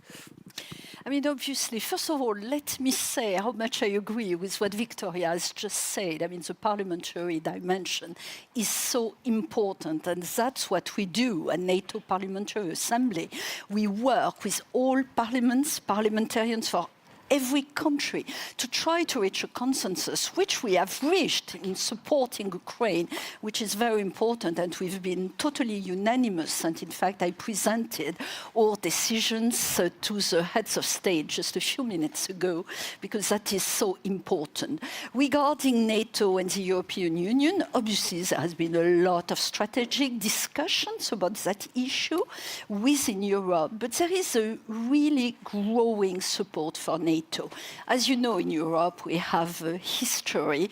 Unfortunately, this is not my case at all. I love the United States. I studied there. I've lived there. And so it's not my case, but there has been sometimes some resentment coming from the leftist parties, especially. But you know, more and more, everybody recognizes how NATO is important. But we want to develop our European defense, but within the framework of NATO. There's no other possibility now. We need to work within NATO, but we need as well to spend much more on our defense spending. For instance, our Parliamentary Assembly has recommended that we spend 2% of our GDP on budget, and that it should be the minimum, because it's extremely important to make sure that we have enough security for all our territories, all the member states of NATO. And I'm just realizing that as a matter of principle, I always want to speak in French, because French is the second official language of NATO, and I've switched to English, so I really apologize for that. I apologize to the French speakers who may be listening and who will give me a bad time afterwards. So maybe for your next question, I'll switch back to French, if you allow me. Thank you for indulging us. But you know, support is growing, you know, to have a short answer to your question. And can I ask just a quick follow-up to that before I move on, which is, could you just, I worry we're in a room and on a panel where there's a lot of like-minded thinking, and as you said, you're an Atlanticist and you grew up in the US. Could you just identify the risks to that support? What do you think are the major risks going forward? Obviously, there are risks. We have all over Europe populist movements which are growing. And that's a big worry for us. And I mean, we've seen it recently in France. You must have seen it on the news. There's been a lot of turmoil, and we have to be very careful about that. And we have to explain over and over again what are the challenges for our common security. We've got to show how important that we are united, you know. We are stronger together, that we always say, but it is something which is so important. And I'm sure we'll manage, I'm sure we'll succeed, because there's no other way, and that people will start thinking. But it's true, we have a little network of very strong supporters of Russia. I mean, they are always the same, you know, the same people who were against vaccinations, the same people who are always against everything, and obviously now they support Russia. But I still do feel the majority of the French people and of all the other countries are realizing how important our unity is, because we cannot not support Ukraine, we cannot not support this common defense, and we've got to increase our defense spending. This is extremely important in every one of our countries. Thank you, and that's a sensible place for me to go to you, Senator Tillis, because there's no denying, looking at the polls, that there is a partisan divide in attitudes to NATO in the US, and there are greater doubts in your party amongst some, not just over favorability of NATO, but also on support for aid to Ukraine. And certainly from a European perspective, there are jitters looking ahead to the coming months and years, where we ask how staunch is that support. Can I ask how you assess that picture, and whether you can assuage those concerns or nuance them in some way? Well, first off, we're all one big happy family in the United States. And like all families, we have our differences. But the fact of the matter is, the support for NATO, even a couple of NATO conferences ago, where the narrative was that the United States was moving away from NATO. They thought it was outdated. Gene and I went to a NATO summit, reaffirmed on a bipartisan basis. We have support. And I would not have done that if I didn't think that my Republican colleagues, my supporters back home, supported NATO, supported our investment. I think that the only headwinds that we really face in the United States is the notion of burden sharing and having everyone recognize this is a historic opportunity for us to build capabilities that the Ukraine invasion have obviated. There are areas that NATO needs to invest more in. There are areas that each member country of NATO must invest more in. And if we can come away from this conference and future conferences demonstrating that we understand what those vulnerabilities are, we understand areas of stress that have come over the last 18 months, that I'm completely convinced that we'll continue to have majority support among Republicans and Democrats. Even amongst the parties, we have our concerns. But I believe that they're all manageable in a democratic country like the United States, and I believe that our support for NATO, our support for the Ukraine effort will continue. But make no mistake about it, the single greatest political risk that we have is not having the member nations of NATO satisfy, not only, it's not a number, it suggests a capability, it suggests a capacity. And we understand, each one of us, what those deficiencies are. And we need to show progress there. With that progress, there's no doubt in my mind that the 75-year alliance will be a 150-year alliance. Thank you, Senator. Senator Sheen, can I also ask you sort of to tackle the same question, but I also want to take up a specific issue where parliaments have played a role, not just in the sort of broad sense, but in a very specific sense. We know that one of Turkey's requests was congressional support for F-16 sales. Given last night's developments, I'm just curious as to how you see the mood in Congress having changed and whether the decisive shift is underway and what that means. Well, just to reinforce what Senator Tillis said, we have a strong bipartisan delegation here from the Senate, and we are here to show our support for NATO, to show our support for continuing to do everything we can to support the courageous Ukrainians in this unprovoked war against Russia. So that is the reason we're here, and we agree, and I'm really pleased to hear you say that the Parliamentary Assembly agrees that the 2%, what we hope will be a floor, not a ceiling, is important to every country, because we need to make sure that we continue to have the capability that we see as so important. You know, after the fall of the Berlin Wall and the dissolution of the Soviet Empire, I think we had what we called a peace dividend. We thought, well, we don't have to prepare to fight anymore. We don't have to prepare for conflict. And what this Ukrainian war has shown us very starkly is that that is not the case, that we do have to prepare. I was very pleased to hear another breakthrough with Turkey on Sweden's accession into NATO. It's something that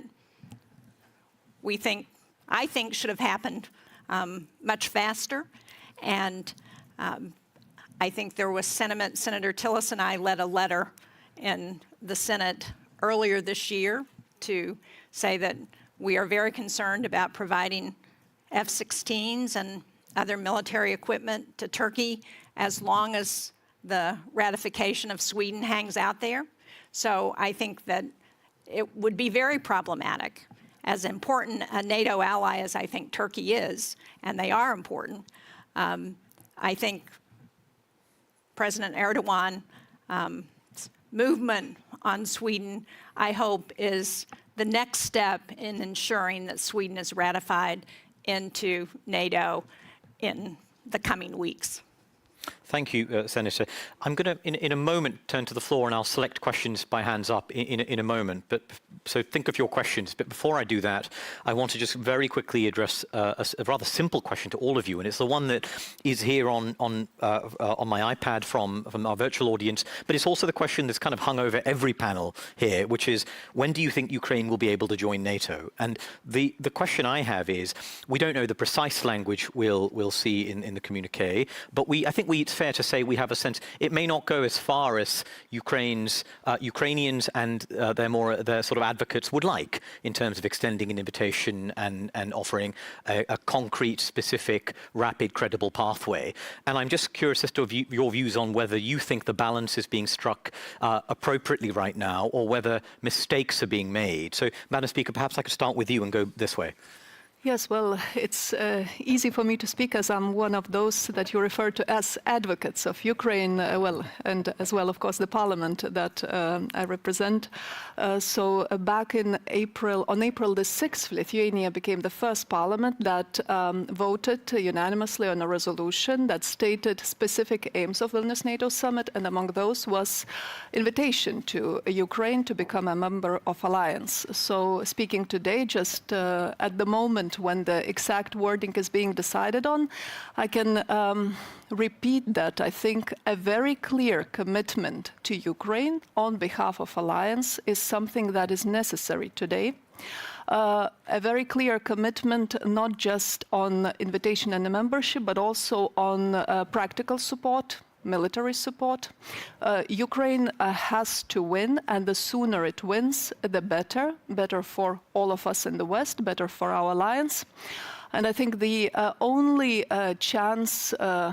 thing that Russia is betting on is a long, difficult war that will put strain on our strategic patience, that will be undeniably affected by changes of our political cycles. And, we have a window of opportunity that would really be a pity, more than a pity to miss. Madam Senator. Totally agree. This is exactly what I told the heads of state earlier.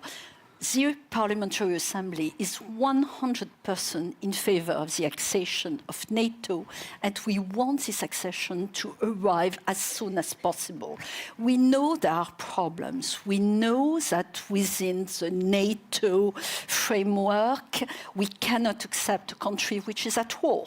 It is a principle. So that's why also we need to win this war as soon as possible, and we need to have all the efforts we can put on the table to help Ukraine to win that war as soon as possible. But I've also demanded, and obviously I'm talking in the name of my assembly, that a very clear path is put forward to say how we are going to achieve that. Obviously, it's impossible to say when it will happen, but what's important is that clear path is being drafted, and that also we afford security guarantees to Ukraine, and not only to Ukraine, because we've got to consider the other countries of the region, and I'm thinking of Moldova. I mean, there are other threats. We talk about Ukraine, but there's also Belarus. I mean, there's a huge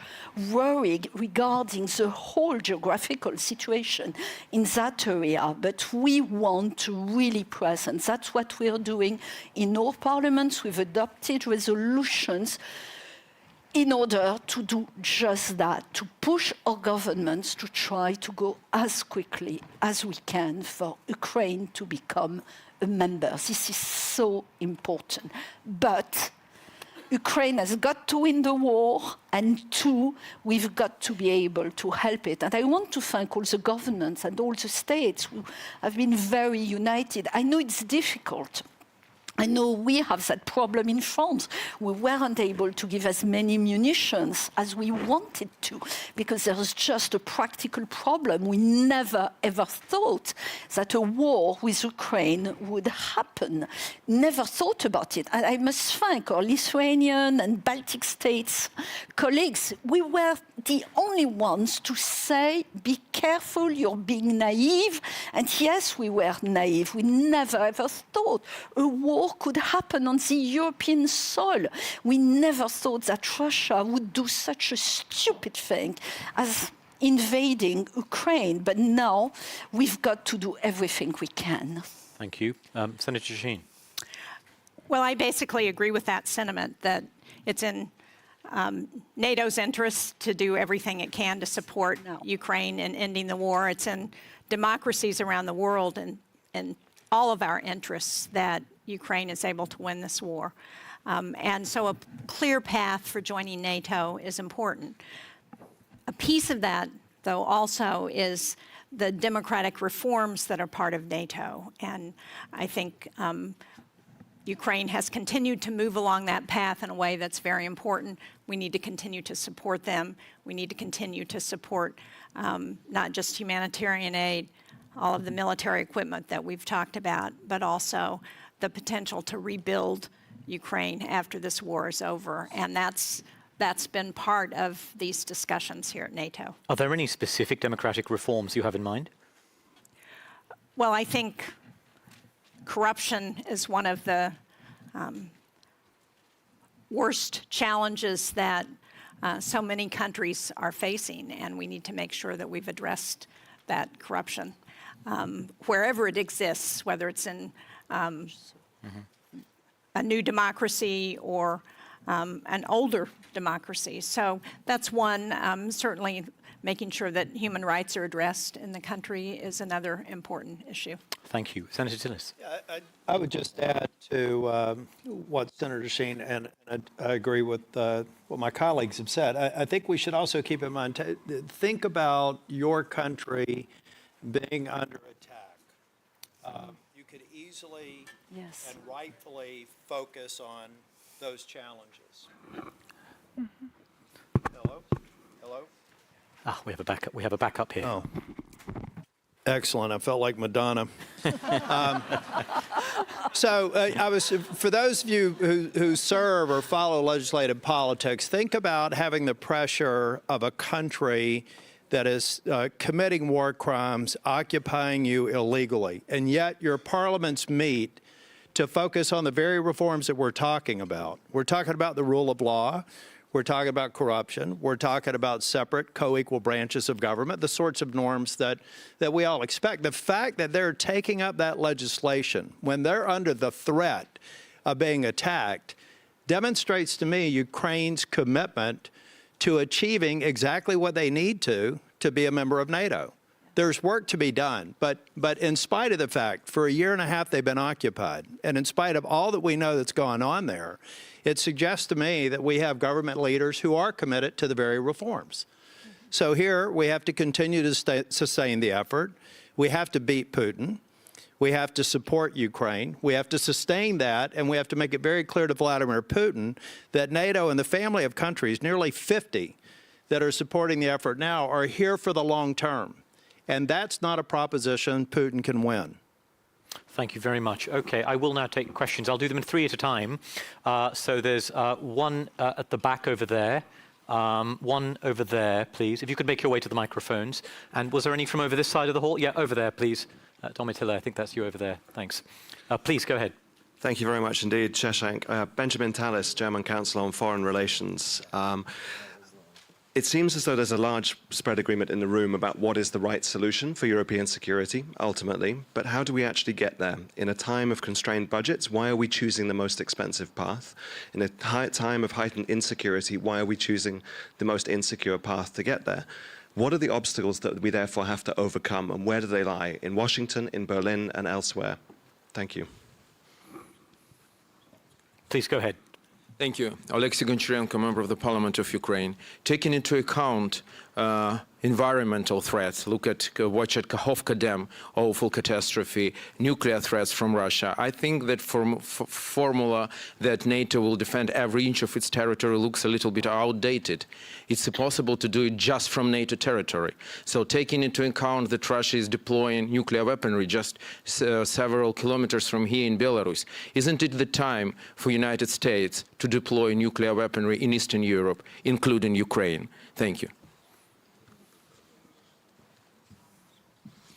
Hello, everyone. My name is Mircea. I'm the Managing Director of Young Professionals in Foreign Policy. And I'm going to bring this back a little bit to the grassroots support and ask you about young people's involvement. And it's a two-part question. One part is, do you think young people are doing enough, engaged enough in security and defense topics, and especially in NATO topics? And the second part is is NATO and local governments, parliaments doing enough to engage young people and listen to young people when it comes to these topics?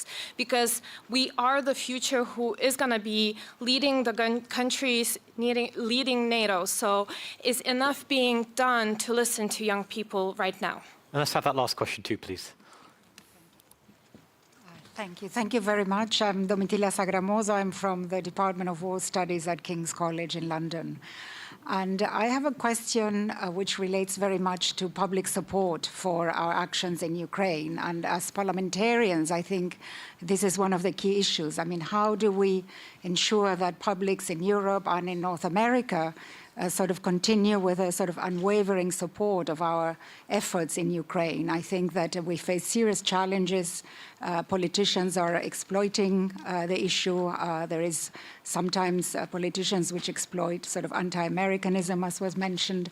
And, you know, I mean, one of our biggest worries is if this war continues, that there is going to be a loss of support. So what kind of arguments can we bring? What kind of narratives and arguments can we put forward to convince those elements in the publics in NATO countries which you know, need some kind of reassurance that their efforts, their sacrifices are really worth it. For many, this is very clear, but for others, you know, it's a real challenge that we are constantly having to explain, you know, myself included. And I think that it's very important that we try to develop a sort of a line of argument, a narrative that really penetrates and explains in a very powerful way why this effort, this support of Ukraine is essential for our security. Thank you. Thank you for all those excellent questions. I'll go this way. Senator Tillis, I'll begin with you. And we don't all have to tackle all the questions, but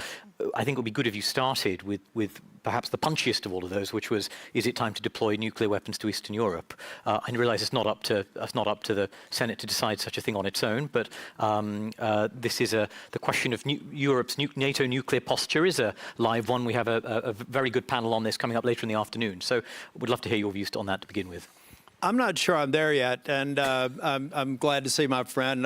We saw each other. He's from Ukraine parliamentarian, and I think he's making the right sort of request. I'm not really sure that I'm there yet, and the reason is Ukraine is doing such an extraordinary job fighting a war that Russia thought was going to be over in 2 weeks. I think that we could easily create distractions away from continuing to sustain what has been an extraordinary performance on Ukraine's part.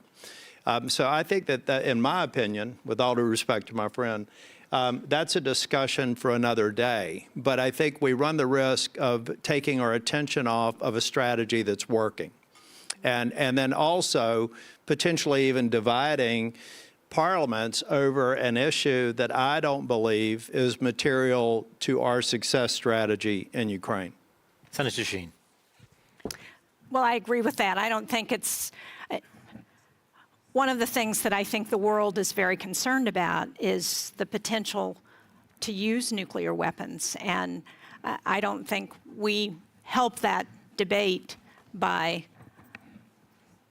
putting nuclear weapons in Eastern Europe. And I would hope that we would do everything we can to try and get Vladimir Putin to stop using rhetoric around tactical nuclear weapons. And the best way to do that is to continue to support Ukraine in this unjust, unprovoked war. And I would agree with the last questioner who talked about, you know, how do we continue to build support in a democracy for this kind of an effort?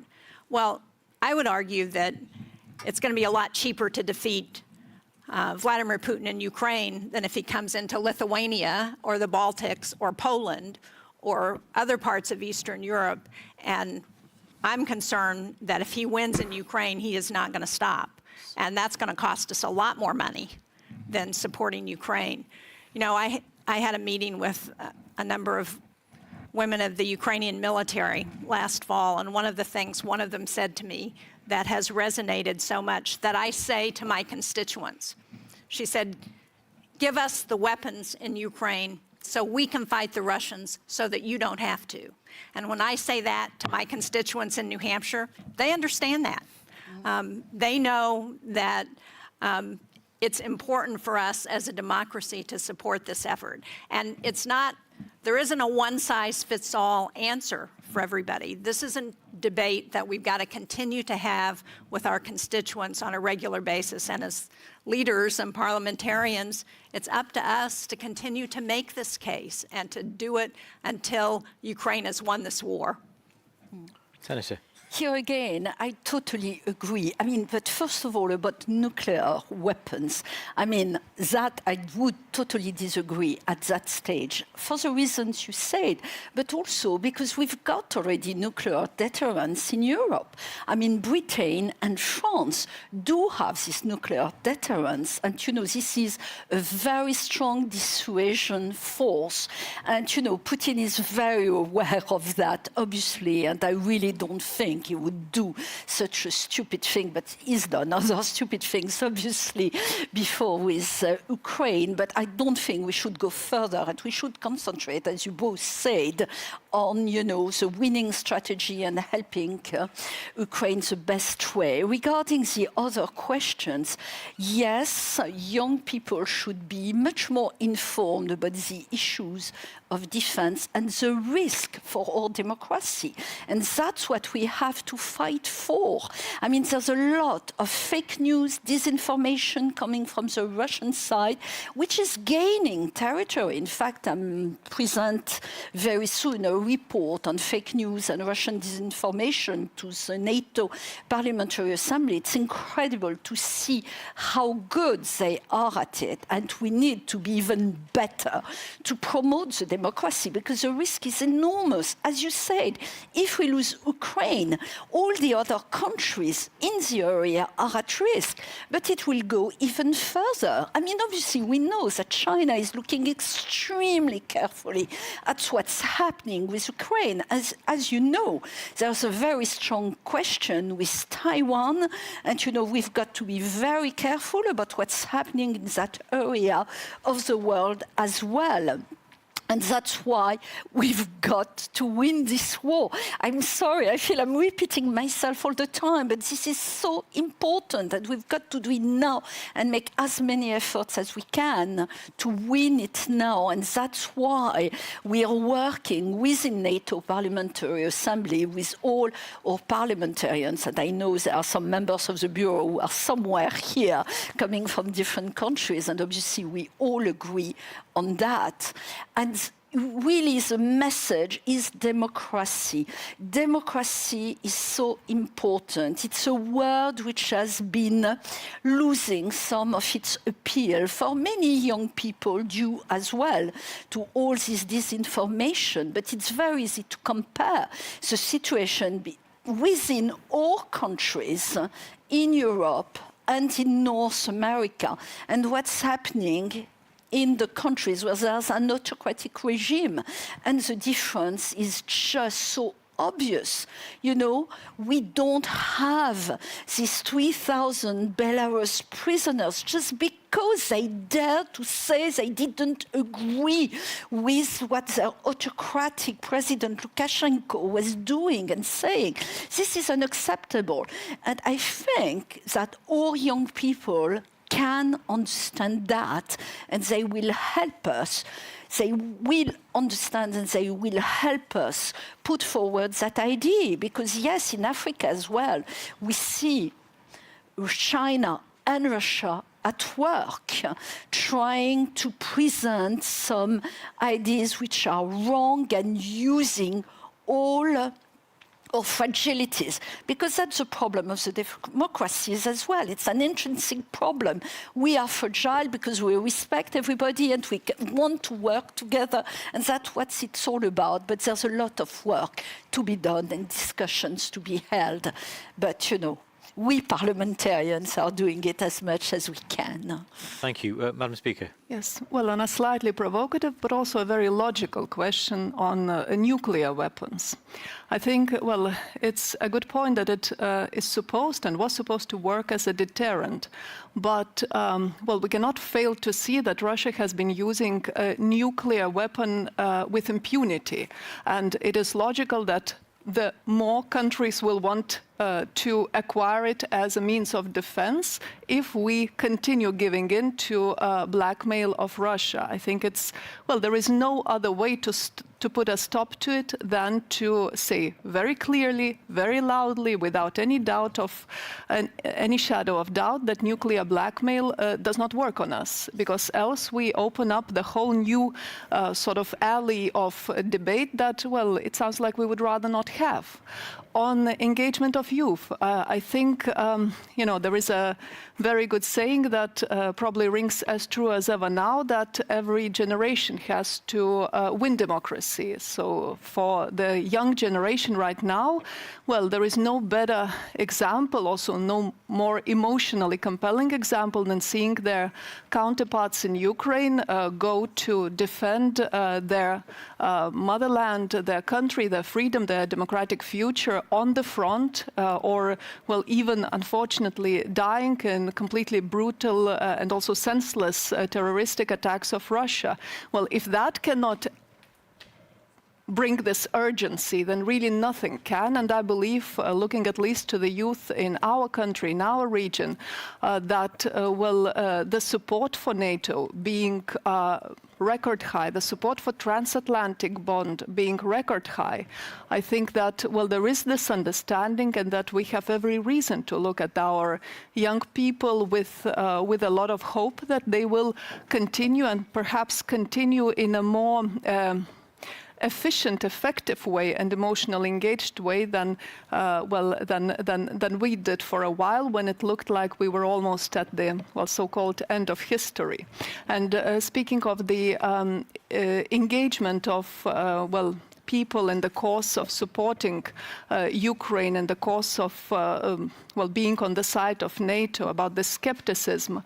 Well, I believe if there is any kind of silver lining to the brutal attack of Russia, is that newly founded, well, reinvigorated bond we have with our transatlantic partners. I think the understanding that the project, the security architecture that has been created after Second World War, which is very much a common project, and that the United States of America has invested so much in, is actually under threat. And that we are all in, and our citizens, our constituents can hear this from us, parliamentarians. And I think that, well, spreading this message is perhaps a single most important thing that we can do right now. Okay, thank you. I think we have a little bit more time for questions. Anyone else would like to ask one? Just at the front over there, and at the back over there, please, if you two could make your way to the microphones.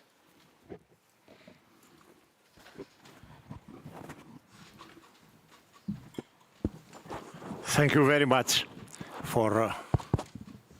We can hear you. It's okay? I think we can hear. Can we, everyone hear?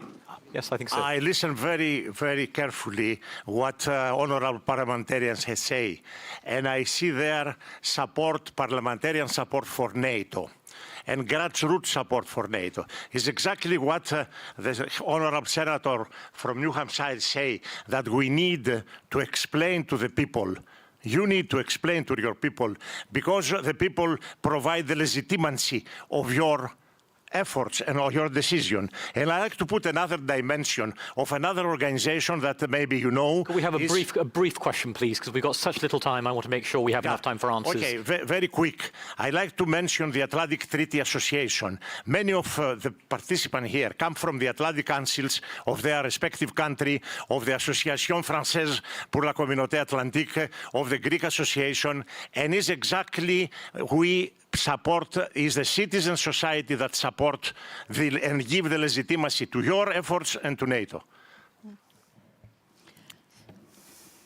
Sergei Sidorenko, European Pravda, Ukraine. I heard an idea of our French colleagues that there is a kind of proposal to have security guarantees not only to Ukraine but also to Moldova, as far as I understand. Could you please elaborate more, because I have never heard of that idea. So do you see that Moldova have to be a kind of supplied by weaponry like Ukraine is, or maybe some other form of security guarantees, given that they also have occupied territory? Thank you.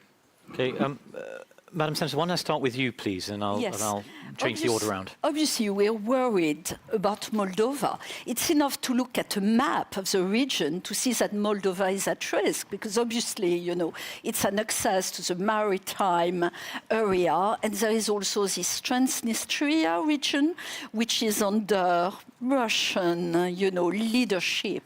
And this is a fragile area. That's why we're doing a lot to support Moldova. I've been there several times. I mean, we're really trying to help as much as we can the country, because we've got a democratic president who is being attacked by the Russian-minded and, you know, Russian supporters. And we have to be very, very strong about it and, you know, put as much as we can in order to help Moldova as well. But it's not the only country at risk. But Moldova, in my mind, in our minds, would be the first one at risk. I'm not sure I totally understood your question, and so I'm not sure I've answered fully to your question, but that's fine. With such little time, we'll be fine. Sorry, which kind of security guarantees concretely to Moldova?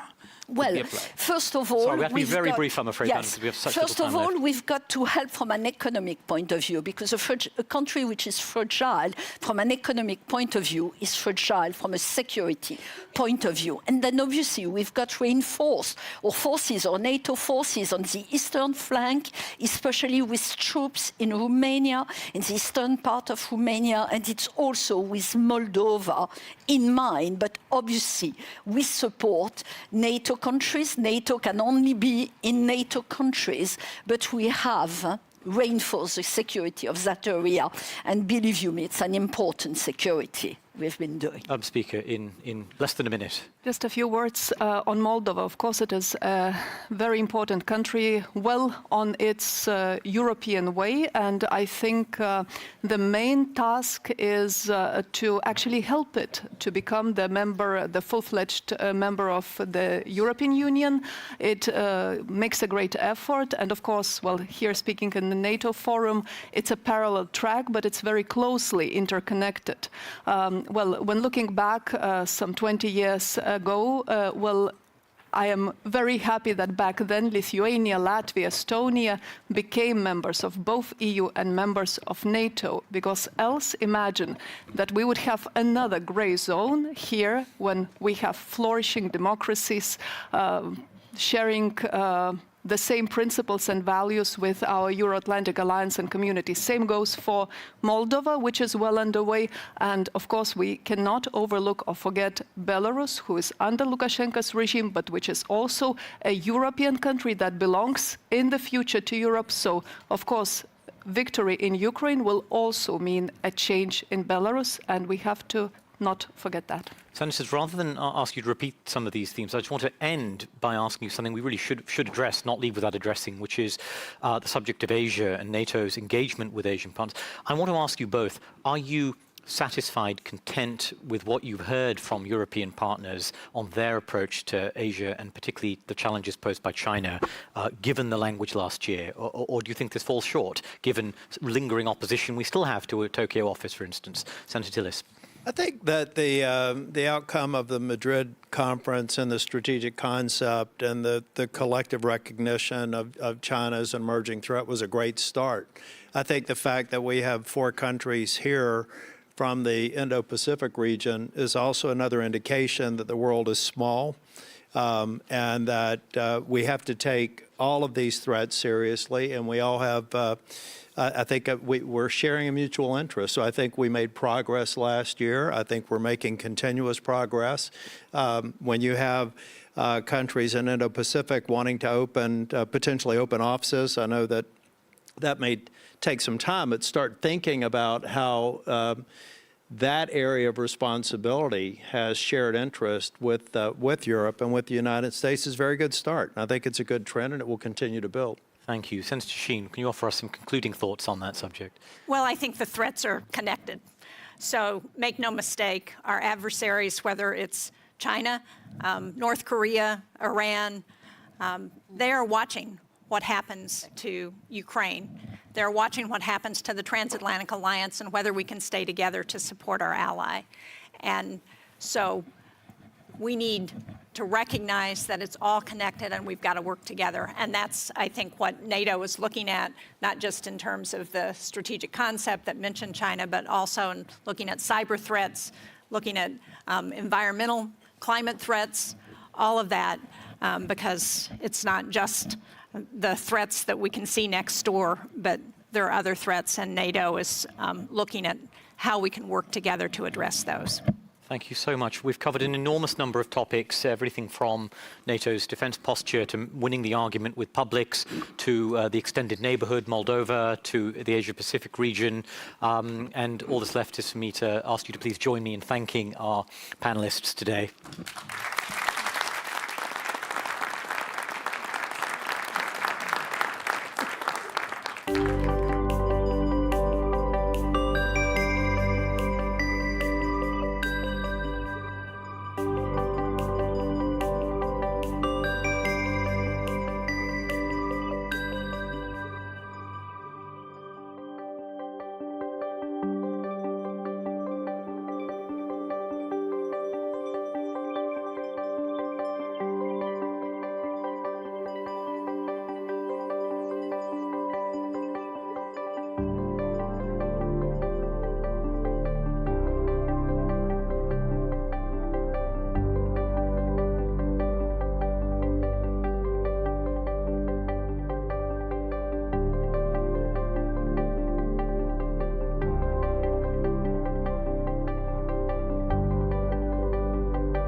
Welcome to our next afternoon session. My name is Christine Berzinga, and I'm a Managing Director for Geostrategy North at the German Marshall Fund. We are talking in this session about an issue that is at the core of conversations around the summit and on the top of NATO society minds since February 24th of last year. We have looked at Ukraine's incredible valor, bravery, skills on the battlefield, at home, on social media, and there is admiration across the alliance. There's also a widespread sense that the success and troubles of Ukraine are the success and troubles of the communities across the NATO allies. What is the potential for Ukraine? This is a question we started looking at in the morning's panel on Defending Forward, with Heather Conley mentioning the question of, well, what can Ukraine do for NATO itself? This is a broader question. And how do we unlock the potential for Ukraine once we define it? What are the areas that will be so important here? The military element, the potential for Ukraine to help the rest of NATO in whatever happens next. But also this concept of Ukrainian society, of resilience, of civil society, of the lessons and the incredible practices that Ukraine has developed, and more broadly, the whole of society approach. What could Ukraine be after the war? Economically, what is that contribution that Ukraine might play? To tease apart this question, we have an incredible panel for you. Our panel has David Kattler. David is the Assistant Secretary General for Intelligence and Security at NATO. And we have civil society to talk about what it's actually like and the agency that civil society has. Hanna Celeste is the Director of the Security Studies Program at PRISM in Ukraine. And we have Sławomir Debski, who is the Director for the Polish Institute for International Affairs. To get us start a bit on the lay of the land, what is Ukraine? And what is Ukraine in the context of this NATO summit? And for the NATO allies, we're going to turn to you, David. Can you explain what this has meant? I mean, we all have our personal vision, but in the context of NATO, what is that? Yeah, look, thanks for the opportunity to come here and speak as part of this great panel, and also to this audience, both here in the room and online. Ukraine has tremendous potential. Ukraine has had tremendous potential and will in the future when the war concludes as well. That I have no doubt. I've been in this post now almost 4 years. I have visited Ukraine at least once a year, every year I've been in this role. I was in Kyiv right before the war, late in 2021, and then also early March of this year. And I can tell you, I have been so proud that Ukraine is a NATO partner, that we have been able to come to Ukraine's aid as a group of allies before this war and certainly during it.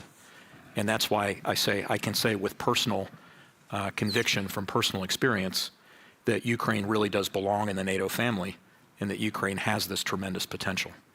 So I'm going to give sort of two sets of remarks, or at least from two directions. One, a bit about how we see Ukraine as a people, and then a bit about how we see Ukraine as well within the context of the alliance. Look, the Ukrainian resistance has been a crash course in the heroic. Certainly as we watch Ukrainians risk and sometimes lose their lives to defend their country, their homes, their principles, their rights, and their future. President Zelensky has been very much admired for refusing to leave Kyiv as the Russian army pressed on the capital, marched within it. But ordinary people have also demonstrated great courage, defiance, commitment, and determination to remain free and sovereign and independent. The Russian invasion has really rallied Ukraine's vibrant, inclusive civic nation and has strengthened an associated sense of duty and commitment to democracy. People have studied first aid, made Molotov cocktails, joined the resistance, helped neighbors, and even helped strangers. While millions have fled the country, the great majority of Ukrainians remain and participate in that resistance. And polls show that approximately 80% of Ukraine's civilian population, including the refugees all across Europe, are very involved in the war through volunteering, protest action, and giving financial support. Others are also uniting in support of the reforms that will be required by EU accession. The war seems to have strengthened Ukrainians' commitment to liberalism and also to the inclusive ideas of the Ukrainian nation. This rise of civic national identity in Ukraine, an identity that places civic duty and attachment to the country above all else, is one of the greatest achievements of Ukrainian independence. And I think, frankly, it's one of the most amazing things to see when you look at how the Ukrainian civil society has rallied around the nation over the course of the war. This identity, as I say, has been elevated and nurtured by Zelensky and consolidated by the war as it's proceeded. Ukrainians remind us of who human beings can be, what it looks like to stand on principle, why it's worth fighting, whether or not you believe you can win at any given time. because this fight for Ukraine is existential. It's a gift, really, that Ukrainian civil society has given to the world in this, to remind us of who we can be in facing other crises of our time, who we need to be, what our values are, and which of those we're willing to stand and fight for. Now let me talk about NATO's work with Ukraine. Thanks, but sincerely. I mean, that's a fair appreciation of the situation and how the civil society has stood.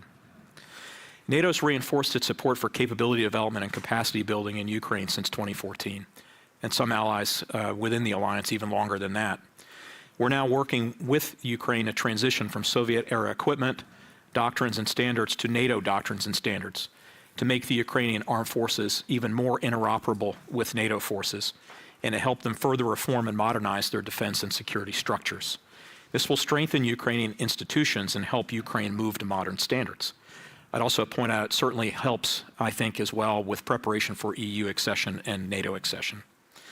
I'd also highlight that a number of nations appear ready to forge bilateral or multilateral mutual defense pacts with Ukraine, something that no doubt will be discussed in earnest here now during this summit, and are committed to even longer-term plans to build Ukraine's military capabilities. So this will ensure that's a very expensive proposition for Russia to reinvade Ukraine in the future. All NATO allies agree that Ukraine will become a member of the alliance. And as I said in the very beginning, Ukraine's rightful place is in the Euro-Atlantic family, in that NATO family.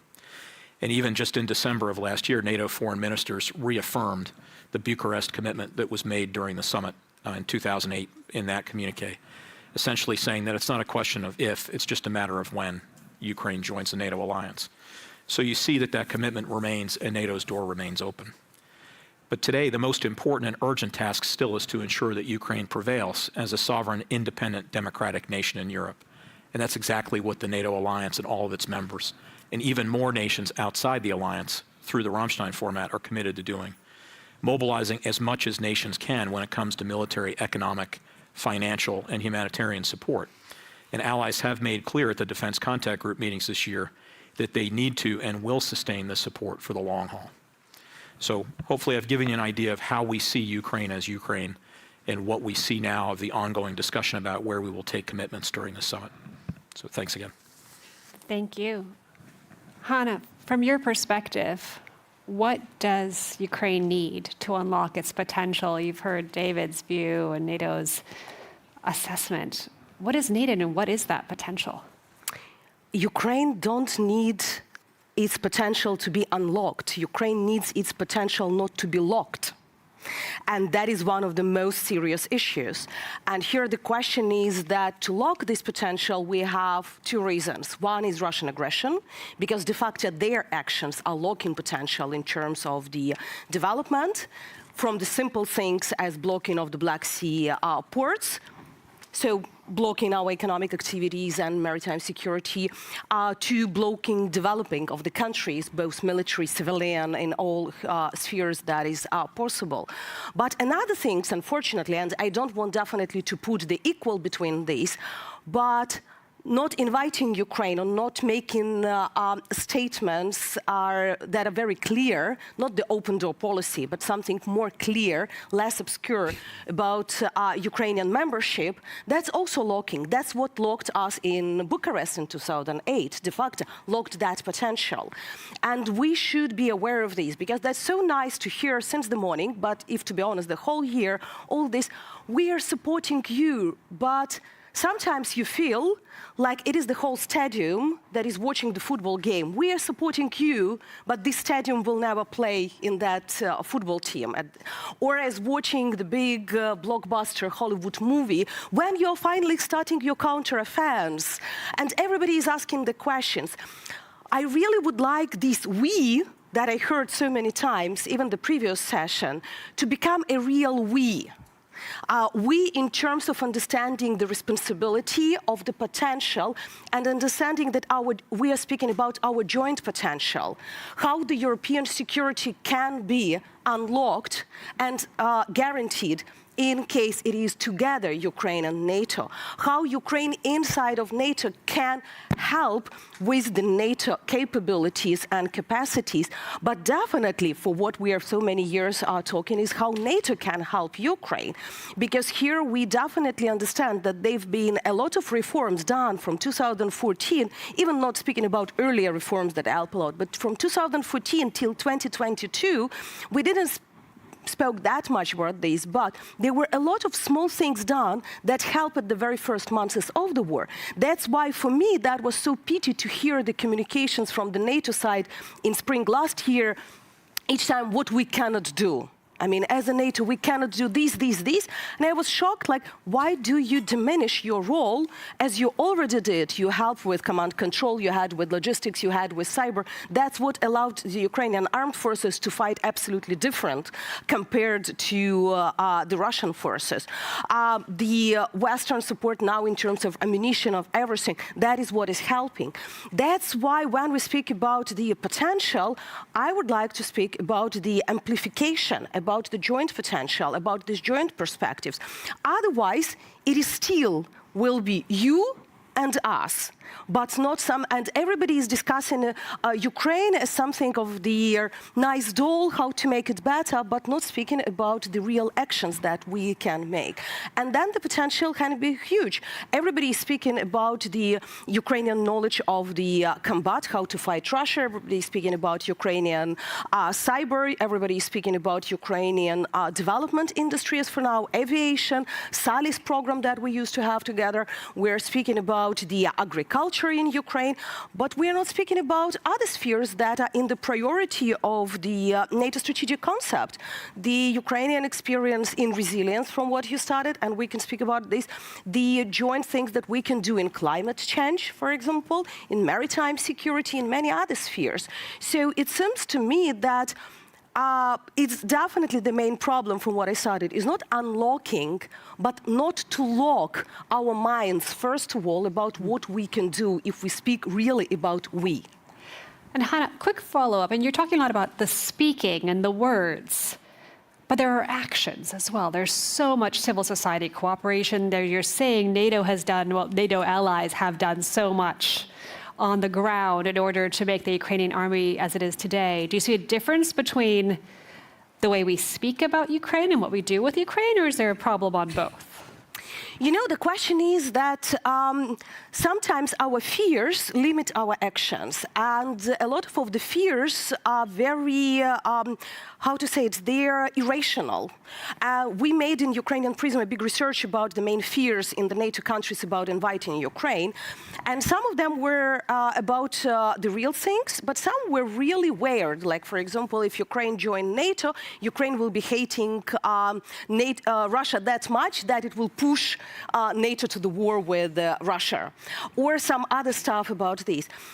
That's why these actions and words sometimes go in parallel. You know, you can have the same personality, the same politician that one day is really understanding what should be done, signing the decrees how to give the support to Ukraine, millions of dollars, this ammunition, and then suddenly is becoming afraid of his or her own actions, because I don't want to blame one country, we saw it in many partner countries, as being afraid what they did, and the statements are coming that, oh, no, that probably was too much, or no, we can give you HIMARS, but we cannot give it for 100 kilometers, the rockets that it. So, and that's why it's sometimes very difficult to say what is the biggest problem for our partners to act, or even to start naming the things what they are, and through these changes of the rhetoric to come to the changes of actions, because sometimes the decisions are made quicker for actions than the months we experience before the wording is changing. As very simple example, you said about the actions of something. Everybody is supporting Ukraine, military, we have Rammstein, everything. How many politicians in your countries use the word Russian aggression or Russian invasion instead of Ukrainian conflict? Or better say, how many times per day you hear Ukrainian war and Ukrainian conflict? that is wording that really matter because it influences the action. Because when you don't name Russia, you exclude Russia. It's like Russia is not guilty. And Ukrainian war, Ukrainian conflict, for me, it means that something is happening just in Ukraine. And nobody is guilty, or Ukrainians is guilty. That it is, and that is also will come for the potential in this way, because in this way we're speaking about locking or unlocking, looking only inside of Ukraine. What Ukrainians can do, what civil society, what these can do, and not looking what demands we have towards Russia, for example. That's all these peace initiatives from African countries, from China, where Russia is excluded. Ukraine needs to stop the war. Okay, we are ready. What about Russia? Should Russia stop the war or not? But when you read, and okay, I can understand when it is somebody from the countries that are not Ukrainian allies, but when I hear the same statements from the NATO member states, I'm becoming a little bit confused and can't understand that, so why do you provide us with the weapons if it is only us who is guilty that the war is not over yet? Yes, it is a very interesting conundrum there, with words and actions not necessarily being on the same page. But there's so much agency, right? So I think Ukraine's agency has been the excellent example, agency in every way. How is that received, Sławomir, in Poland, in civil society, across NATO allies? What is Ukraine's potential? What has Ukraine brought to the table, and what can it bring to the table in the future? Well, thank you very much for having me. I'm coming from the country which doesn't have a problem with vocabulary. If we are talking about Russian aggression on Ukraine. I think it's, with the time, every organization adopts a kind of the thinking which actually leads to focusing on itself. So existing organization explains its very existence. So, and I think that with NATO in such context, during the summit, we tend to fall into this trap. So let me start from reminding all of us the famous words of first Secretary of General of NATO, Lord Ismay, when he was asked what NATO is for, and it was at the time when NATO was created. So he said to the European public that NATO is for peace. NATO is for peace by common collective defense.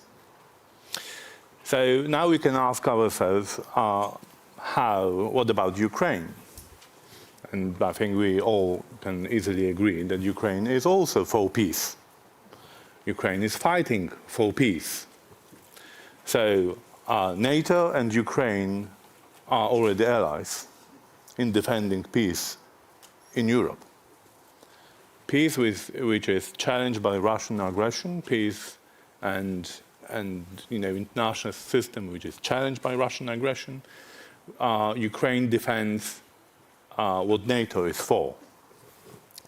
The Ukraine defends international law, including United Nations Charter.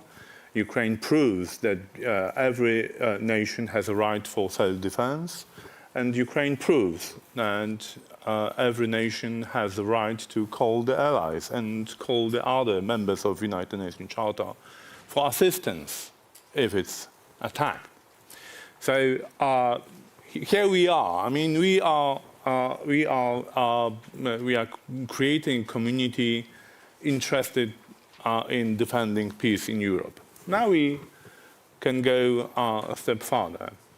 What is required to re-establish peace in Europe, because Russia brought war to the European continent, brought instability to European societies and uncertainty. So if we are talking about unlocking potential, it's not only about unlocking Ukraine's potential, it's about unlocking Europe's potential, or even transatlantic potential. And here we can cooperate.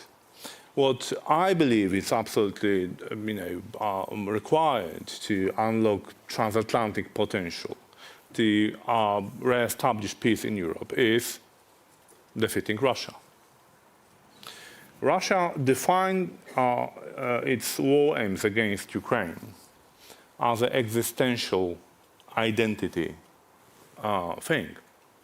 Putin said, and he confirmed it publicly a number of times, that the very existence of Ukraine is challenging Russia, is undermining Russia's identity, that Russia without Ukraine cannot exist.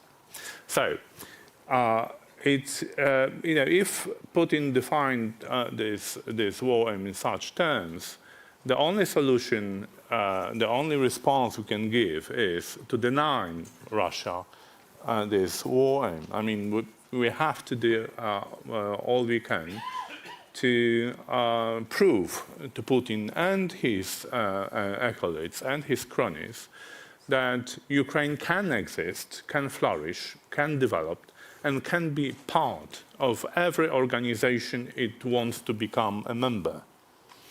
And coming back to this unlocking potential, I would like to see the message coming from this Vilnius summit to Russia and to the outside world, outside of NATO and Ukraine, that this war is about a future of Europe, that Ukraine's victory would unlock potential of Europe, would unlock potential of transatlantic relations, and would bring peace to all Europeans. Thank you. So, unsurprisingly, at the NATO summit, we have a very militarily focused approach. But are there other who's in terms of who can unlock or who can prevent the locking of that we're not talking to properly? The tremendous, I think, surprise in many ways was the depth of commitment for Ukraine's cause across societies. And this is really what is fueling the fact that there are defense support mechanisms. So we have that. How do we keep that going? How do we get more civil society on? Who else needs to be in the picture, or who do we need to add or not lose? And is there someone we're not talking to enough about this? Global South, Hannah, you talked about there are countries that don't necessarily agree. Is there someone in our own societies that doesn't get it, that we should be talking to more? So. I would probably start, we have several groups that, let's say, we still haven't engaged sufficiently. First of all, for example, for me, it was a shock that environmental groups are totally out of the conversation about this war.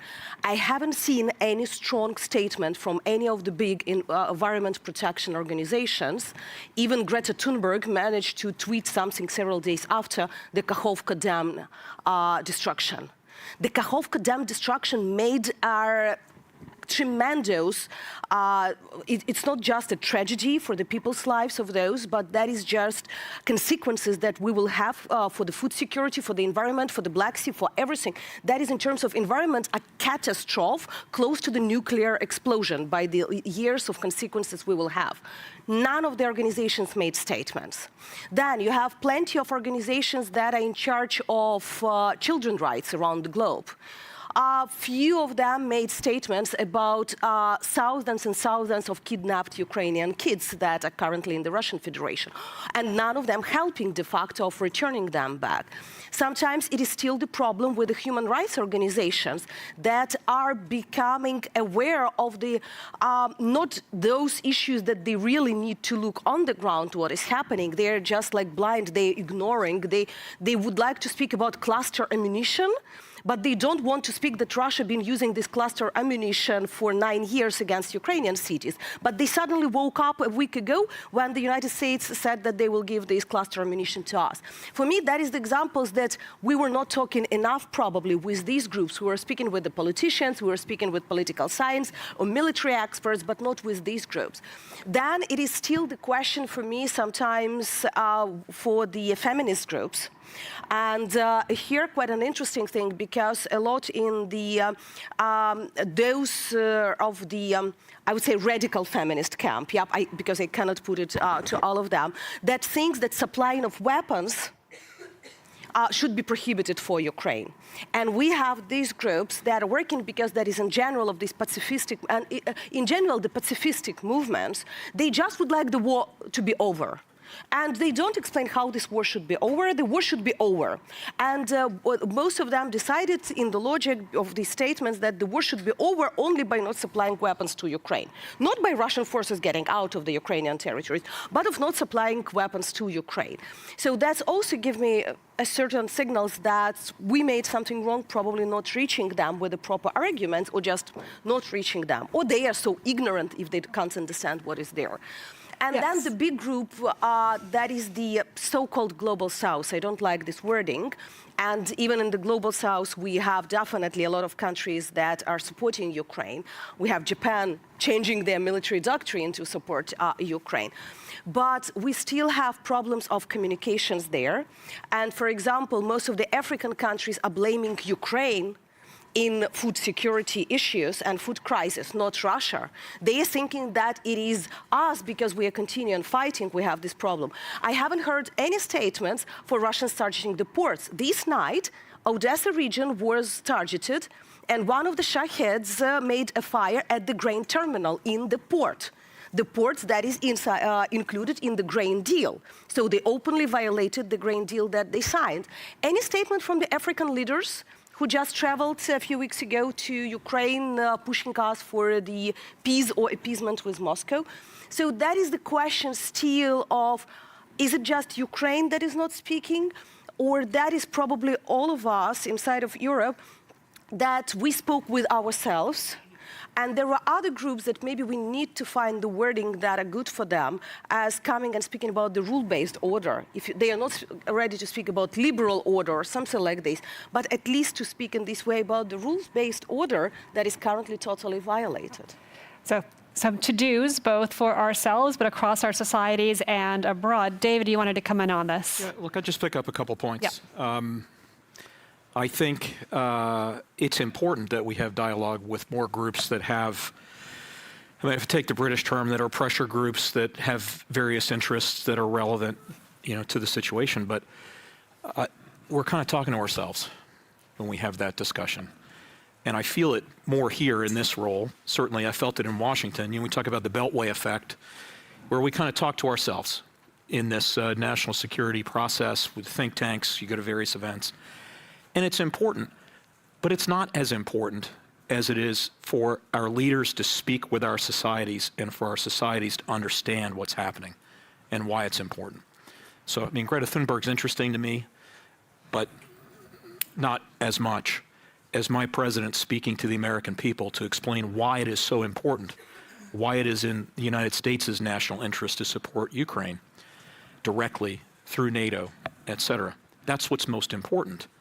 There will be no return to a February 22nd security environment. It's just not going to happen. This is a real war.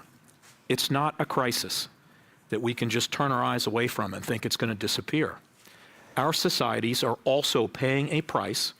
It certainly pales in comparison to the price that the Ukrainian society pays. But it is a price nonetheless that's being paid by many nations around the world.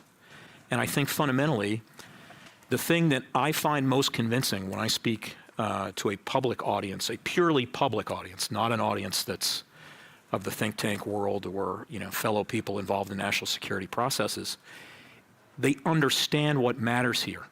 It's an illegal war that is completely unjust. They see the violence, the murder, the rape, the torture, the theft, the kidnapping, the forced deportation, and they are right to be deeply shocked and offended by that. And they understand at a human level how deeply wrong that is. And I think that's a core part of the reason why so many societies provide the strong support that they do. We see it in polling, but what I'm trying to emphasize to you is that there's a human factor here at the civil society level that leaders are wise to appreciate and understand. And in some cases, that civil society impetus to wish to respond and assist has actually led the political decision-making and inspired the political decision-making in certain directions. It is very inspiring. Slavomir. There is a quite interesting aspect of relationship between decision makers, NATO, and general public, civil society, if you want. in which you can now realize here in Vilnius. You know, NATO is and has always been seen as a American alliance. I mean, the very first alliance in which United States committed itself to defend peace in Europe. So that's, you know, Congress is on board, President is on board, U.S. armed forces and military potential is on board. So naturally, President of United States was seen as a leader of the free world on every summit, except this one. Here in Vilnius, we have President Zelensky, who is seen now as a leader of the free world. He's coming here as a representative of the country aspiring to become a member of NATO and influencing the agenda of the alliance. And President Zelensky is, you know, we have to give him the credit. He's doing his public policy, public diplomacy in an excellent way. Now there is a conversation,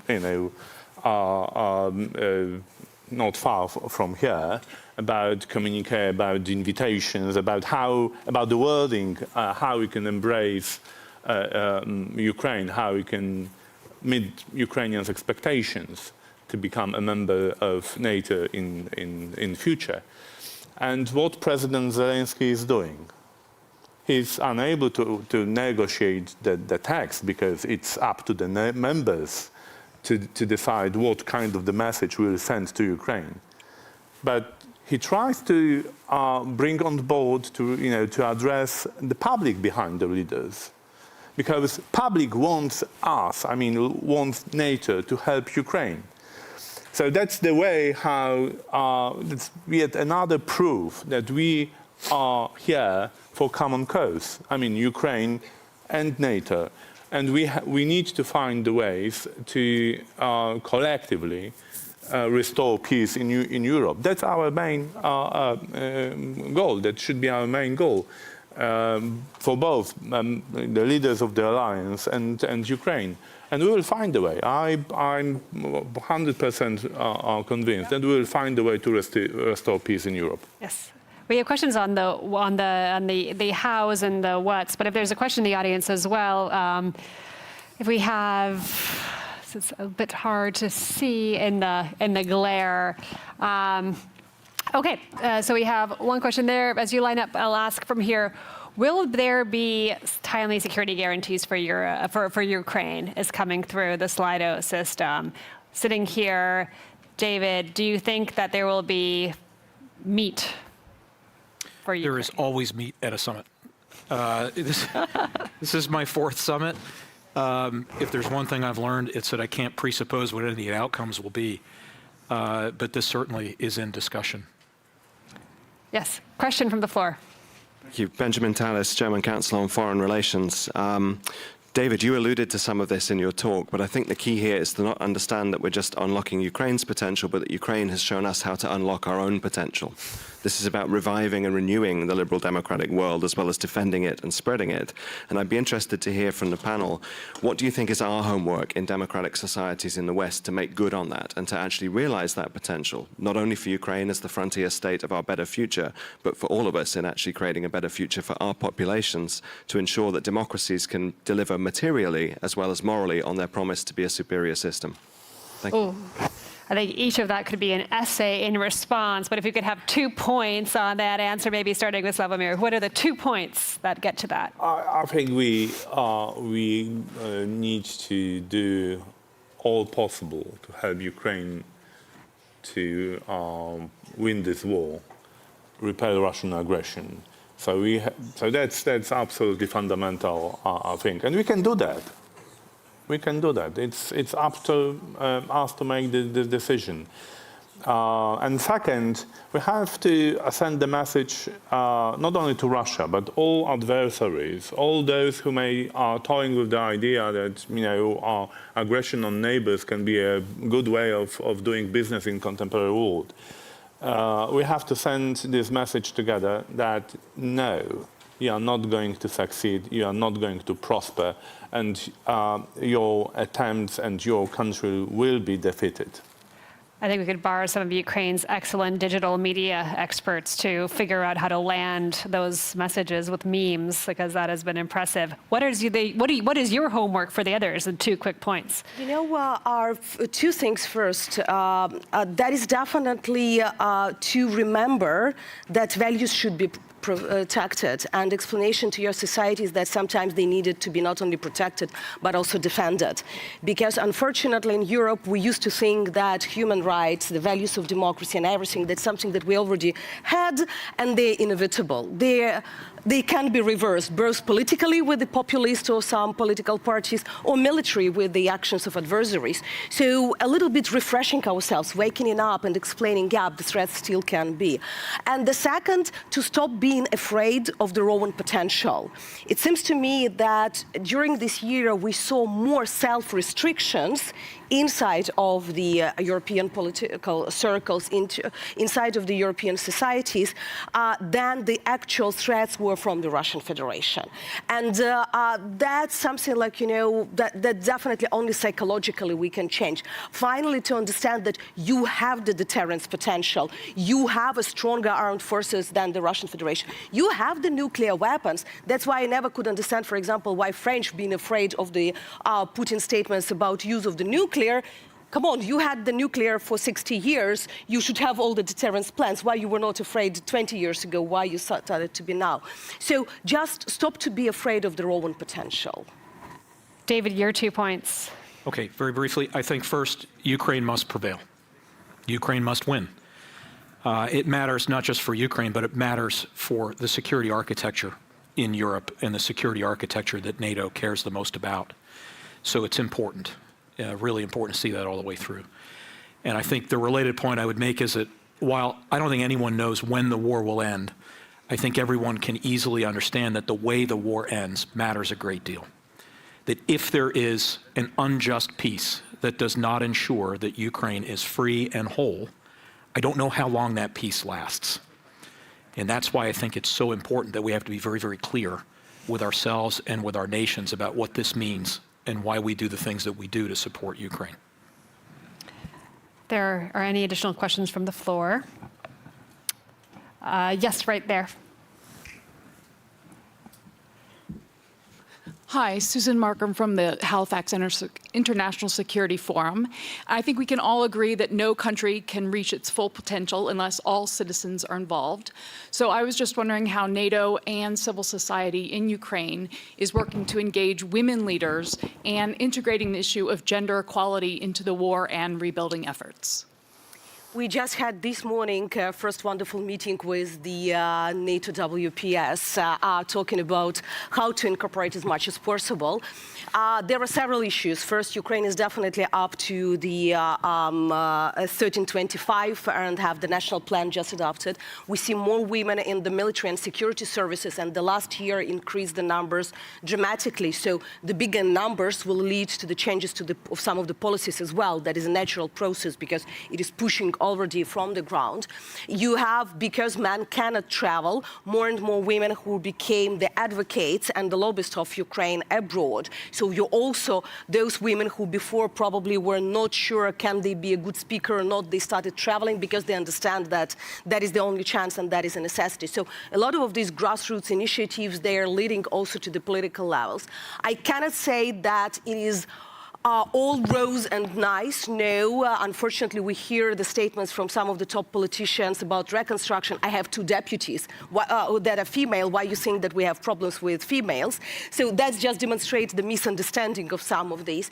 But we initiated these discussions. We're putting these, we have the advisors at each of them, from military groups and sections to the ministries that are now raising these questions. And through raising proper questions, we expect to have better changes in the policies as well.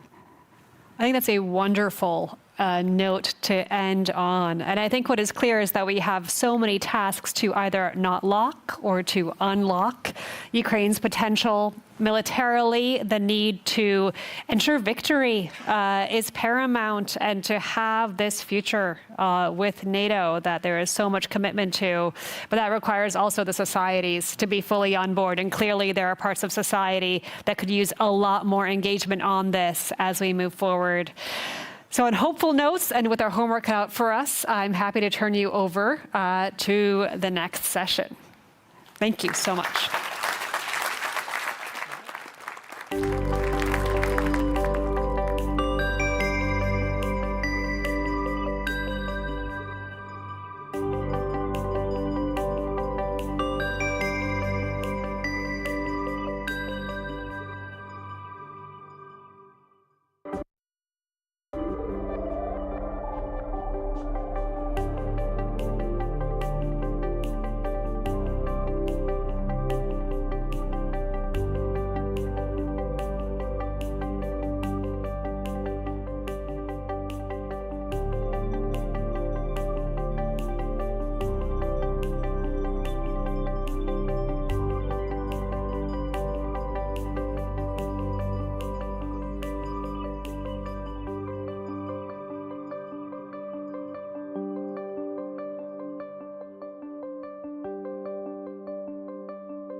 Ladies and gentlemen, good afternoon. Congratulations for those who are still here. I think that I'm sure that it's a big effort to stay alive and still being able to ask the questions and participate in the discussion. I will be your moderator for the next panel, which is called The Nexus of Stability and Deterrence, Reducing Risks in the Nuclear Age. Just a couple of days ago, our neighbor, Alexander Lukashenko, during his conversation with Steve Rosenberg, mused, "God forbid if I have to take a decision to use nuclear weapons." And then he added, "Nuclear weapons are just the weapons." This situation, as many other situations during the recent year, are making us to reflect on the stability of our security and pose some questions related to validity of nuclear taboo, related to nuclear proliferation, and also functioning of the arms control regimes. What is the impact of the war in Ukraine on the nuclear stability? And what role NATO has to play in the situation? Does it have any role to play in the situation? So these are the questions which will be discussed in this panel, and probably some more. And we have the most knowledgeable and diverse panel to answer these questions and to reflect upon these questions. So first of all, let me introduce to you Mr. Angus Lapsley, who is Assistant Secretary General for Defense Policy and Planning from NATO. Nicolas Tenzer, I hope I pronounced it in the right way, and he is Senior Fellow at CEPA, Center of European Policy Analysis. And last but not least, Julia Berghofer, who is a Senior Policy Fellow at the European Leadership Network. So without further ado, I'd like to turn to my wonderful panelists and to pose the first question. And my first question goes to Angus. So what is your take? What is the impact of war in Ukraine and Putin's constant saber-rattling on the nuclear taboo? Is it being weakened or strengthened? Well, thank you, Margarita, and good afternoon, everyone. So I'm pretty certain that actually the nuclear taboo is as strong today as it's ever been. I also think deterrence works as well today as it has ever done. There is a reason why Russia has not attacked NATO at any point in this war, and there's a reason why NATO is very clear that it doesn't itself want to get into a conflict with Russia. But I think what we have seen is that Russia has tried to intimidate not just NATO, but Ukraine itself and the international community more broadly. You could argue they've tried to coerce us with the threat of nuclear use, and I would argue it hasn't really worked. And one of the reasons it hasn't really worked is that taboo is still so strong. It's deeply irresponsible even to threaten the use of nuclear weapons or to make all sorts of wild claims about changing your posture. And I think what Russia is now doing, making such a public show of saying it's going to move nuclear weapons into Belarus, I think that is part of that intimidation and coercion. But I would argue it's not working. And using nuclear weapons would still be a huge step that I think Russia wouldn't take lightly. And I think we understand that, they understand it, and that's why that coercion is not working the way that perhaps they intend. But should NATO just disregard those threats, or should we rethink our nuclear posture, reacting to what's happening on the ground, probably not only in Europe, but further away? So what NATO should do in this situation? So look, nuclear is one of those areas where you should never be complacent and you should take everything seriously, and we do. Because even if the likelihood of an event is low, the impact would be horrific. So we do take this really seriously, and NATO has spent a lot of time over the last 18 months, and indeed going back further than that, reflecting on our own nuclear posture and making sure that it is predictable, stable, but also credible. And that means exercising, it means demonstrating our capability, it means the kind of investments that lots of allies are making at the moment, whether that's the US and France and the UK, all putting considerable investment in the moment into modernizing their nuclear forces so that they are credible for the future.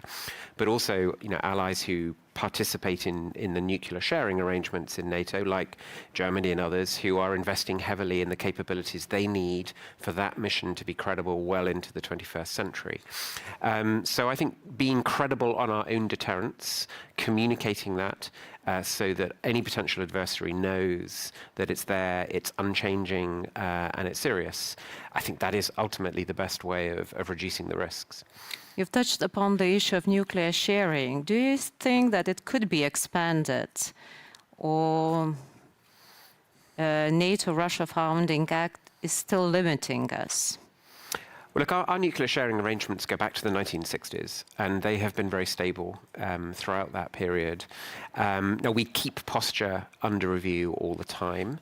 There are also lots of different ways in which allies can contribute to our nuclear sharing arrangements. It's not just allies that have nuclear weapons, American nuclear weapons stationed in their country.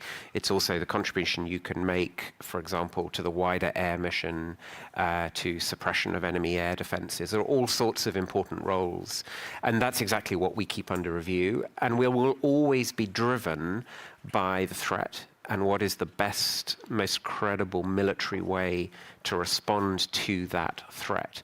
That's what's driving us. But you didn't answer my question regarding NATO-Russia Founding Act. Is it still limiting us? Because when it comes to nuclear, everyone brings it to the table. we don't believe that it's functioning because Russia has breached it on numerous times. But when the nuclear issue is being raised, it's brought back to the table. Yeah. So is it still functioning? We've been very clear that we will take the sovereign decisions as an alliance that we need to take to maintain our deterrence and our defence. That's what we'll do. That isn't constrained. Thank you. And I'll turn to Nicola, and I'll ask the similar question, but a bit in a different way, from a different angle. Back to Putin's nuclear saber rattling. Does it make impression in national capitals? How does it impact our decision making? For instance, with respect to the military aid for Ukraine, or potentially also giving the membership to Ukraine. So does it have an impact on our national decision makers?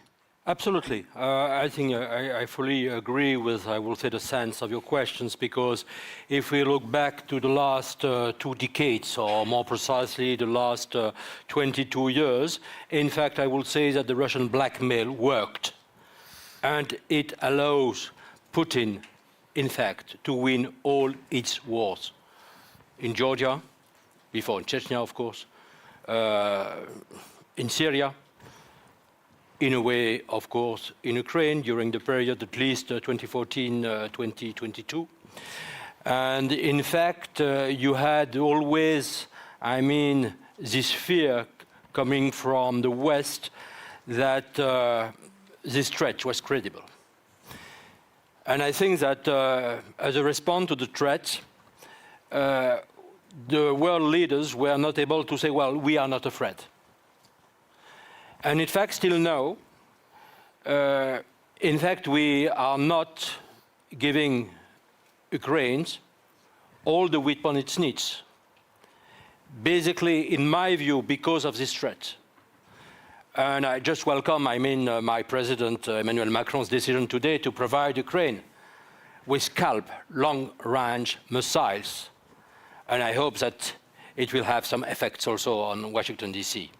But having said that, I still consider that we are too much buying the alleged red lines put by Russia on this because of basically these threats. And always, for instance, I was advocating since the first day of the war, February 24th, 2022, the fact that we should take actions according to the Article 51 of the UN Charter.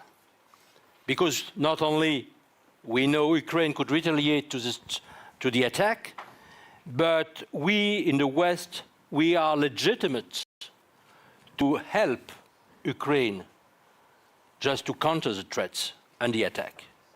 We didn't. And in my view, you have this kind of nuclear blackmail still functioning right now, of course. And I fully agree with what everything Angus said just at the moment. We have to take, I mean, any kind of nuclear threats seriously. It means that we have to monitor.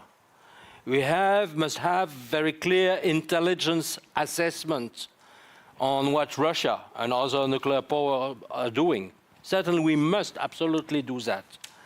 And we have also to be very clear and to assess, I know how difficult it is, the chain of command in Russia. We know that we are 3 persons that are needed to push on the button: Putin, Shoigu, the Minister of Defense, and Gerasimov, the Chief of Staff of the Army.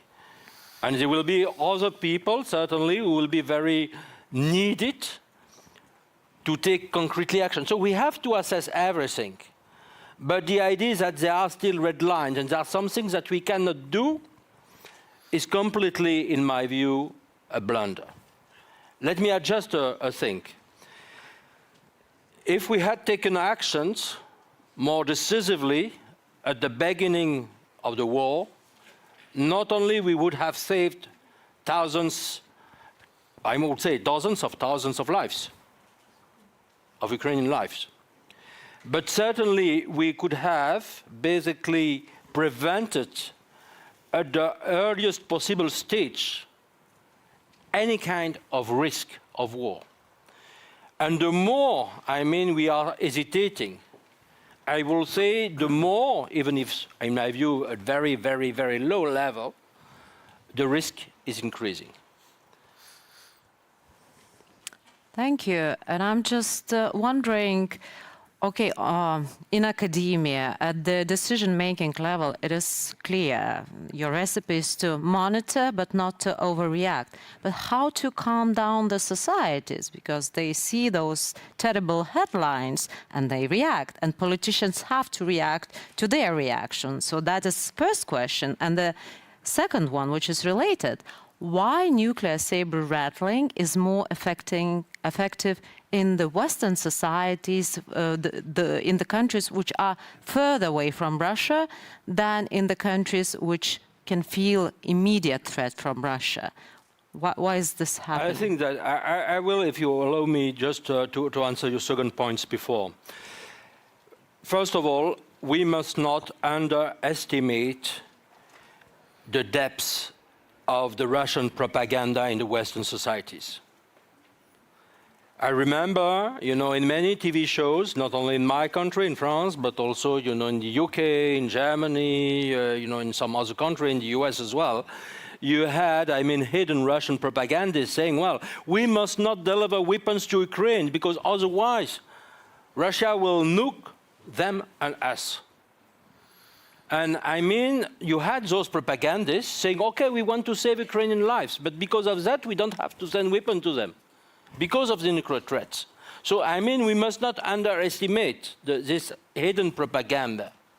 And then, of course, it had effects on the average people. And because the average people, of course, could fear, and I mean, that's a legitimate fear, the use of nuclear weapons that must remain something absolutely unacceptable.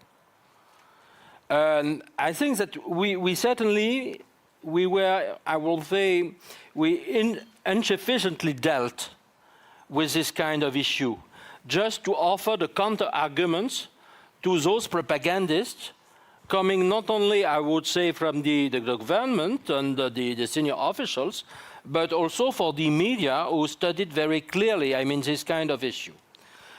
And then on your first questions, first of all, I think we have to send the right signal. First of all, if we have, and we had some, world democratic leaders saying, well, there is a true risk, that's the best, very bad message to the public opinion. Second, and we did so, we must make very clear that we have sent some messages to Russia. Third thing, we must not accredit the idea of a kind of World War III, because immediately, and that's part of the Russian propaganda, I mean, use of nuclear weapons means, of course, the annihilation of the Earth and World War III. No, it's not the case, because for a very one reason that, I mean, all the specialists perfectly know, we can answer to nuclear threats through conventional means. And I think that there was the idea, especially because we in Europe also haven't devoted enough means to the reinforcements or conventional army, that, I mean, it was only the questions of, I mean, rivalry between the great powers was only a question of nuclear threats. And the fact is not. The fact is that was fully predictable. No, we have a conventional war waged by Russia in Europe, and we are able to answer conventionally. And even if there is a nuclear threat, we can also answer conventionally. And I think that's a very important message, also to reassure the public opinion.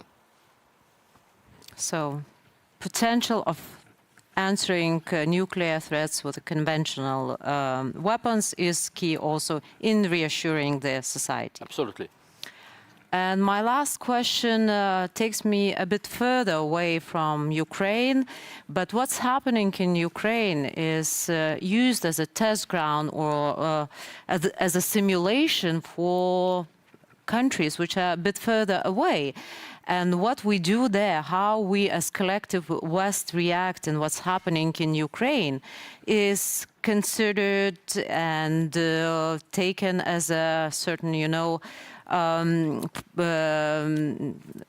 lessons learned by those countries in their projection of how to behave, what to do themselves. And I mean China. China is looking very precisely at what's happening in Ukraine, conventionally, how we are reacting to what's happening in Ukraine, but also in terms of our nuclear messaging and our nuclear posture.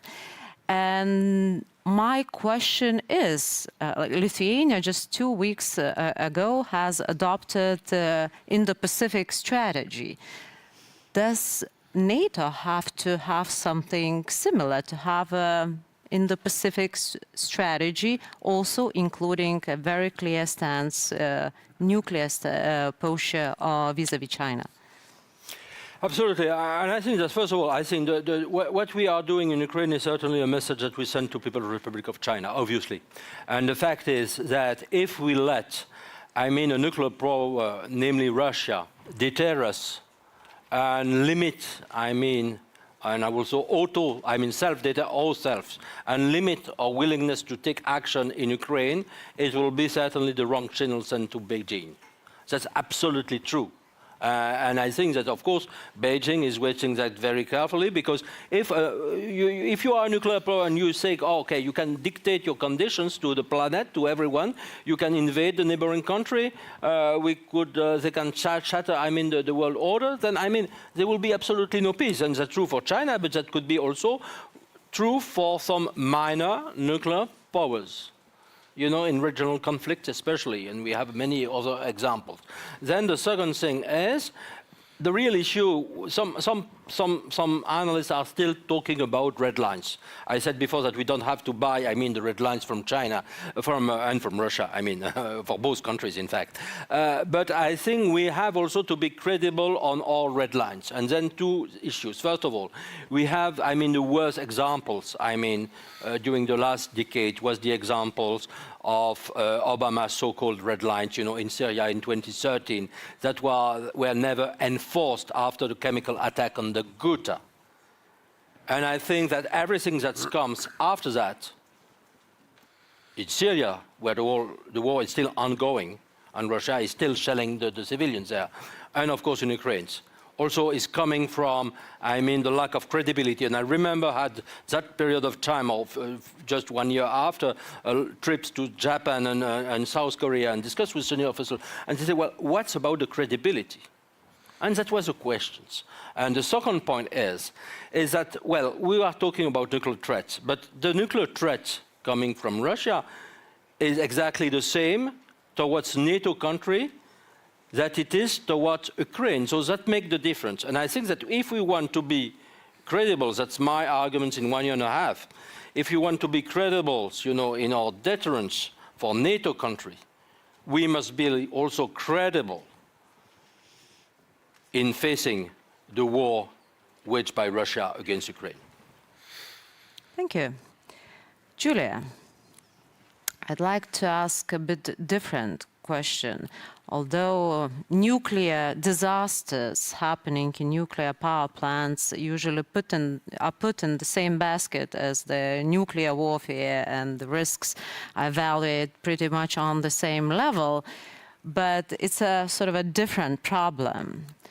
So my question is, what is your take, what is your assessment on the potential of the nuclear disaster in Zaporizhzhia nuclear power plant, how we should reduce these risks, and is there any role for NATO in the scenario?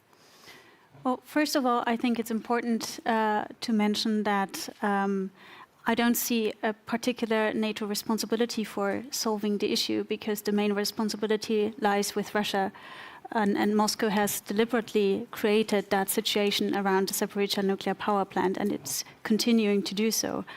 That doesn't mean that there is no role for NATO or NATO member states at all. But maybe let me start by saying something about different risks, nuclear-related risks, because as you correctly said, these types of risks, different types of risks related to nuclear weapons or nuclear radiation are very often, or military risks are very often mixed together. And that creates something like, it contributes to Russian efforts of creating this fog of war.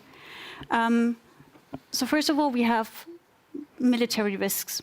So risks in the conventional field, for example, hazardous military encounters, for example, in the Black Sea, in the Baltic Sea, especially in congested areas, smaller areas. You could say now with NATO enlargement, the Baltic Sea becomes a NATO lake. So you can see when tensions are on the rise, especially between nuclear weapon states or between a nuclear weapon state and countries that are members of a nuclear alliance, you have a greater risk for escalation. And that could always, in the worst case, go to a nuclear area, also even if the risk is rather low.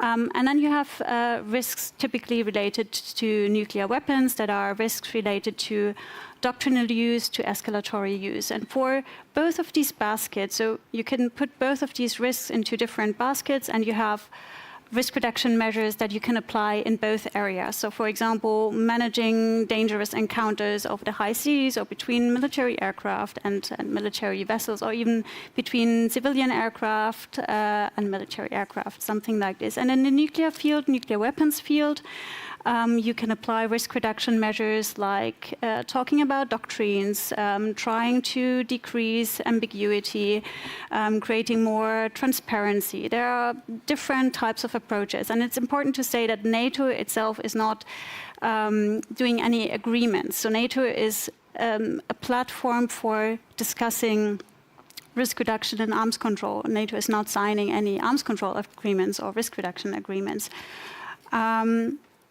And now, that was a bit of an introduction. Now I come to the situation around the Zaporizhzhia nuclear power plant, because that's quite different. It's not related to nuclear weapons, although in the public perceptions, it's almost mixed together. Risks around nuclear power plants and potential incidents are very, very different from the use of a strategic or tactical nuclear weapon. And what we see there is more related to these threat scenarios around CBRN issues, around issues related to chemical, biological, radiological, nuclear issues. So that's a whole different basket. And right now we see that the IAEA is doing a great job in being there on the ground, having a mission there. And what they are doing is mostly observing the situation and doing myth busting, because that's quite important to inform the public, to inform decision makers what's going on there. And quite often that differs a lot from public perception. And what I think is important also in a NATO context to consider is that I think the situation around Zaporizhzhia is something that you can put into the basket of hybrid threats rather than classical nuclear threats, because it plays into that game of creating disinformation, of creating a dangerous situation over a long period of time while pursuing other activities in parallel. It's also about influencing the public. You've raised the issue of public perception. So when we think back to Fukushima in 2011, that had a huge impact on public perception about nuclear power plants. So this is, for the Russian side, a very good issue of just trying to influence public perception. So I think the least thing that NATO could do would consider these kinds of threats as part of the broader Russian hybrid strategy and not consider this as an isolated event, but rather as something that it could inform our risk assessments in the future. But are there any measures that we can take to prevent situations like that? I'm just pondering upon one situation. There was in the recent news a message that the Wagner troops have been approaching one of the nuclear plants in Russia, and also Russian armed forces are mining the Zaporizhzhia nuclear power plant. So it's definitely not the matter for International Atomic Agency, but do we have any measures to prevent that? Well, unfortunately, you don't have something like the creation of a security zone around nuclear power plants. Ideally, you would have that on a global scale. Like something like a norm or an agreement that you must not interfere with nuclear power plants when there is a conflict or crisis whatsoever. Unfortunately, something like this doesn't exist, even not on a unilateral level. For example, states could unilaterally declare that they will not attack nuclear power plants whatsoever. Unfortunately, something like this doesn't exist. It's a bit like, I would compare that dilemma with the cybersphere, where it would be great to have norms, especially norms that you could apply to critical infrastructure, but you don't have them. And I don't want to be overly pessimistic, but realistically, I don't see that happening, because it's just going back to the Russian side and to Zaporizhzhia, it's just a very practical issue to create a threat scenario without actually doing something. Like it's still under the level of military activity. Well, apart from the shelling that has happened, especially and is still ongoing, but on the basis, it's below the level of military activity. So it's a very practical tool. And then the question is, why should you subscribe to such a norm if it serves your interests and if you don't have like an immediate motivation to just not do that? I think that in general, and in particular in the nuclear field, we are facing this dilemma. Norms and agreements are usually the ones who are creating trust, reducing uncertainty, ensuring stability. But at the moment, there is no appetite for arms control because we have to deter. So what is the future of the arms control in nuclear fields? What's your take? I know it's a very difficult and broad question. But. Well, it's a question that many people are asking right now, and rightly so, because a common saying is you don't do arms control with your friends, and maybe you don't do risk reduction with your friends, but you do that in a crisis. And when we look back at the Cold War, we can see that the initial impulse to do risk reduction and arms control started after the Cuban Missile Crisis, because the actors just realized we don't do arms control because we want to please others, but we want to be safe ourselves. The problem right now is arms control treaties, as we all know, have eroded. We don't have that basis anymore, so we have to go back to the very basics, and the basics are risk reduction. So how can we avoid nuclear war? And that is a very technical question for the Western part and for the NATO side. For Russia and China, it's a very political question. So they want issues like Ukraine to be solved, like for Russia, to be solved before they enter into a conversation about risk reduction measures. Something I mentioned that in the beginning about transparency, understanding each other's doctrine, trying to make a bit clearer what are the scenarios of nuclear use on each of the sides, something like this. But it's hard to start a conversation with the other side if the other side doesn't want to do that. So quite recently, National Security Advisor Jake Sullivan just re-emphasized that you could, in fact, discuss about risk reduction issues as a matter of compartmentalization. So you keep that separate from the overall situation. And that was put on the table, and those of you who read the statement by Deputy Foreign Minister Ryabkov know that this was kind of politicized by the Russian side. So, in fact, compartmentalization is not something that the US invented or NATO invented, but something that served the interests of both sides during the Cold War, and right now it's being politicized and framed as something that serves US interests.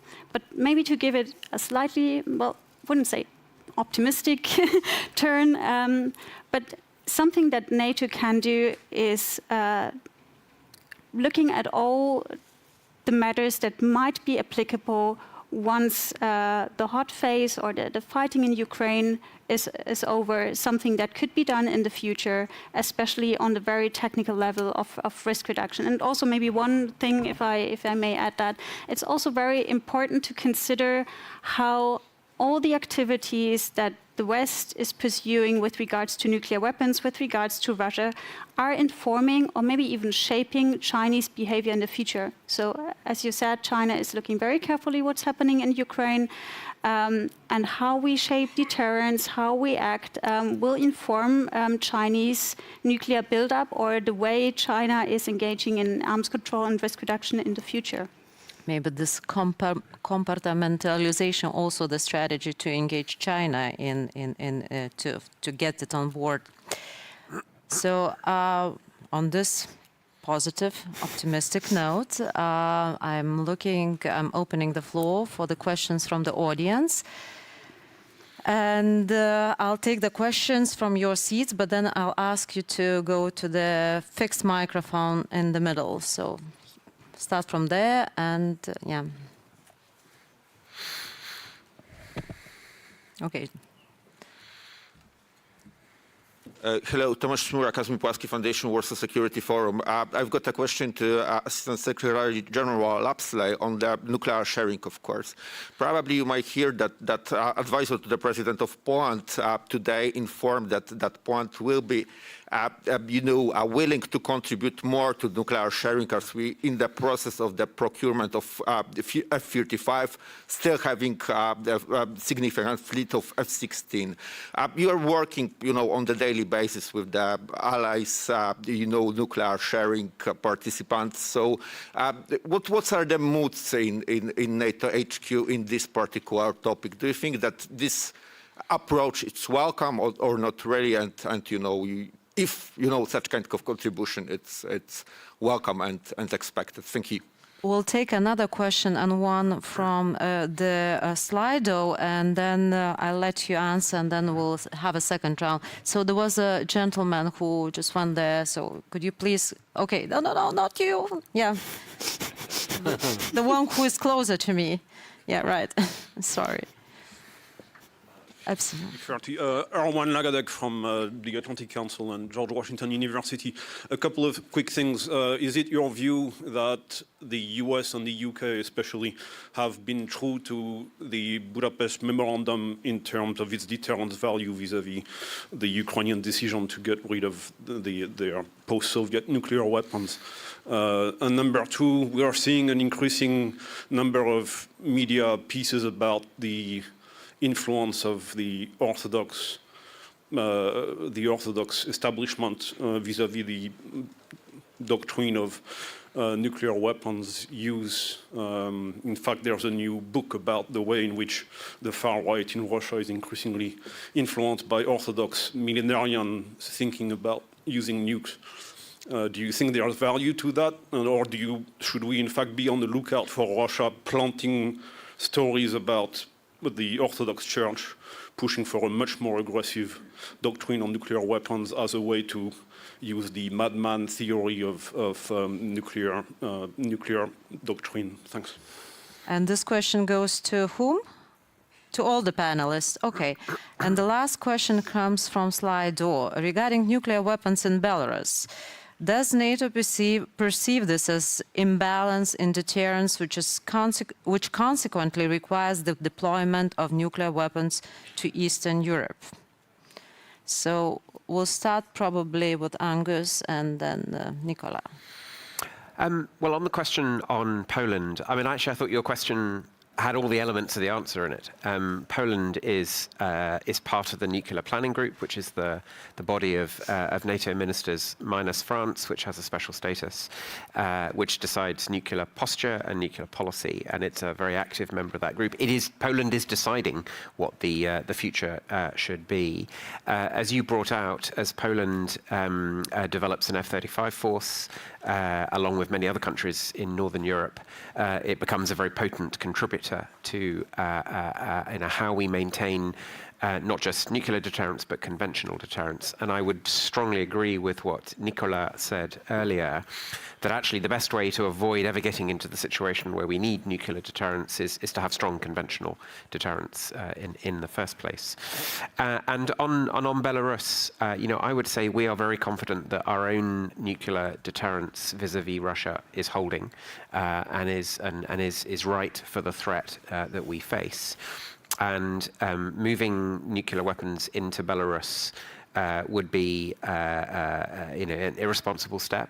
There's no justification for it, but it would not weaken our ability to deter an attack on NATO. We're very clear about that. Thank you, Nicola. Yes, I think there are two things. First of all, about the violations of the memorandum of Budapest by Russia. It's absolutely true that it was absolutely not acceptable, but that was part of the weak responses of the West that are already described after, all the massacres committed by Russia, in Georgia, mostly in Syria, and in Ukraine. And I think the lack of response was certainly the bad signal, because, as in Syria, at that time, I think that the questions of the nuclear blackmail was not, real, just this one. It was not a nuclear blackmail at that time. And in fact, the fact is that basically we were as weak because we feared, I don't know what exactly. Coming about, very interesting questions about the so-called Orthodox Church of Russia. So-called, because that has nothing to do with the church, in my view, and with the values of the Bible or anything like this. But which is absolutely true is that we are witnessing, a kind of mood since more than 30 years, in fact, in Russia, of this kind of millenarist narratives. The cult of the death is something very frequent. We have, of course, some priests who were basically praising, all the massacres and the war crimes against humanity of the Russian soldiers, in Ukraine. And you have, sorry, I wrote a long piece about that, so I won't be long now. There is, this very ideology of Putin, which is based on destructions. Not only the destructions of the Chechens, the Syrians, the Georgians, the Ukrainians, etc., but the destructions of its own people. And I think we have certainly to pay a great deal of attention to ideology, because also mafia guys could have an ideology for their own purposes, and we must not forget that. Just a very quick word on Belarus. I think we have also to remind, first of all, that it is another violation of the Budapest Memorandum. And the second thing is a true violation as well of the constitutions of Belarus and Declaration of Independence. Thank you. Julia, what's your take? I will probably skip the question about the Orthodox Church because I don't know enough about it. Maybe also on nuclear weapons in Belarus or nuclear weapons eastwards, broadening the DCA mission. First of all, I don't think nuclear weapons in Belarus are changing the calculus or changing the overall strategic thinking. We've already discussed that NATO nuclear deterrence works. So I think that's the baseline. And then two things that I would like to add. First of all, I don't think we should fall into the trap of tit-for-tat strategy. So what Russia is doing, and starting with, again, with Zaporizhzhia, with very vague or explicit threats around the use of a tactical nuclear weapon, to allegations against Ukraine of using a dirty bomb. Russia is trying to create a very confusing, very fog of war-like nuclear scenario. And I think the best choice for NATO is to stick to the very strong and effective nuclear strategy that it has, which is based on coherence, it is based on consistency. So I would really warn anyone to fall into that tit-for-tat strategy. And then last point, maybe looking a bit at the broader picture, if we talk about additional deployment countries for NATO nuclear weapons, the West will certainly have to answer questions in the Non-Proliferation Treaty conferences that might not sound very relevant for this forum, but I can tell you why it is relevant. Because as West, we are not, in terms of population, the majority of the global population. So there are many countries on the brink, and our interest is that Russia doesn't gain supporters over the longer term. We don't want Russia to be surrounded by states in the global south. So we should be very careful how we behave in different formats because they are all connected. So if there are questions in the NPT regarding that issue, I think we risk that basis of support for Ukraine. That's very much looking at the broader picture, but and I know we're running out of time, but I think it makes sense to think about the wider implications. Thank you very much. So I think that major takeaways is that nuclear is very dangerous, so we have to be careful with nuclear, and first of all, we have to be careful and not get involved in this tit-for-tat strategy, because it might lead us on very dangerous path.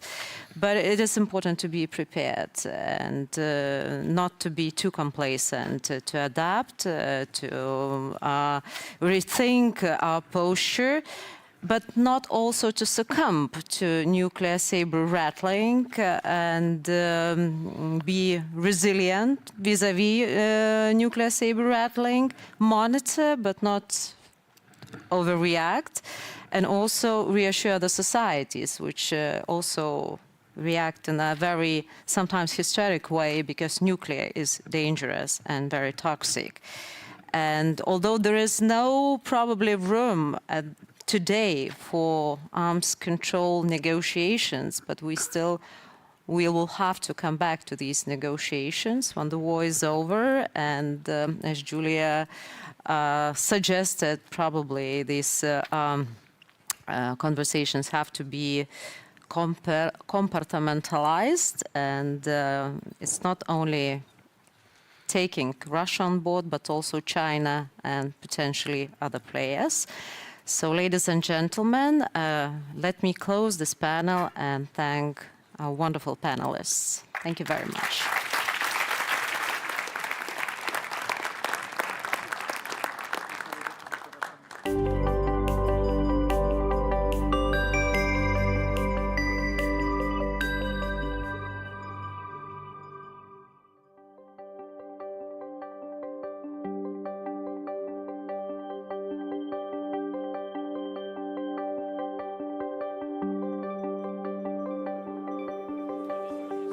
Now, a short announcement that the session we were supposed to have at 16:40 may be moved to tomorrow. And the second one, we are going to have a coffee break, long-awaited coffee break, 20 minutes. After that, we will go live with Washington, D.C. Please be back in 20 minutes.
Well, hello everyone. I'm Mircea. I'm the Ukrainian journalist, and I'm now standing in Vilnius, Lithuania, actually in the YouTube studio, which is streaming from the public forum of NATO.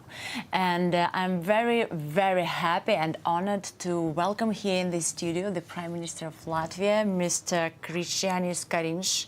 Am I right? Perfect. Perfect, it's very good. And let me start with thank you from all the Ukrainian people to you in your help and support to Ukrainians. And you know that the whole people of our country is keeping eyes now on what's going on here in Vilnius.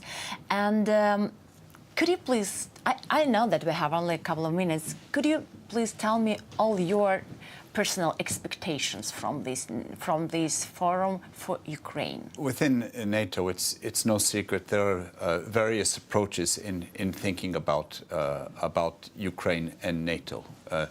Good news is, in terms of support for Ukraine with weapons, ammunition, money, humanitarian aid, etc., there is complete universality. Everyone is fully committed and will continue to support Ukraine as long as it takes. There's no question about that. This is actually very, very good news.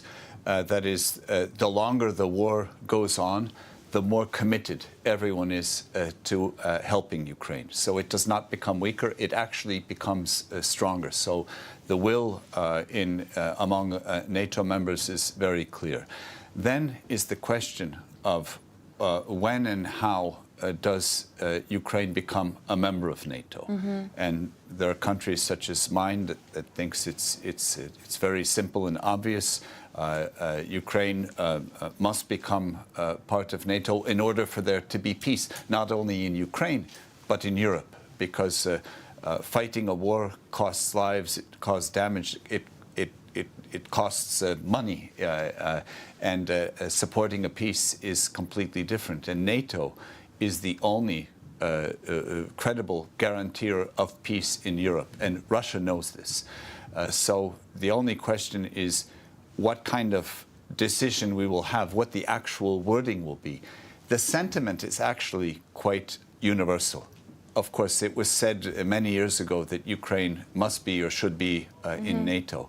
But now it's coming down to, okay, now how do we actually move in that direction? We've been saying it for many years, but how do we actually move in that direction? So there will be still some discussions about that. But to me, it's almost, I could say, it's not almost, it is actually black. Yeah, I heard your position on the panel. It's one of the most exact and very straight. And actually what is Latvia showing us is that since the beginning of war, your country has spent 1.3% of ITS GDP to help Ukraine. How can we persuade, for example, all the European countries to make such a great support to us?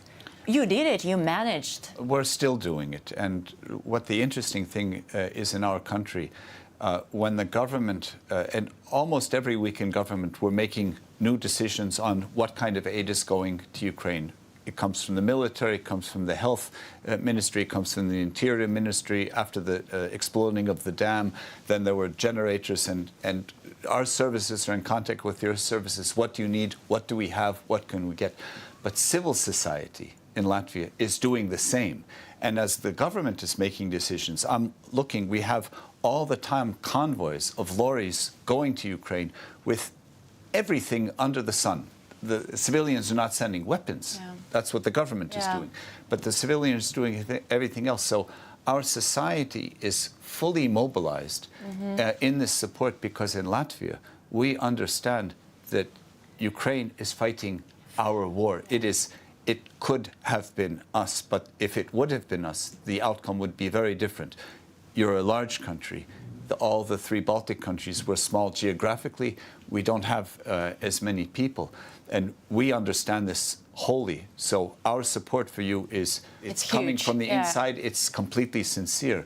And when I speak, and also here at the summit with my friends and colleagues, the heads of other governments around the NATO community, I am and have been all the time conveying the message, Russia is the threat. The Ukrainians are right now taking the brunt of all of Russia's aggression. No one else is having to fight right now.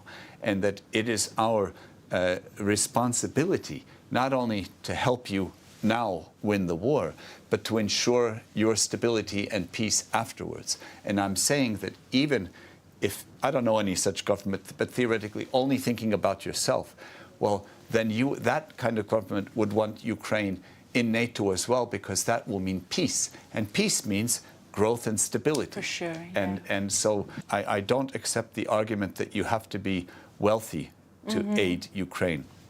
My country is not the wealthiest in Europe, but everyone is helping in their own way. People are taking Ukrainian refugees into their houses. I know. And the Ukrainian refugees, they're now entering our workforce and actually helping our economy grow. Of course, we can lose much more if this monster wins. Yes. I have a last question because we have a YouTube audience. I know that for the last couple of days you're combining two positions, like Prime Minister and the Minister of Defense. Yes. Do you sleep? How do you feel yourself? And how long will it take in your life? It's just for a few weeks. Our foreign minister became our president, so the post is vacant. I need to propose a candidate for Parliament to vote. I'm looking at maybe making a few other changes in government. I don't want to have 2 or 3 votes. I want to have 1 vote. So for the next few weeks, I'll be the foreign minister. But I'm still getting some sleep. And I'm fortunate as the foreign minister. We have an excellent ministry and excellent ambassadors all over the world. So things are moving along. I could say as the head of the government, that's part of the machine which is actually oiled quite well. Thank you so much, Prime Minister. Thank you for finding time for us. Thank you. See you later.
Okay, ladies and gentlemen, please take back your seats. The discussions will continue here in Vilnius, Lithuania at the NATO Public Forum at the location of NATO Summit. We are bringing on stage high-level officials present at the summit to unpack the summit deliverables through public debates and discussions. This afternoon, we are also joined online by an audience located in the Washington, D.C. studio at the premises of our co-organizer, the German Marshall Fund of the United States. Paige Ennis, Senior Vice President of Strategic Engagement at German Marshall Fund, is online now, is supposed to be online. Hello, Paige, can you hear me? Hello, Vilnius. Hello, Ritas. Yes, we can hear you clearly. Can you hear us? Yes, we do. Good morning. Welcome. Welcome. Greetings from the headquarters of the German Marshall Fund. We are delighted to be with you today, and our special guest to my left, Rear Admiral Tim Henry of NATO, and to my right, Jessica Cox. We just had a very interesting conversation with them, and we're delighted they're here. Also in our live audience, we have members of the Diplomatic Corps, U.S. administration, members of the private sector, and most importantly, graduate students who will be asking some questions later. We're delighted to be part of this conversation, and with that, let me throw it back to Vilnius. Thank you. Thank you. Thank you, Paige. Please stay online, and we will reconnect for the upcoming session. And the session will be moderated by Linas, Director of Eastern European Studies Center. The session is due to begin in a very short time. Please be patient.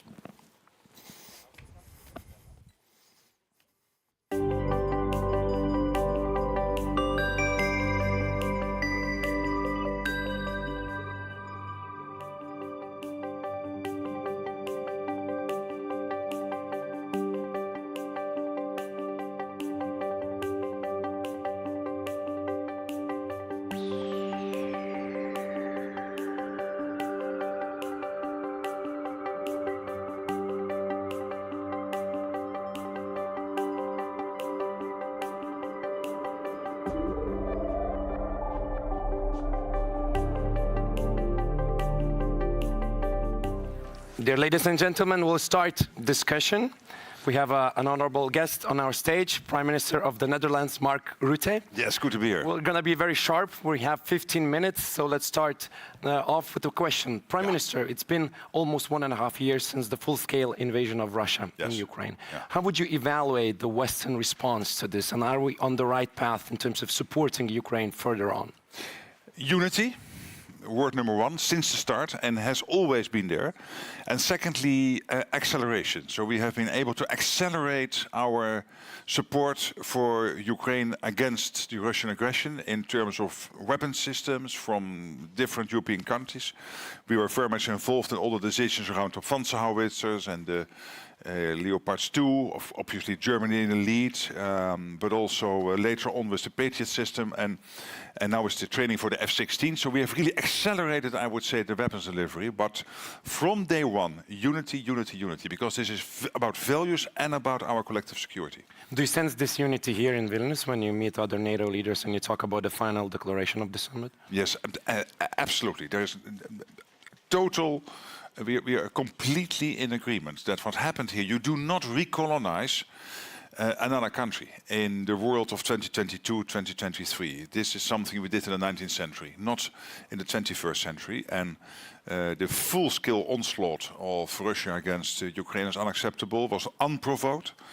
So there is complete unity, because if we accept this and Russia will be successful, what will be next? Who will be next? We will all be threatened, so we have to win this.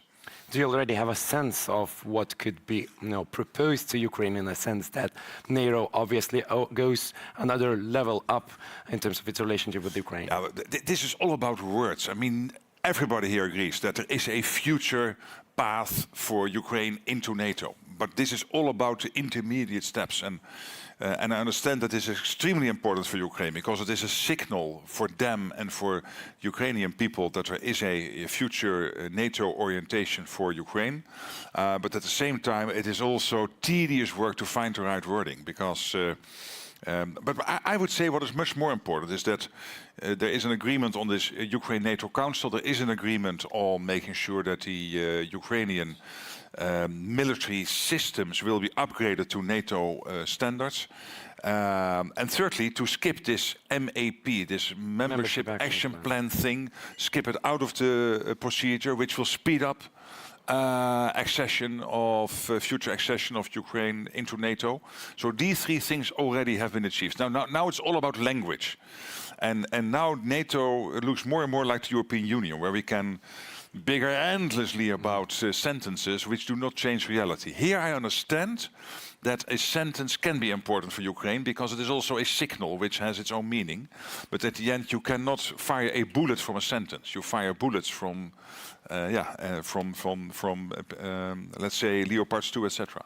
Do you expect some late-night negotiations with regards to those, final touches and sentences and the wording? I certainly don't hope so. And in the end, even if it happens, it's not a big deal. We will get to something. But the main message has to be unity. It's also important to have the civic society support in European countries and the Western countries in general. Do you sense that there is still strong support coming from society, from the populations, even though they obviously feel the consequences of the war as well? Speaking of my own country, yes. We measure it now and then, and it's still at a very high level, because people really sense here in stomach and heart that it is about values, and they understand that it's also about our safety and our security. However, there will be days when Ukraine is not successful. Inevitably, there will be setbacks at the front. And particularly then, we have to make sure that we all stick with them. So now it's a bit easier because Zelensky is a fantastic leader who is communicating in a charismatic way. The Ukrainian military is step by step making advancements. And of course, we all want them to be faster, but they are not governed by the 24-hour news cycle. So they take their own logistical and also their own, let's say, professional decisions on this. But in the end, there might be days upcoming in the coming months where things don't move in the right direction. And then we have to make sure that we stick with them, that our population stick with them, and that we don't get bored. Of course, we won't get bored because this is so big, it won't happen, but we have to really be aware of that. We also have, obviously, partner countries here joining NATO countries and talking about common security challenges. But it's not necessarily always easy to get other countries into this coalition, which stands for sanctions against Russia, which supports Ukraine, and etc. How do you see that effort extending in the future? Well, obviously, 140 countries have signed up to the UN General Assembly resolution, so that is good news. And the 140, it was 142, 141, but basically that group stick together. But we all know there is a soft underbelly in the 140 who has said yes to the resolution, but not with as much enthusiasm as the core group. And here it is about reaching out. So I was in Africa visiting Namibia, South Africa, Morocco a couple of weeks ago. Two of these countries together with Mette Frederiksen of Denmark. I was in Brazil 1.5 months ago. We have to reach out. And don't forget that till a couple of years ago, we didn't pick up the phone always if an African leader called us asking for something when he or she was in need. We have to pick up the phone. We have to have that regular dialogue. We have to make sure that we stand auf Augenhöhe, as the Germans say, that we look them in the eye and realize that we need each other in this world. And but for them, the impact is huge. Economy, the food supply, it has a huge impact on many African countries. We have to realize that. But it is not a regional war. This is really a global conflict which is happening here. And therefore, you need to have those discussions. And you know, when you want to convince somebody, it is 90% listening and only 10% talking. And that's what I try to do with my colleagues. And so we are learning. And I hope we can stick to this after this war, that we will never let go of Africa and of Latin America. Do you see that this effort brings some results already? Is it? I think so, yes, step by step. Of course, we have a new leader in Brazil, President Lula, who clearly has huge experience and is really trying to navigate his country in terms of its response to what is happening now in Europe and this aggression war of Russia against Ukraine. So I think step by step we are making advancements. Great. I'll give a floor for questions from the audience, but just one more from my side.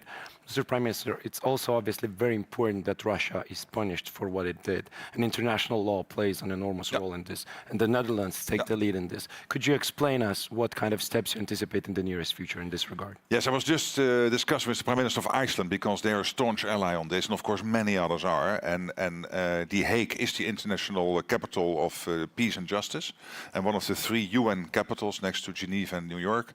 So we are proud of this tradition of hosting all these institutions. And it means that the crime of aggression, making sure that we collect all the evidence, all these issues. And they, in total, you have 4 or 5 work streams. It is line item 7 from the Zelensky 10-point peace plan. We feel very much the owner of that, but of course owning it together with all the others. But really trying to push the envelope on accountability is crucial. Stronger together. Okay, a couple of questions, please, madam. I'm Daria Kaleniuk, Ukraine International Center for Ukrainian Victory. Prime Minister, thank you very much for your position in the European Coalition for F-16s. Also, I've been in Washington 2 weeks ago, and they told that neither Denmark nor Netherlands didn't send request for the third-party transfer of F-16s to Ukraine. And also we are hearing that the training, actual training of Ukrainian experienced pilots for F-16s will be significantly delayed and might start the earliest in January 2024. And one of the reasons is that apparently Americans are not taking any position in training Ukrainian pilots. Is that true? And when do you anticipate F-16s from Netherlands and from Denmark will be in Ukraine? Thank you. For F-16s to really be used by Ukrainians, we need another yes of the Americans. So we had the American yes on training. The next step, of course, has to be an American yes on also actually making use of the F-16s in combat by Ukrainian fighter pilots. So that's the next step. Of course, when you take the first step, the next step is not completely unlogical. But this has to be a step-by-step approach. We are working with the Danes, also with the Romanians, who are setting up training centers and many others to make sure that we, as quickly as possible, get the F-16 training going. And there was just a meeting here in the fringes of the NATO Summit with the defense and foreign affairs ministers, led by Keizer Ollongren and Wopke Hoekstra of the Netherlands, and colleagues from Denmark and others, to really report on the progress being made. And we really want to have a much more ambitious timeline than you just mentioned. Thank you, Prime Minister. We'll pick one more question from the audience here, and then we'll have live teleconnection with Washington, D.C. Washington. Yes, Washington. The president is here, so why do we need... Any questions from the audience here? Okay, please.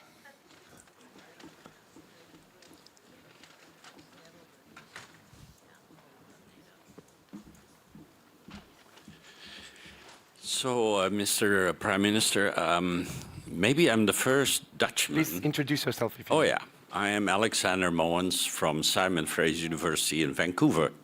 And I'm the director of the NATO Field School program. But I'm also an old Dutchman who's been away for 43 years. And maybe I'm the first one to say to you, thank you for your faithful service for more than 10 years as Dutch Prime Minister. I have enjoyed it greatly watching from far away. And I'm hoping that you will still have a very prosperous European future in you because you're young and strong and very experienced. And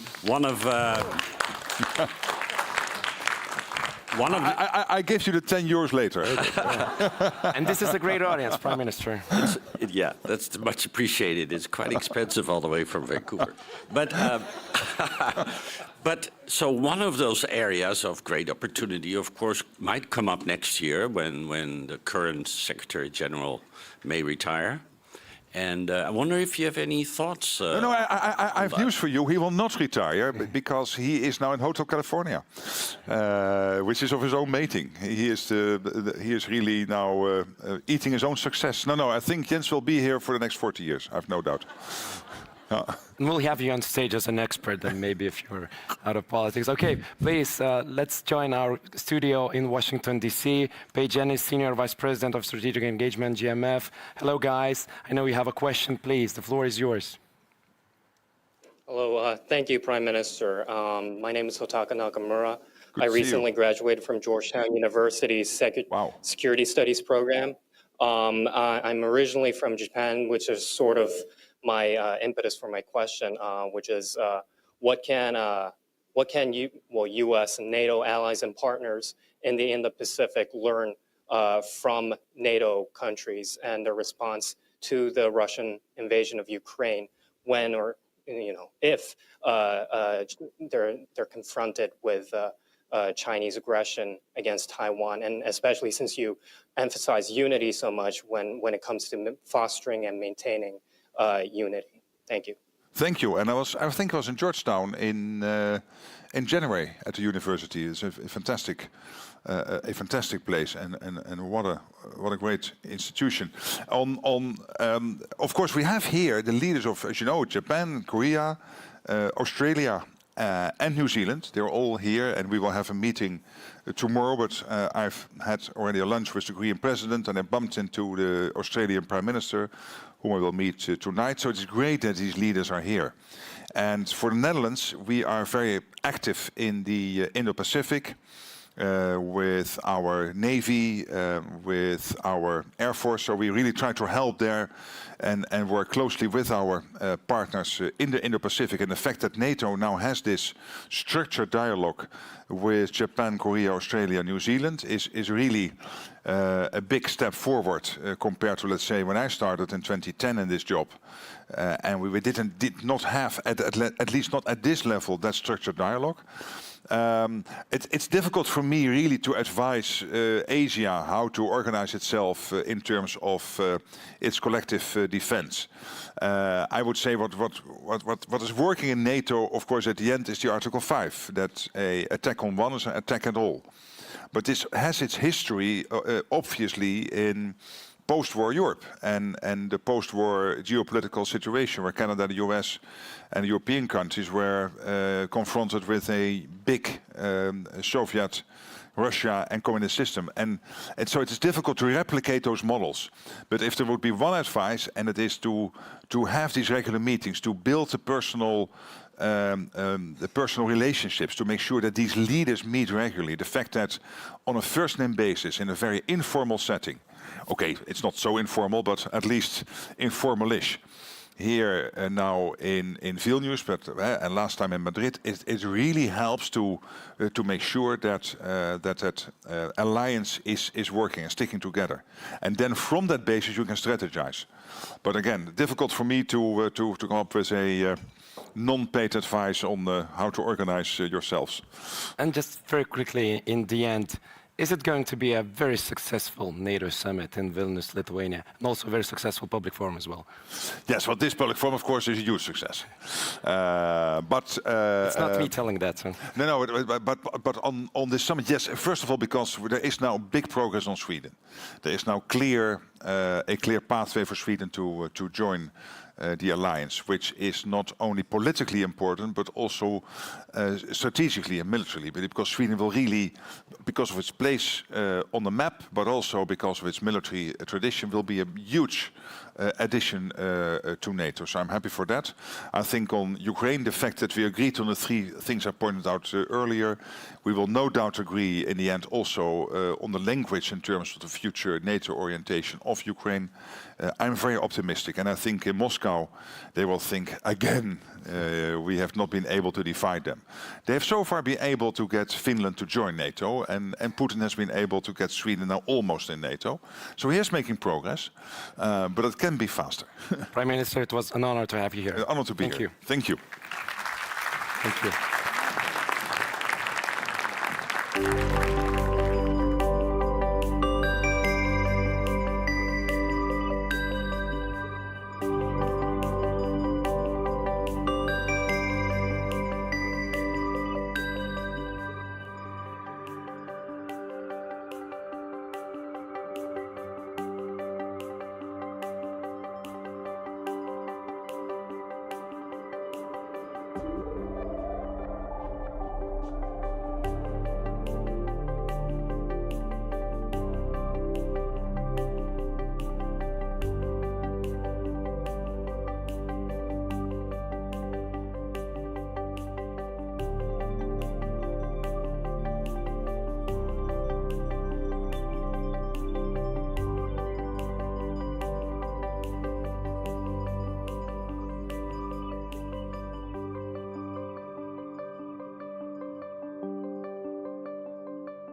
All right, ladies and gentlemen, welcome to the NATO Public Forum here on the sidelines of the Vilnius Summit. I am Rachel Rizzo, a non-resident senior fellow at the Atlantic Council's Europe Center, and I am thrilled to have with me today the Prime Minister of Albania, Rama. We're going to talk about NATO, the Balkans, and some specific security issues facing Albania today, but we don't have that much time, so I'd like to get right into it.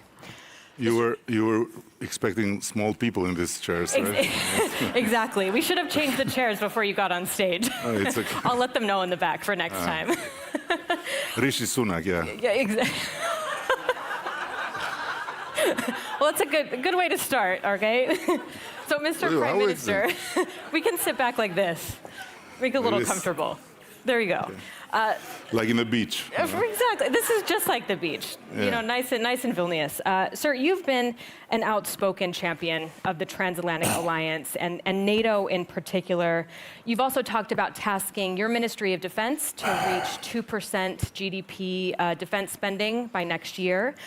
You also tweeted a couple days ago, basically saying that only together can we prevail in this very defining moment.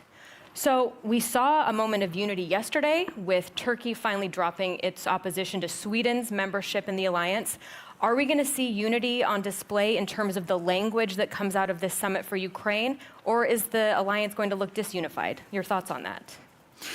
No, first of all, let me say that being a champion when you don't have to take the big decisions is easy, right? Albania is a proud, small member of NATO, and it's a place where we feel very good for many reasons, but I also feel good for one reason, that it's not up to me to make the terrible big decisions. So, on the other hand, yes, I think there is a full intention to continue and support Ukraine without wavering, and everyone seems to be committed to invest more on defense, which is a direct effect also of what's happening in Ukraine.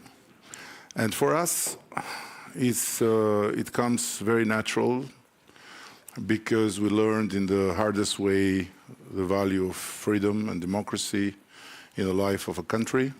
We were deprived of them for so many years, and in the most brutal method ever seen within the communist empire. And Albania is a country where Vladimir Putin's popularity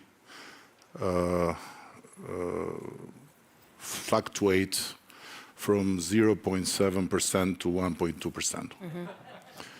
So we don't have anything else but full understanding and full support by the whole public opinion in Albania. And the big question is always how democracies can stand a dictator or a dictatorial regime in a conflict, because democracies have to fight and at the same time have to listen to the people, while Vladimir Putin has no one to listen to. Yeah. On Ukraine, though, specifically, we don't have the communique out yet. Oh, it is out. Thank you, Carmen. So it's. I didn't read it, but I agreed already. It seems like the language, says about Ukraine's membership when allies agree, when conditions allow. Look like how they laugh. They should be Romanian, because they also didn't read it, but they agreed, Yeah, exactly. Does this sound like a repeat of Bucharest, or have we gone farther? Are we? No, I didn't mention Romania because of that. Yeah, I just wanted to say that there are many countries in this alliance that are happy to be here and are very keen to approve everything they are told to approve. All right. Yeah. Let's shift to the Western Balkans a little bit. You've said that Albania is ready to commit additional troops to strengthen NATO's forward presence. You've also emphasized the importance of NATO's commitment to promoting stability and cooperation across the Western Balkans. We've obviously been watching what's going on between Serbia and Kosovo lately, also in Bosnia and Herzegovina. What concrete steps do you think NATO has to take to strengthen the security situation in the Western Balkans? And do you see a risk of contagion, given the fact that North Macedonia, Montenegro, and Albania are all members of the NATO alliance? I'm quite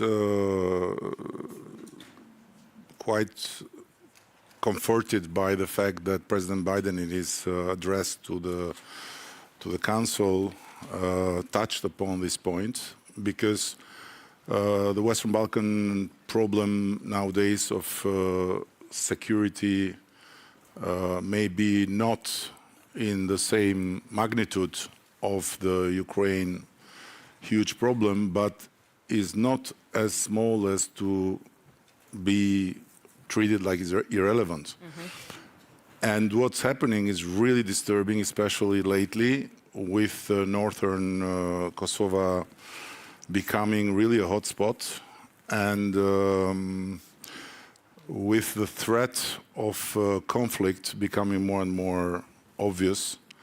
And while the EU facilitated dialogue is dealing with two sides, Belgrade and Pristina, there is a third side that is in making, the extreme groups in northern Kosovo, where it has been created in years a safe haven for criminal activities, drugs, traffic of weapons, cryptocurrency, illegal production, and where the mix of politicians, local politicians with criminals, and the mix of mafia interests with national and human rights concerns can be really very, very explosive. And that's why I think it's time to combine this EU facilitated dialogue and the path of diplomacy with much more firm stance of NATO through KFOR. Okay. So kind of looking at Albania specifically, your country has recently been the victim of widespread cyber attacks on your national infrastructure attributed to Iran. So looking at that for a second, what do you think, what more could or should NATO allies do to both protect critical infrastructure and enhance their cyber defenses? This is a big challenge, and it'll become every day bigger. Also, with the introduction in our lives of the AI in full force, and that's for Albania and Albania's example. I must say that we, as I said, we are a small country, and we are not in a position to change the destiny of any war, of any conflict, of any battle. But when we are asked to help, we are more than happy to help, because it's not every day that you can be useful being so small. And it's not every day that big allies can ask you to help. So practically, we were asked to help with this Iranian opposition group, MEKs, that are some really tough cookies, I must say. And they were being massacred in Iraq by the Iranian Secret Service. And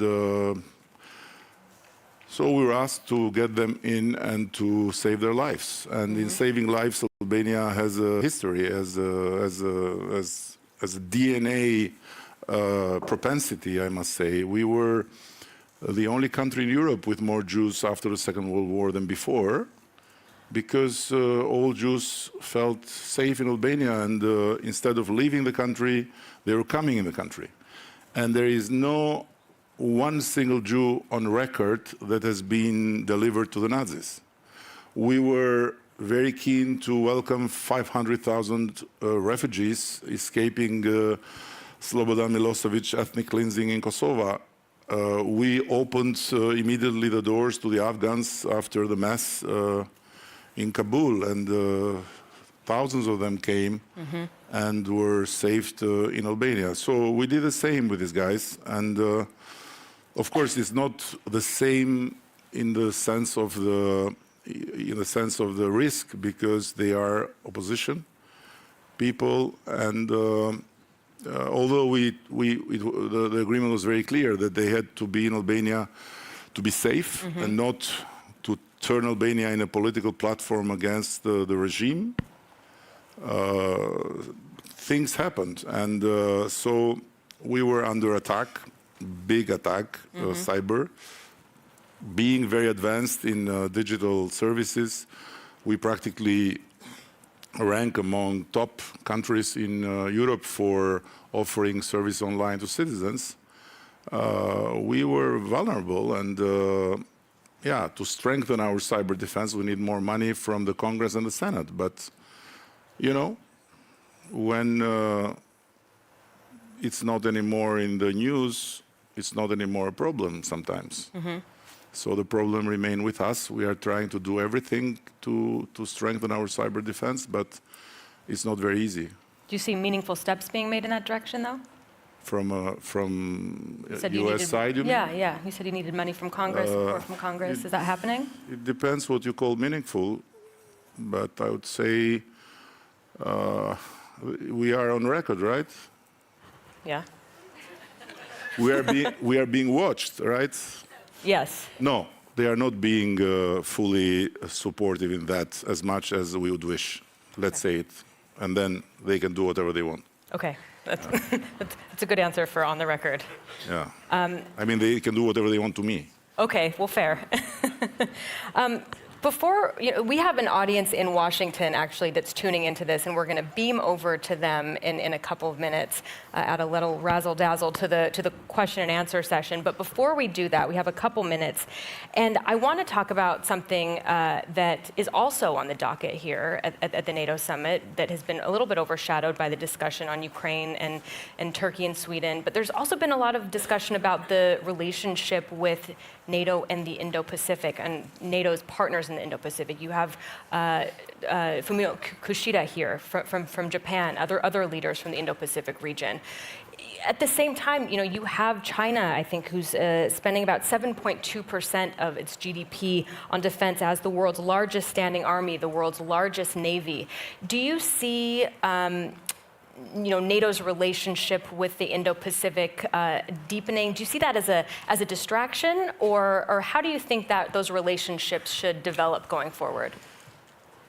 I think first and foremost we should be very, very careful in how we define others, and approaches that are not clear can then bring problems. So not having clearly defined Russia for a long time, what Russia was about, was an enemy, was an adversary, was a competitor, or was a friend, has created a lot of room for confusion and frustration. And I think that it's time to be very clear on China. What is China? Who is China for us? It's not an enemy, of course. It's not an adversary. It's a competitor that, based on what we do, can become more ruthless or less.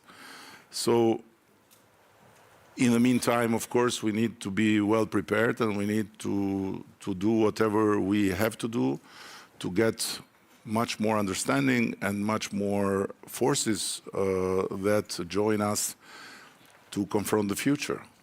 Thank you. Okay, so I'm trusting in technology right now. I see our friends from Washington on this screen right here, and you can see them too. It's a controlled debate, right? Yeah, exactly. I'm going to turn it to you, my friend. I don't know your name, but please go ahead and ask your question. We should be able to hear you. Sure. Thank you, Prime Minister Rama, for being here today. My name is Anna Matilde Bassoli, and I'm a first-year student at Georgetown, originally from Italy. And my question is actually on China, and specifically on Chinese assertiveness in the Mediterranean. Albania has invested in its port infrastructure, but is also surrounded by many countries that have accepted Chinese investments in their port infrastructure. What do you think NATO should do to counter Chinese penetration and assertiveness in Southern Europe and Balkan infrastructure and in the Mediterranean too? Thank you. Listen, I'm not in a good position to give advice or suggestion or let alone lecture others because of history. We don't have these problems because we had China and Russia when everyone decided to give them up. And so if in this country where we are or in other Soviet countries, Stalin monuments were removed long ago, we had Mr. Josip Vissarionovich until 1990 in our main boulevard. So because we abandoned the whole communist bloc, we walked out of the Warsaw Treaty in 1960. And the reason was that we wanted to remain loyal to Stalin. And for us, all the others were traitors. And then we went to China, and we got the worst China possible with the Cultural Revolution, which came to us in the form of first declaring God illegal in the country, like an illegal immigrant, and blowing up 2,450-something churches and temples with dynamite and burning 300,000 religious artworks in the streets. And then second, the ban of art and culture of 20th century completely in the beginning of 70s. So both China and Russia are old marriages we don't want to go back to. Mm-hmm. For the others is different history, different attitude, different thing. And China, with Russia, we never had really a relation.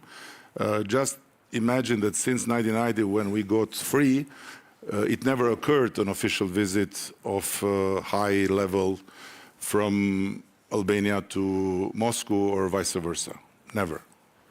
And with China is different. We have a friendly relation, but it's not a country, ours, where we have much of Chinese investments, and we don't really look to have more Chinese investments. It's just like, as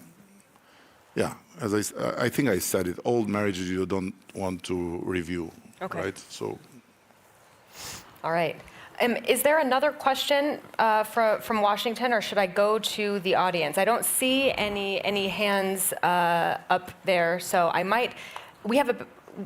We have about 1 minute and 45 seconds left. Because it's an orchestrated debate, you had only one to make a question. The others were not supposed to ask. This is what happens. Now you have more time, and they are not ready to ask. When you go off the cuff, this is what happens. Ma'am, please go ahead and step to the microphone, please. We'll give the last word to you. We've got about a minute and a half, so please make it quick. Thank you. I'm Eugenia from the Atlantic Council of Albania. So my question is regarding your Balkan tour, Prime Minister, that you have made these recent days.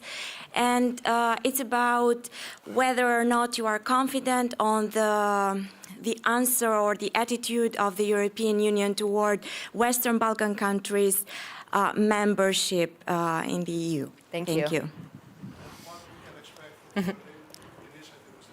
Thank you. All right. The 16th of October, Berlin. Yeah. Forum. It was a follow-up question, what we can expect from the Berlin Initiative meeting that will take place in Tirana about the accession of the Western Balkans to the European Union, Mr. Prime Minister. Thank you. Listen,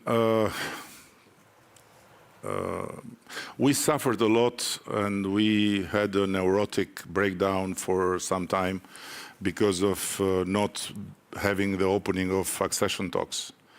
So we were based on the Commission reports, we were ready to start talks, and then based on the European Council, we were not ready to start talks.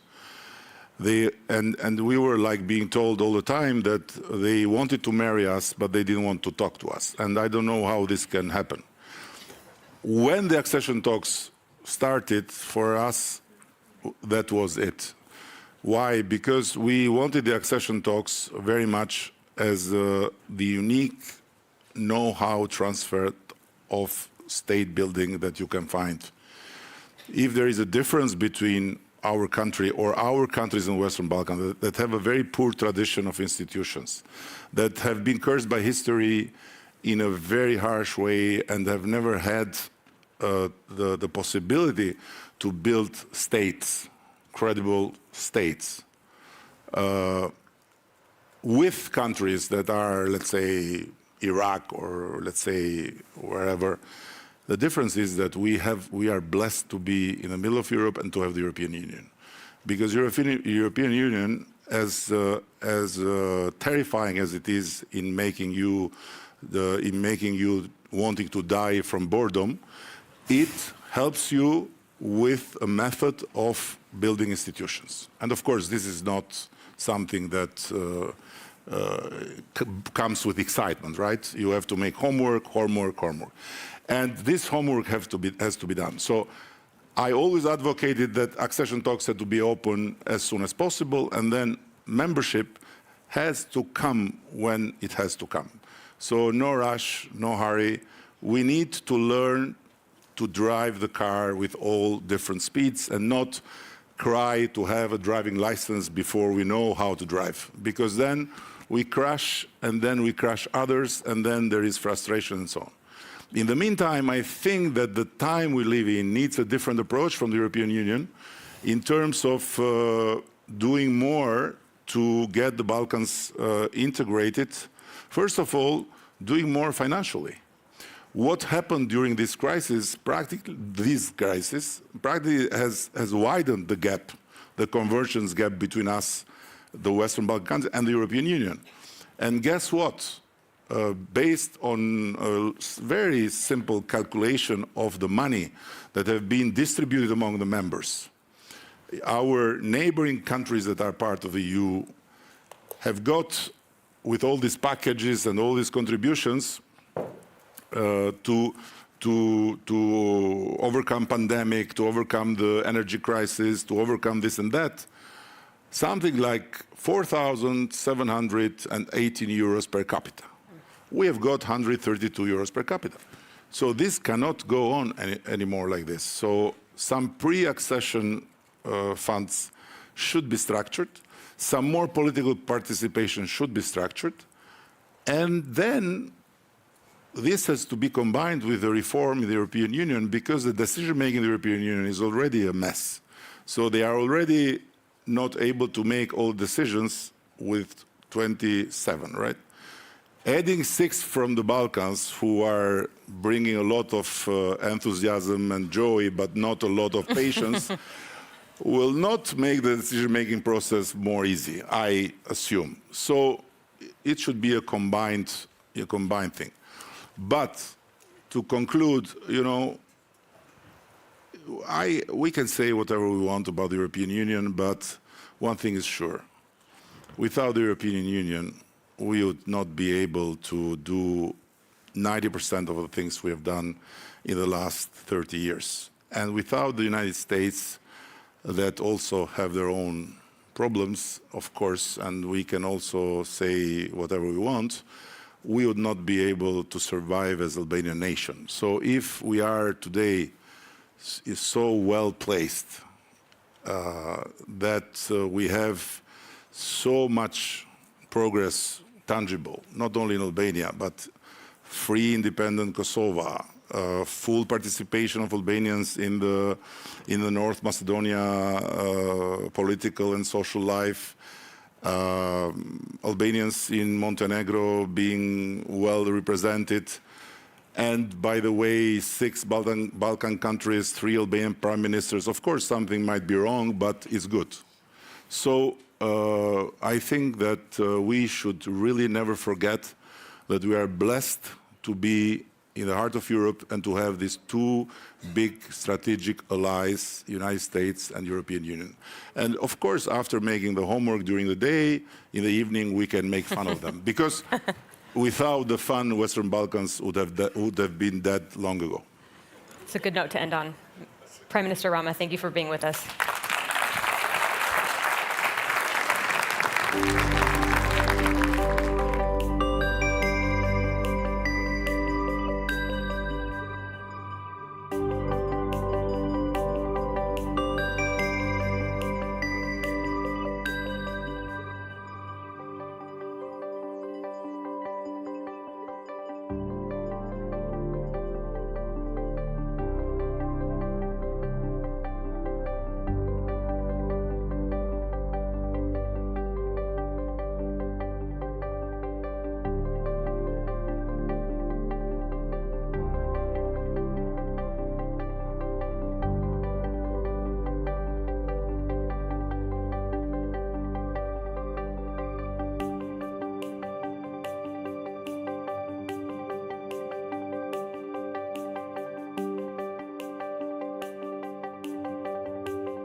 So, good afternoon, everybody. I'm very happy to have the Foreign Minister of Spain here. In parallel, we just have the Secretary General of NATO proclaim the results of the summit. It's 1 year from Madrid. How happy are you after a very successful summit in Madrid? How happy are you with progress made until today and with the result of the present summit? I'm very happy because the Madrid, the main objective, everything was around unity and giving the right response to Russia's aggression to Ukraine. And what I've seen today in the room is that unity continues. We are all united around Ukraine and around our values. And there is also a clear answer to Russia and also a clear signal to the future of Ukraine within the Euro-Atlantic family. So I think this has been a very successful summit so far, and it falls right into the path of what was open in Madrid. Very good. Now, there are some reports from the Ukrainian president who apparently is not happy with the result. What will you answer him tomorrow when he asks you the question on the outcome with regard to Ukraine?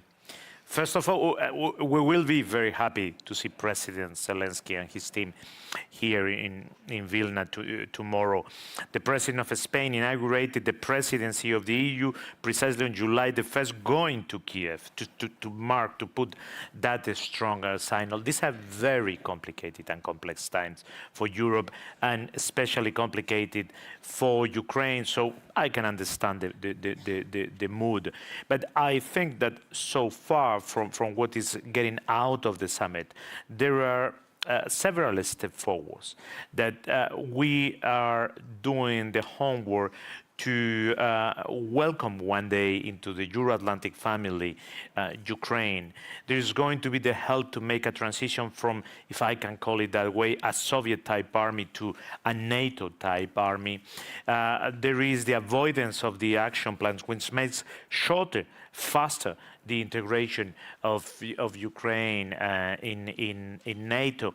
And there is, of course, the political support that we will be doing. And there is the clear, in the final statement, there is the clear word of extending an invitation when the day will come. Okay, we'll have President Zelensky here, and you will listen to what he has to say. And but what is very important is this, of course, is this unity. Now, in Madrid, again here, even back in 2014, at the NATO Summit in Wales, members of NATO agreed that they would increase defense spending, that they would reach 2% by 2024. Now, neither Spain nor Germany, my country, has achieved that. And what is your explanation for this? How do you count on achieving actually that goal and increasing the budget also in Spain so that you meet what you committed to?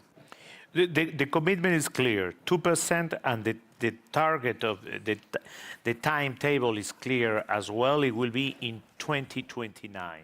And we are moving forward. We have increased this year our budget on defense more than 25%.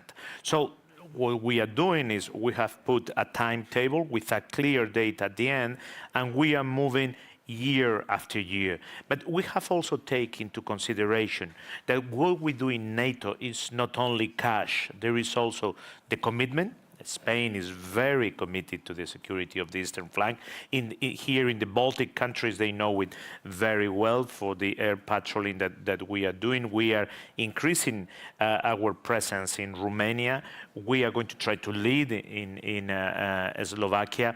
And also, there is the capacities of what we do, what type of material we are putting, and we are putting the state of art of what we have in Spain. So, on the one hand, it's very important to create a clear path towards 2%. We are doing it, but we have to also take into consideration that NATO is not only about money, although this is very important. Yeah, it's not only about money, it's about capacities, of course, and there, I think Spain is, am I correct, at 1.26% right now on defense? Exactly, but we are increasing, and we are increasing very quickly year after year. Okay, good luck on that. You have, and you mentioned it, you have assumed the presidency of the European Union on the 1st of July. Now, we have seen during the last month really an approachement that the European Union and NATO became closer. What are your plans with regard to the European security and defense policy, with regard to trying to get EU and NATO working closer together? During Madrid Summit, there was the first Euro-Atlantic dinner ever in the history of NATO, in which all EU members attended the dinner. That's a little bit the philosophy which we are approaching our presidency. I think that probably since the fall of the Berlin Wall, European partners, we have never been so united among ourselves, and European Union with its natural allies from the other side of the Atlantic, started by the United States. We want to strengthen that dialogue between European Union and the United States, and we will keep also within the European Union that sense of unity that we are finding here today in NATO. And at the end, it's so important. For us, NATO and EU are not two opposite things, but are complementary. And that's how we are going to work during our presidency. What is your vision on this, on the European security? We never know who will be in Washington at the helm of the administration, and there can be, we can imagine that there is somebody who will say now for European security, it's up to the Europeans to look after their security. And there may be cases where actually the Americans will say, no, we will not engage. I mean, right now they're in the lead in Ukraine, they have been in the Balkan Wars, so they have been always very important in preserving European security. If one day they say, okay, this is now a problem for you Europeans to resolve. Are we ready for this? Are you in favor of building, kind of a European headquarter? And how do you see the future of European defense? Right now, I think the Euro-Atlantic security is guaranteed by NATO, and there is no substitution to NATO. And I don't wish to find a substitution to NATO.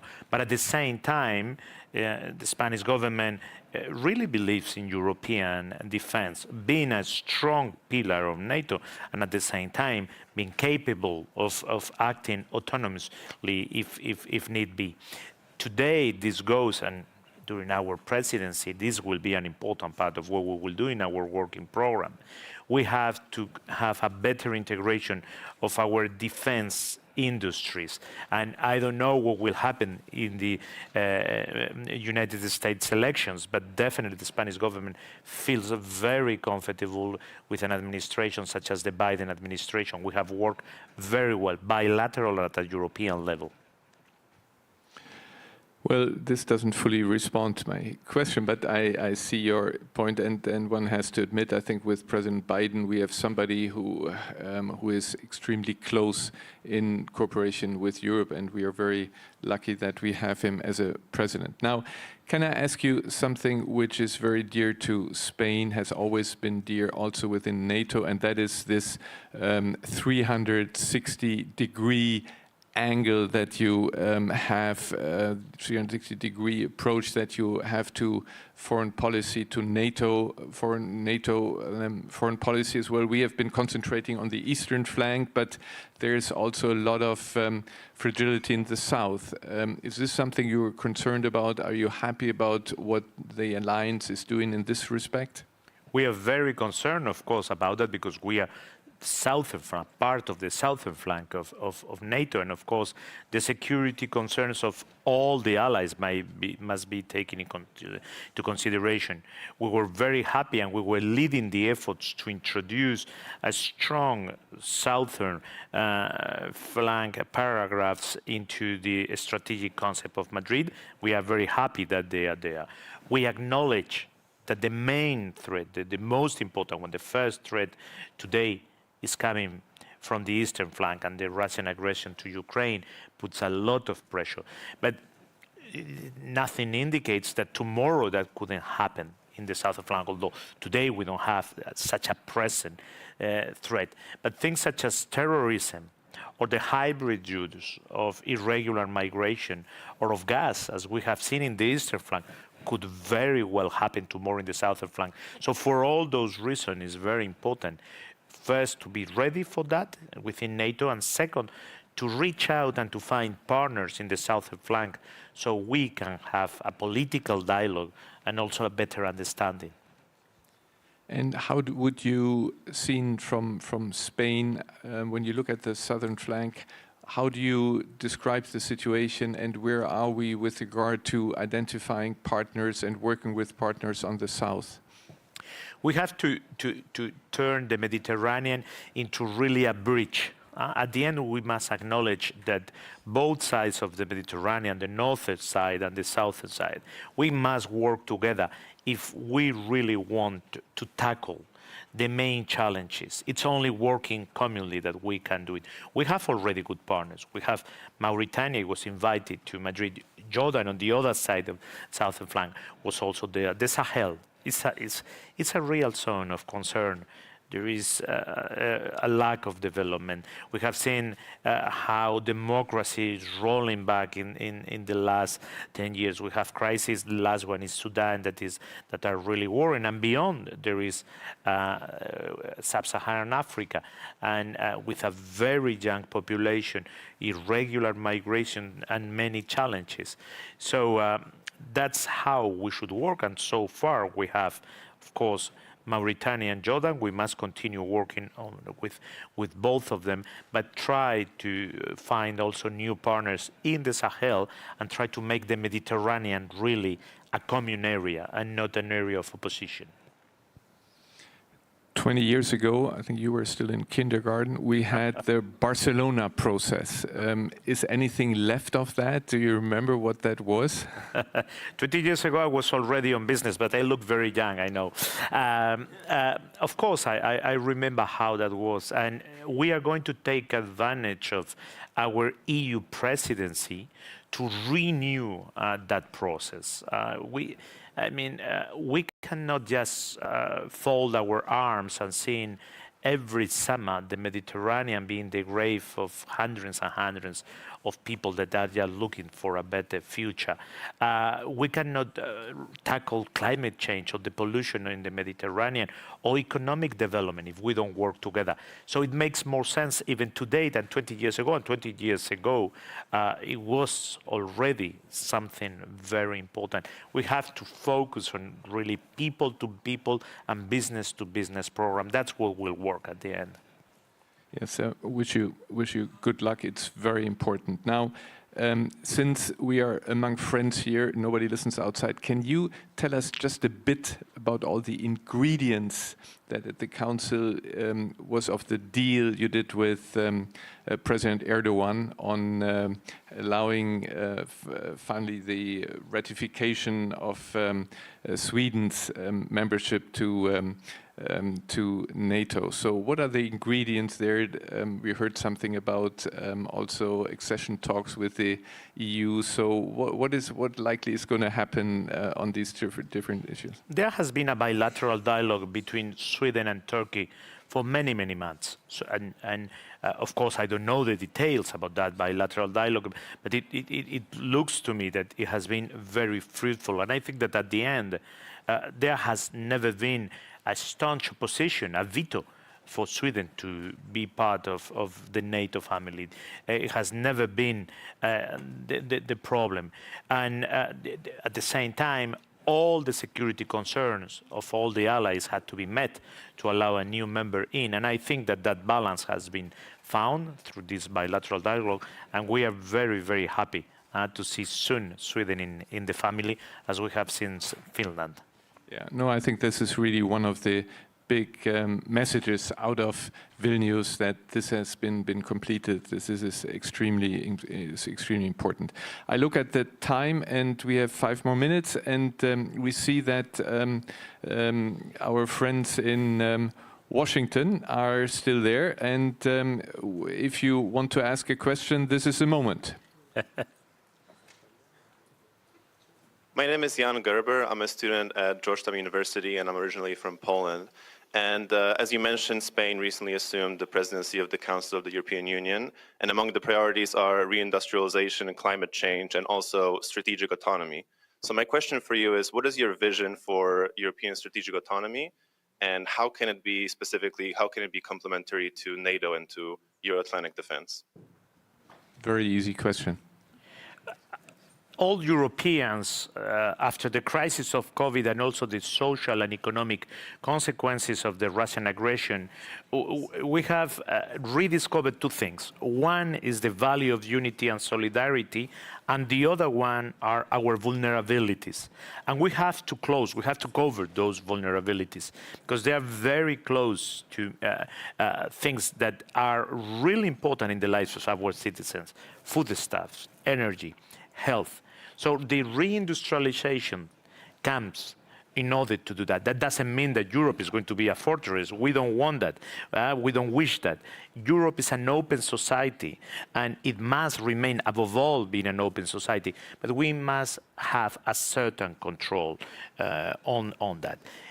It's the same for the industry of defense. We have discovered, trying to help Ukraine, that we need a better integration of our industries. And when we talk about strategic autonomy, in Spain, we always talk about open strategic autonomy, because we don't want to give the idea that this is about autarky, Europe closing on itself. On the contrary, we need a certain control of our own production, a certain percentage, if we can put it in that way, but we want open societies all over the world. And with NATO, that fits perfectly well. Once again, in order to have a strong NATO, we need a strong Europe. That's how we see it. We have time for 1 or 2 more questions. Any question from Washington? If that is not the case, I look into the public here. Who would like to ask a question to the Spanish Foreign Minister? Over there, please go ahead.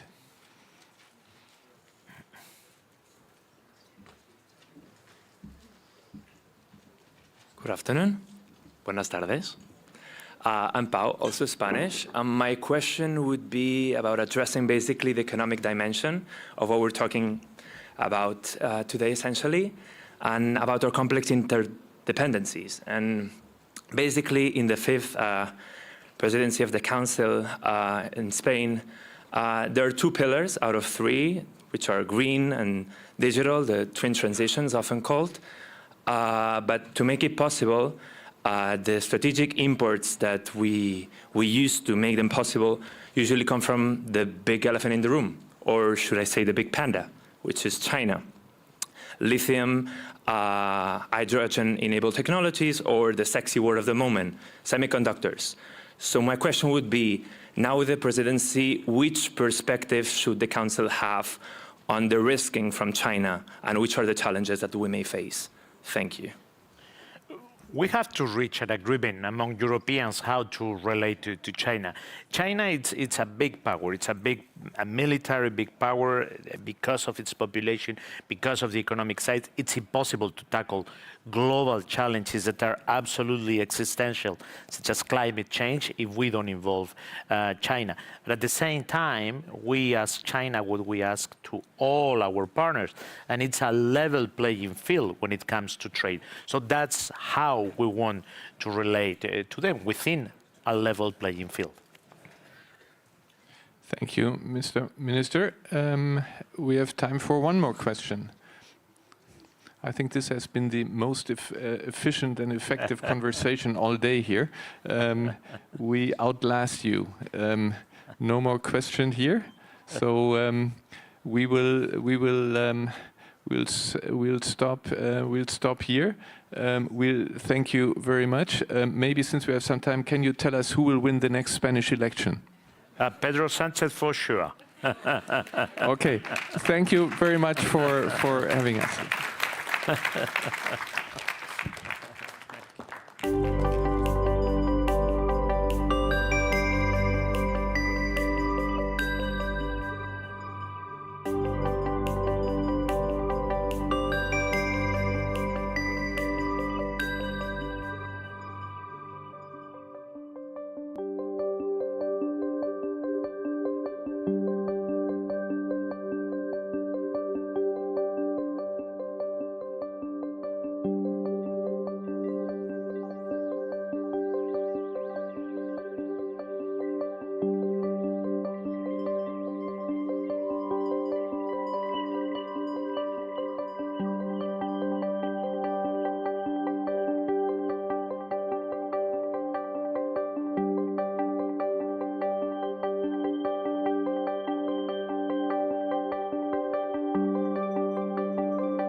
Ladies and gentlemen, dear friends, I guess this panel is already a success because we have more people in the audience than on the stage, which is great for a panel this late.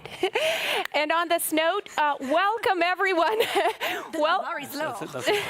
Welcome everyone to the China panel, and please let me introduce our speakers today. We have Benedetta Berti, who is head of policy planning in the office of the Pardon me, it's been a long day. So head of policy planning, you all know her for her work at the Office of the Secretary General at NATO, and a person that I personally enjoy very much talking China topics to. This is not the first time. We also have Sarah Kirchberger, who's director at the Institute for Security Policy, Kiel, and also non-resident senior fellow at the Atlantic Council. Right. Welcome, Sarah. And we have Louise Simon, who is the director of the Elcano Brussels office, and also an excellent colleague. And my name is Una Berzin-Cherenkova. I run a China Studies Center in Riga at Riga Students University. Benedetta, I'm going to start with you. Let me quote a little bit of Xi Jinping to you. Okay. So on February 21st, 2023, a document came out, a document called the Global Security Initiative Concept Paper. And here's what it says. February 21, right? So also the date is quite important, not that long before a year of Russia's invasion. The essence of this new vision of security is to advocate a concept of common security, respecting and safeguarding the security of every country, a holistic approach, maintaining security in both traditional and non-traditional domains, and enhancing security governance in a coordinated way. So this means that China is thinking about security architecture outside of its borders.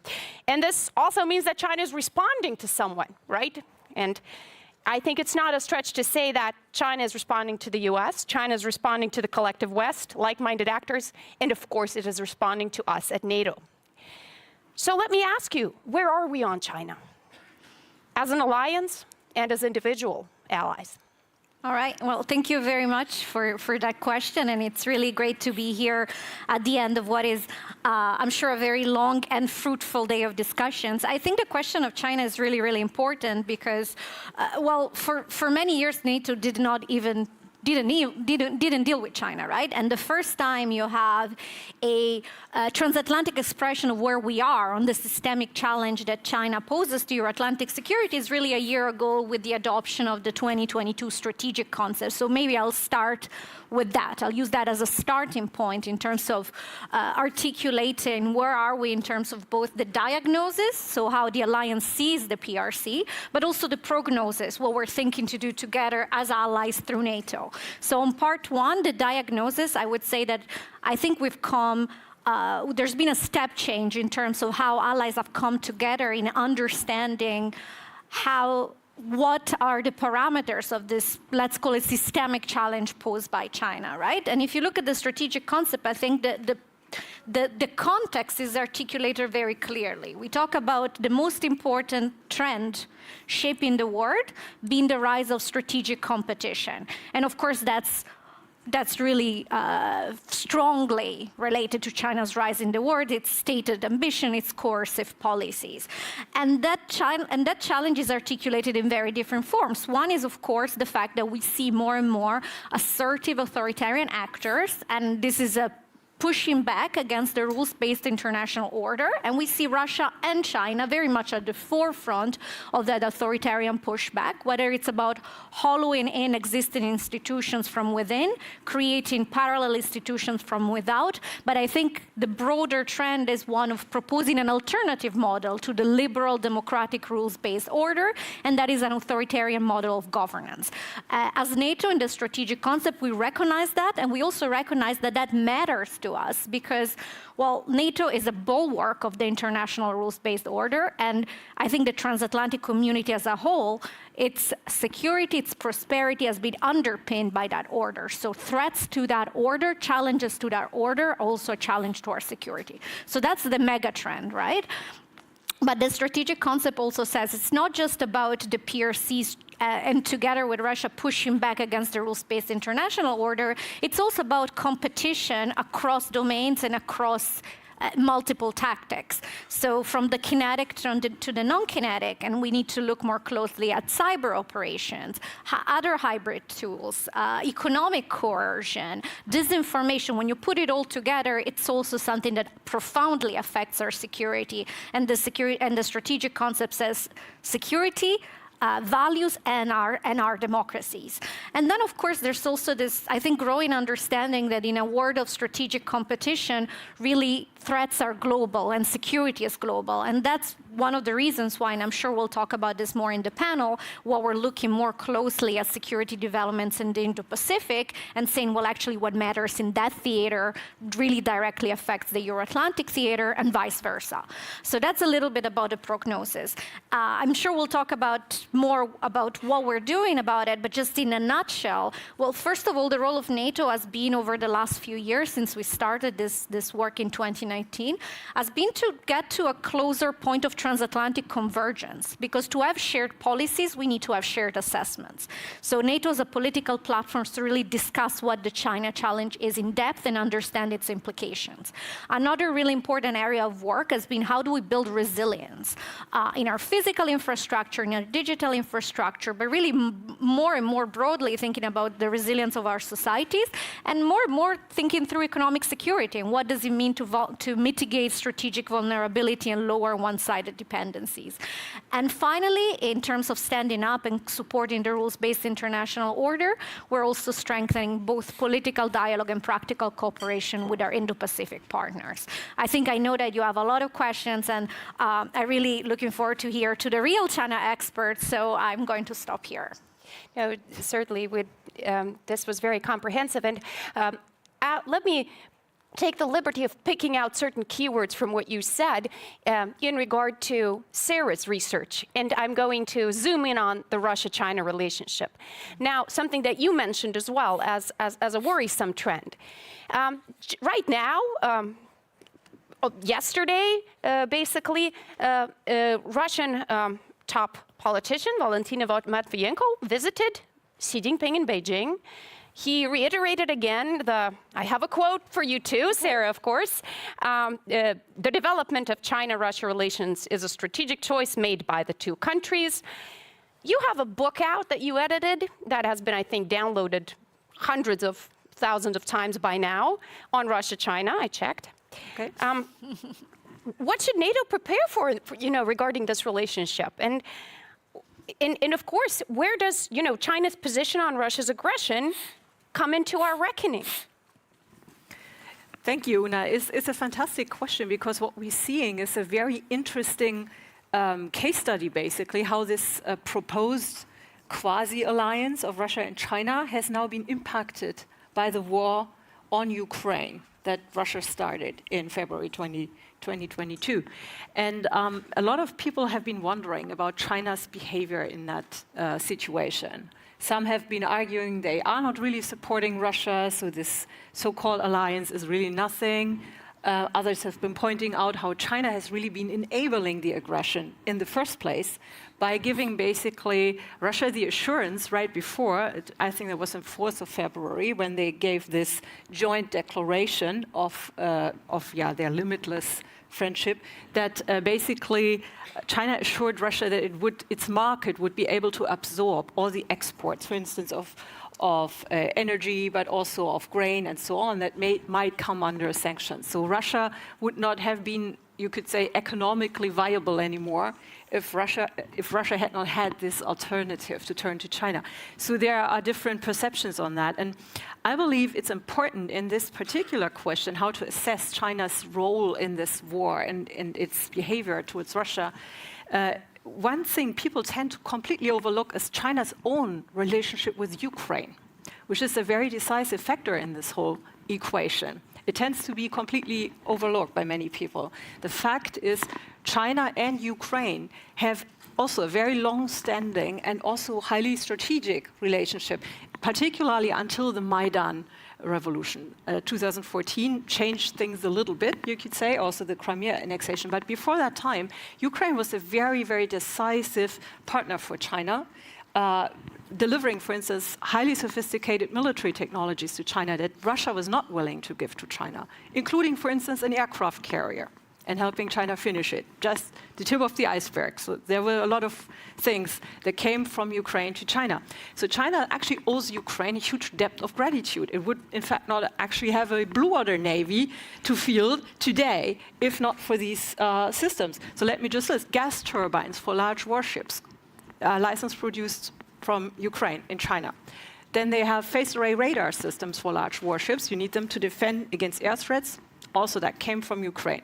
The jet that flies from the carrier, the J-15, is a copy of a prototype that was delivered by Ukraine, and so on. So it's not just this one thing, the carrier, it's a lot of things. If you take away all of that, China would still be trying to develop probably an aircraft carrier capability. Just to illustrate how important this strategic relationship really was. And there's actually a treaty that was signed by Xi Jinping himself.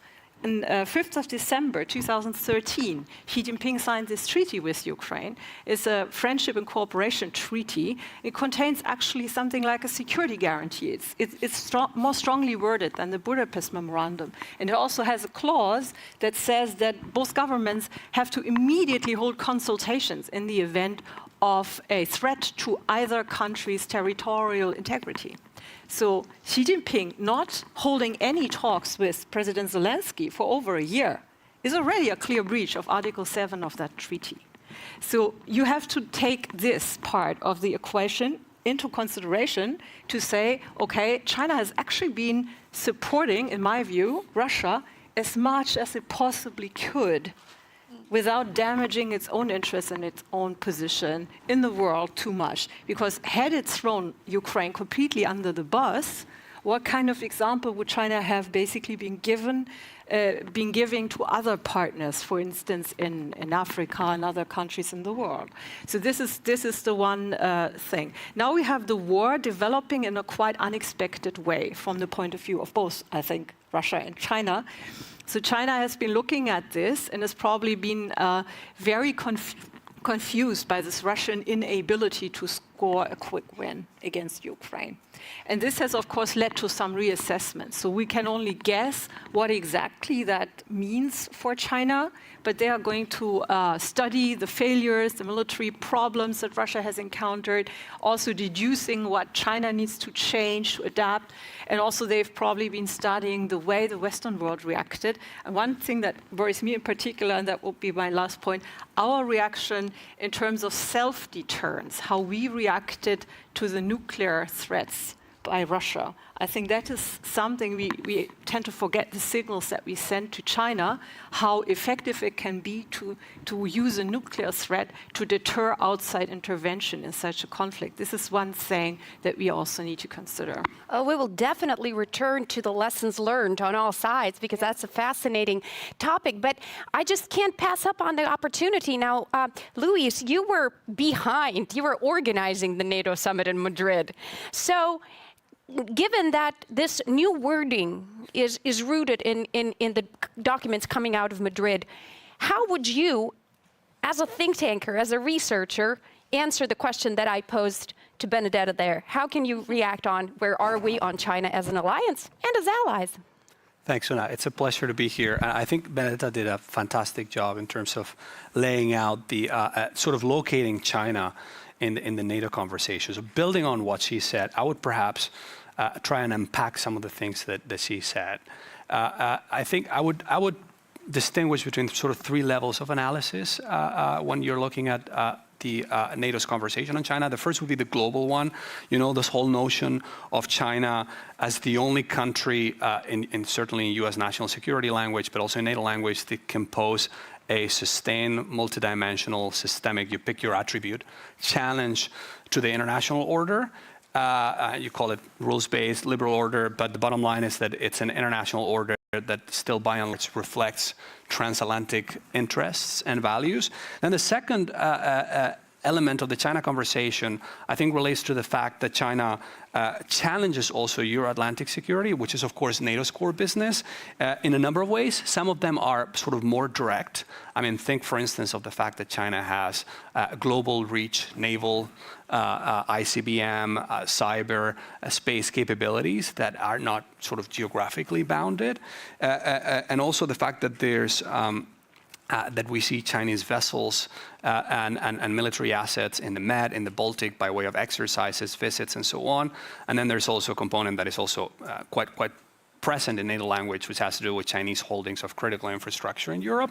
So all of this happens in the European area of responsibility and therefore must be monitored by NATO. Then there is China affecting European Euro-Atlantic security in more indirect ways, and Sarah alluded to that, by way of its tacit support, again, however, whichever label we want to put on it, of Russia's assault on the European security order. So again, that's indirect, but perhaps just as meaningful, if not more.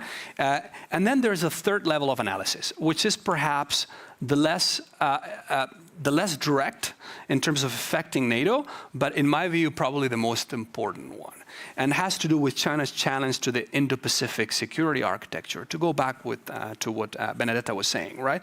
And I understand that NATO is a Euro-Atlantic security organization, that its mandate focuses on the Euro-Atlantic primarily, but China's challenge to the Indo-Pacific security architecture is not just a big deal in itself, given the Indo-Pacific's technological, geopolitical, military importance in global politics. It's also a big deal for the United States. And it so happens that the United States is the center of gravity of Euro-Atlantic security as well.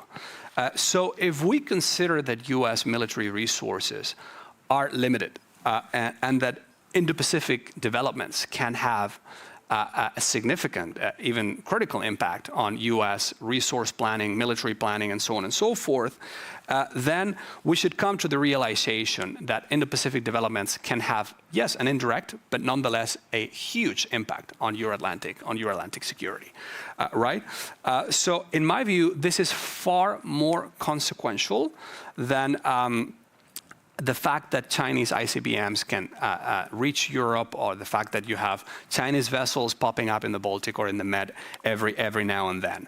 It's far more consequential for Euro-Atlantic security. So now that doesn't mean that NATO, I mean, insofar as NATO is not going to directly underwrite security, let alone deterrence in the Indo-Pacific, and I get that because there are political limitations and so on, that doesn't mean that, that means that NATO may not need permanent military headquarters or military assets in the Indo-Pacific. I get that, but it means I think NATO and allied countries need more eyes and ears in the Indo-Pacific, and that means more liaison teams and units at the political and the military level, and perhaps also certainly some sort of concept or plan to think about how an Indo-Pacific contingency may affect NATO. And I think that there are two elements to that reflection. One is how to fill gaps in terms of US force planning in Europe, and the second as well is how NATO can assist politically or in other ways a US engagement in the Indo-Pacific. Thank you. Yes, thank you for bringing the ever-present two-theater problem, right? And maybe one of you would like to react to this. How do we go about? Because, of course, it's not just that we are getting closer to the Indo-Pacific, it's also that Indo-Pacific is present in this room today, right, with our colleagues from those countries, which is also a very huge symbol, of course. So which one would you like to pull on this thread? Maybe I can just say something very quick on this point. First of all, I completely agree with the analysis that we need to understand those linkages between the two theaters, whether they are geopolitical, geoeconomic, military, security-wise. I think that's a really important conversation, and one that I think we are having at the political and strategic level at NATO. Then I would also completely agree with the second point, that in order for us to understand those linkages better, we need to strengthen those relationships with our partners in the Indo-Pacific region. And that's exactly what we're doing with Australia, Japan, Korea, and New Zealand. And of course, it's not a coincidence that this is the second year in a row where the heads of state and government, those four Indo-Pacific partners, have been invited to join the NATO allies here in Vilnius. But I think that conversation about what does it mean to have effective deterrence and defense across two theaters in a world of strategic competition would be a policy conversation that will continue for the foreseeable future. And I think intuitively we already understand those connections. And I give you an example. It's not a coincidence that all our Indo-Pacific partners have stood in staunch support of Ukraine. Have called out on Russia for its unprovoked war of aggression, have have agreed with us on imposing sanctions are displaying solidarity, are providing assistance, because intuitively we understand that our security is global and it is interconnected. And I think we understand that a situation in which aggression is rewarded, Putin's new imperialist vision is rewarded in Ukraine, that would be a failure of deterrence at the global level. That, I mean, quite frankly, what type of lesson would Beijing learn? And so I think we intuitively understand that as like-minded countries, as democracies, as those who have a vested interest in preserving a rules-based international order, we have a vested interest in preserving free and open sea lands of communications, freedom of navigation. We understand that when we work together, we might have different prioritizations. Working together doesn't necessarily mean that we will bring all our assets in both theaters, but I think there is an understanding that there is a relationship. And from our European side and from the transatlantic community side, I think we understand very well that the Indo-Pacific is incredibly important. It's the epicenter of development, of growth, of competition. So of course what matters there affects us, and any type of security contingency that would, a serious security contingency in the Indo-Pacific, I mean, of course, would have devastated implications from an economic security level also on the Euro-Atlantic. So those connections are really there, and we need to, I think, better understand them. Absolutely, and thank you for kind of building that bridge in terms of these interconnections and also into the lessons learned, because of course it's not just us who see these connections, it's also other players globally. And this is where I want to, again, turn to Sarah's expertise. What do you think are the lessons that the Chinese Communist Party is learning, has learned during the course of this year, almost year and a half now? And are there, do you think, some specific applications in terms of these lessons? Are these lessons in keeping cool, and so they could be a deterrent, or are they an accelerant in some way? And of course, the key word that I'm not saying, but the one that I'm about to say, is Taiwan. Actually, it's pretty hard to say what exactly will be the bottom line that China is going to learn from this, because the war is not yet concluded. It will depend to some degree on the final outcome.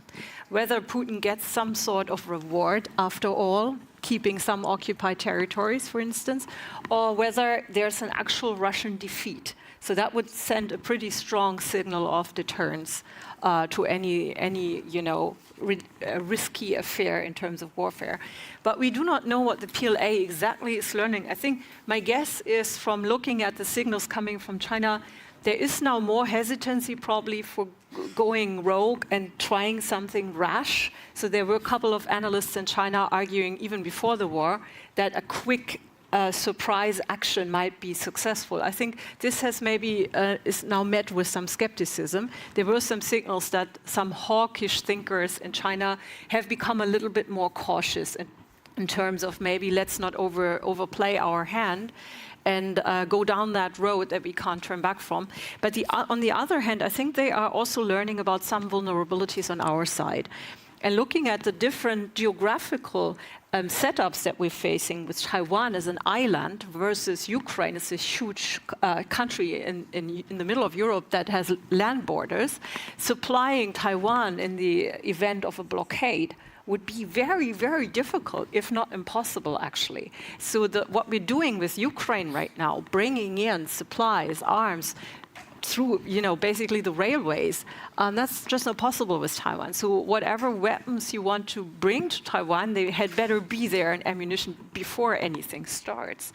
So this is just one key difference. There's more, of course. And then there's also the question, if looking at basically also the military strategic thinking in China that has developed over the last couple of decades, they have always looked at non-kinetic scenarios very intensely. It's like things that stay below the threshold of an actual war that's easy to classify as a breach of the UN Charter. So learning maybe from Ukraine could also mean they say, oh, maybe create a situation that is harder to classify, harder to actually attribute. Maybe stage an uprising in Taiwan or whatever, cut some cables, attack internet connections, whatever. And that could make it much harder for an international coalition of like-minded countries to form and to agree what this even is and how it needs to be dealt with. So Ukraine was relatively easy, right, to interpret. Besides very few countries, everyone can agree that this is a blatant breach of the UN Charter. But with Taiwan, given also the fact that Taiwan is not diplomatically recognized by the majority of countries in the world, is not member of the United Nations, might make it much harder. So I believe this is probably one of the lessons that China is going to learn. Maybe not risk the full-out aggression scenario, which is in any case difficult to really, be sure that they could win it. Because of deterrence, of course, because of the American security guarantee in particular, and also the Japanese signals that they would be involved. But what about any other scenario that is harder to counter? I have one question that I would love to ask Benedetta, if I may. Is it possible? I graciously agree. Thank you. Go ahead, Sarah. So we all know that in particular France is super skeptical of... I don't agree. I promise. See, we promised we'd keep it interesting. It's fine. It's genuine question. So France, in particular, has been very critical of this liaison idea that Louis also mentioned, like having a liaison bureau. In Japan, they have basically blocked that idea and saying NATO is an Atlantic alliance and not a Pacific alliance. However, what I do not understand genuinely, and I hope you can help, Benedetta. At least two allies have extensive territories in the Pacific, the United States and also France. So in case there were an armed aggression against, for instance, New Caledonia, would France not consider this an Article 5 case because it happens in the Pacific? Okay, now I can breathe, because this is one I can easily answer, because the North Atlantic Treaty, as an article, as of course our Article 5, but also as an Article 6, where it delimits the boundaries. So, okay. So yes, so the answer to that would be that it wouldn't be covered by the parameters of the North Atlantic Treaty. So but would France also agree with that? For a second, yes, that is the treaty interpretation. For a second, I got nervous about the question, but I think that is, but I think the broader discussion is how would different security contingencies in the Indo-Pacific affect your Atlantic security, and what type of role could NATO play at the political, at the strategic level, as at the intelligence sharing level? That is a different question. But strictly speaking, the North Atlantic Treaty gives us geographical boundaries for. So the rest of NATO would say, "Oh, France, too bad that you got bombed there." But Sarah, I'm taking back taking back my duties from you. But this was. Thank you very much for the question. You'd think sharing a panel with someone makes you immune to their questions. You'd be wrong. Thank you, Sarah. I wanted to touch upon something that, Sarah, you also kind of outlined, and this, I think it's a particularly important point, and those are hybrid threats, something that we don't know how to always react to, even though our capabilities have grown immensely, because we've been talking about this forever.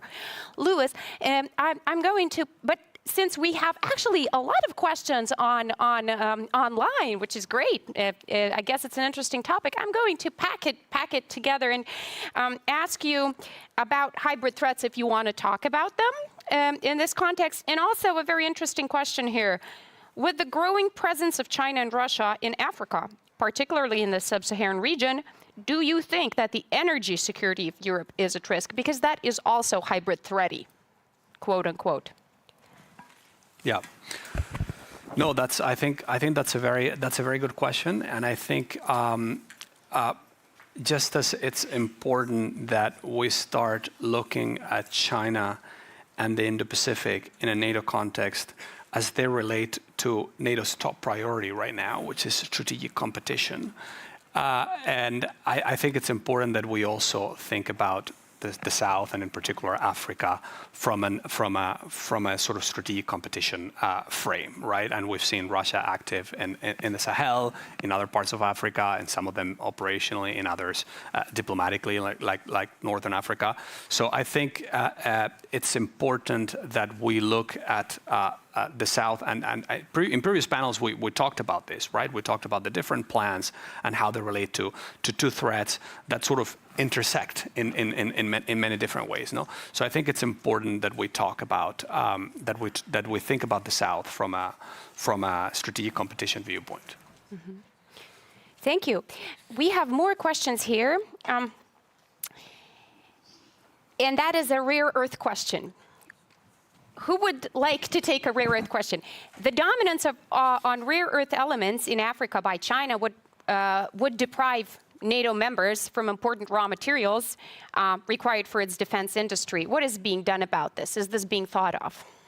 I can pick up from where Louis left off, because it's the same. It's the same question, right? I mean, we are talking about energy security, and I think I will start by maybe let's start by identifying. I think there's so many lessons that we have learned over this past year after Russia began its this war of aggression against Ukraine, and one of them is certainly about the dangers of one-sided strategic dependencies, and how those can be weaponized or used for blackmail. And of course, I'm thinking about how our one-sided dependency on Russian oil and gas became weaponized against us, right? And that has led to a very swift and unprecedented, and I think by many not expected, quick set of decisions to ultimately decouple us from Russian oil and gas for the long-term future. I'm saying all of that because I think one lesson that we can take from this experience is that when it comes to the future of our energy security, we need to be extremely careful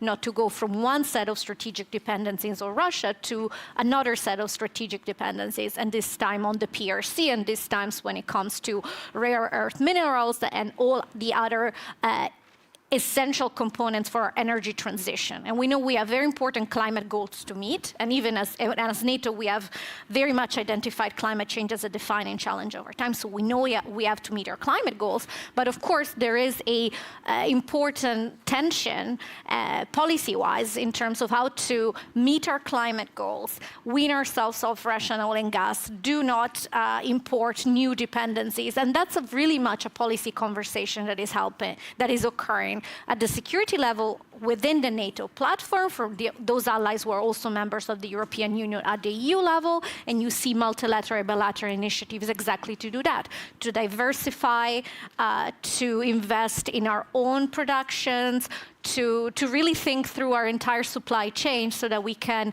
understand and mitigate those vulnerabilities. But let's be honest, they're there, and there's a lot of homework we have ahead. Thank you. And actually, I think we have a very engaging audience today, because a lot of these comments are not questions, but these are comments. These are the people debating with you. But sadly, the format doesn't allow for a debate. However, I'd like to ask the audience to join in. And we have two hands. Sir, right there. And then sir, right there. And there's more people by the microphone. That's not how it was meant. Yes, please. And you would be next. Sir, with, yes. There's someone waving over there. Oh, sorry. Yes, we actually have a couple of minutes. So, please. Colleagues, thank you so much. Carlos Bukovskis, Latvian Institute of National Affairs. It was a very, very informative and intriguing discussion. Thank you so much for this. So I'm actually have a question which is more of a curiosity. Because you started discussing warships, Chinese warships in the Baltic Sea in the beginning of the panel. So I was wondering, now when Baltic Sea is about to become the internal sea of NATO, does that mean that we will never see Chinese warships in the Baltic Sea anymore? I'm going to direct this to Sarah, because Sarah has very good naval knowledge. As someone who has been aboard a Chinese warship in the Baltic, I qualify to answer, I think. So we believe in the freedom of navigation, which means that, of course, also China enjoys the freedom of navigation. It will certainly make use of it. So they went through the Baltic to take part, actually, in a naval exercise with Russia in the Baltic and visiting St. Petersburg. And as long as Russia has a coastline in the Baltic with Kaliningrad and also, of course, St. Petersburg and the area around it, I don't see why Chinese warships would not go to visit, and nobody would actually hinder them, because as long as they conduct innocent passage and just pass through the territory and then do whatever they want to do there.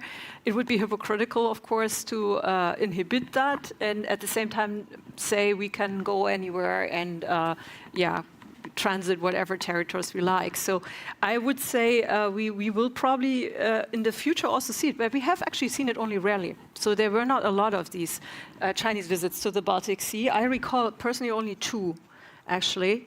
And I don't know exactly why. It's maybe not so important or interesting from a Chinese point of view. They have other sea areas that are in fact more interesting to them.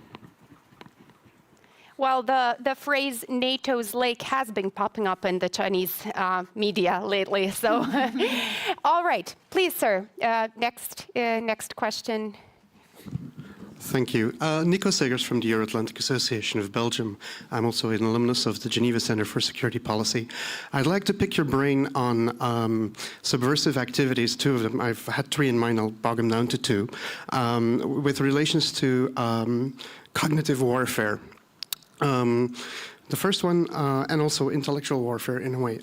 We know the Confucian, the Confucius Institutes in Europe are, sorry.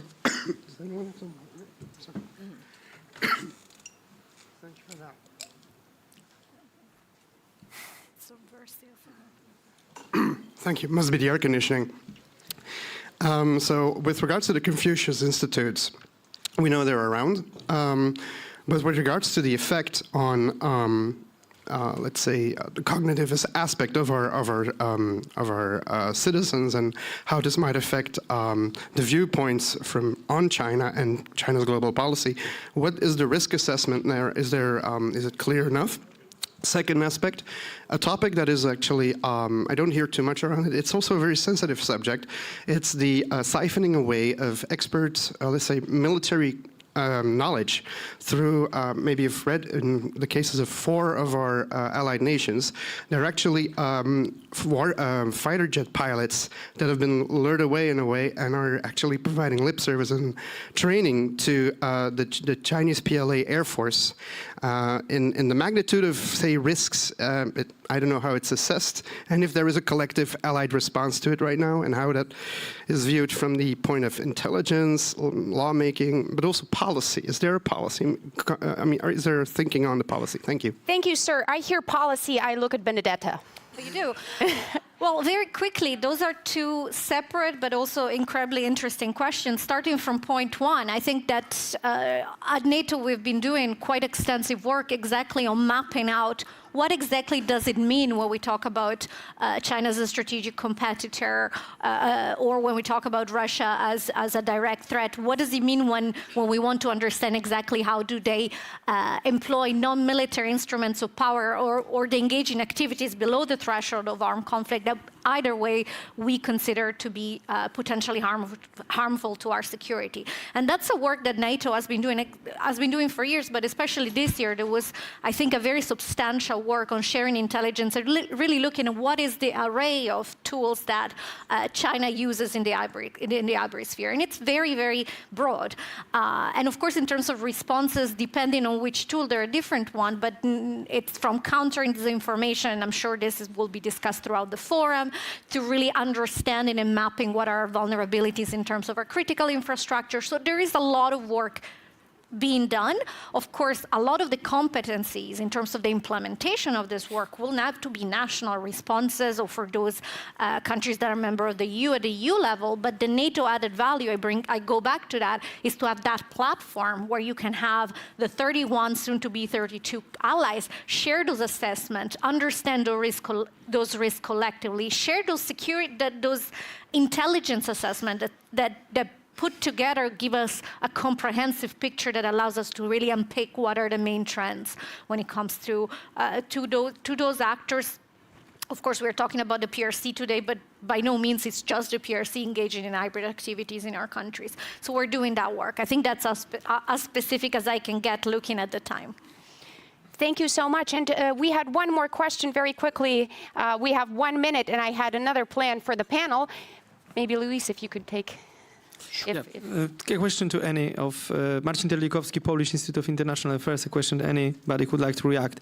If I said that in 3 or 4 years there will be debate in NATO about its reaction in a situation in which some allies will be sending military assets in a situation of crisis, escalating crisis in Indo-Pacific, and NATO will be debating what to do in the sense how to react, how to help allies, how to react in different areas adjacent to, close to the Indo-Pacific region. Would you say that it's political fiction or a scenario to which think tankers should have a closer look at? Thank you.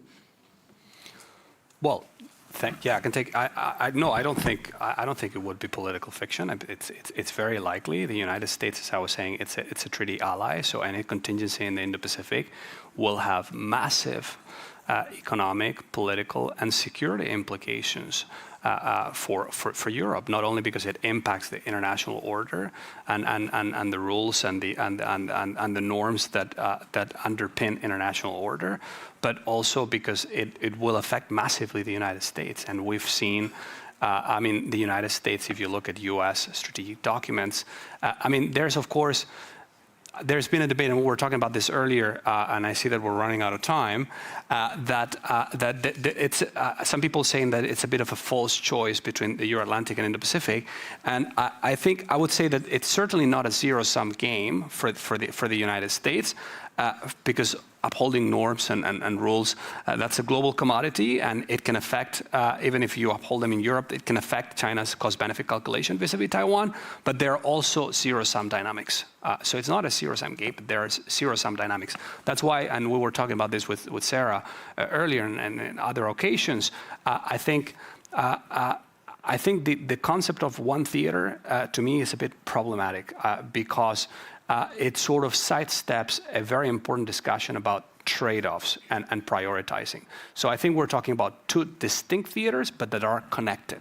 So I would rather than have a one theater approach, have an inter-theater approach, and think about how what happens in the Indo-Pacific can affect, even if indirectly, but massively, potentially, the Euro-Atlantic. So I think NATO, not only think tanks, but actually NATO should and hopefully will be thinking about how this affects Euro-Atlantic security. Thank you. We're running on negative time. A yes and no question, a more or less question. Out of this summit, the language that's going to come out, there's going to be more China mentions or less than last year. It's a bet. You can be wrong. It's not a bet because I've seen it. That's right. I'll go with what Benedict. Wrong question to me. I think the trajectory is very clear, and it is and it goes back to my first point that there is a clear recognition of the trend and of the systemic challenge posed by China to Euro-Atlantic security. Well, ladies and gentlemen, there you go. Yeah, well, I think you've answered it. You've answered it. Thank you, ladies and gentlemen. There you go. Thank you very much for sticking it out with us, and thank you for your attention. And a round of applause to the speakers.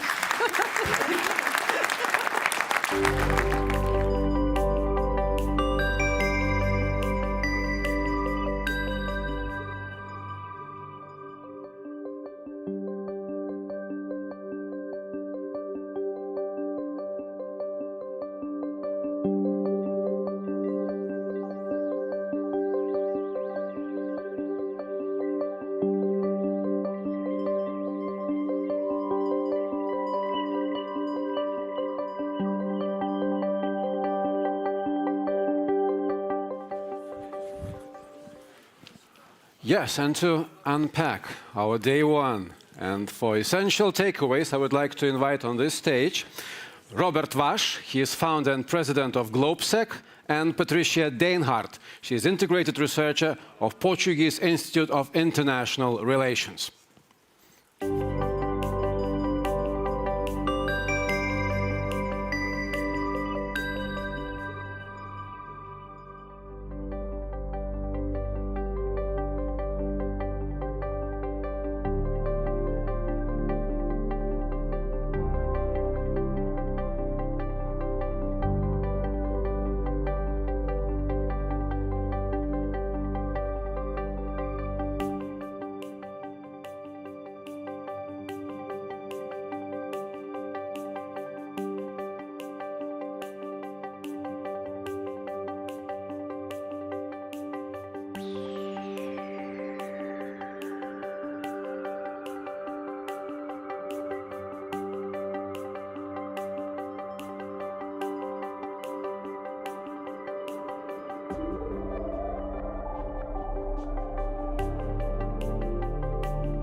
Thank you very much. And this is probably the last point of today's great day. So let me start with congratulations to the organizers, because they've done a tremendous job in pulling together this conference. And I think this first day was really, they had a great lineup, great discussion, great speeches. So this is full of new thoughts and experience. And it will be very difficult for us to wrap up the first day, but let us try.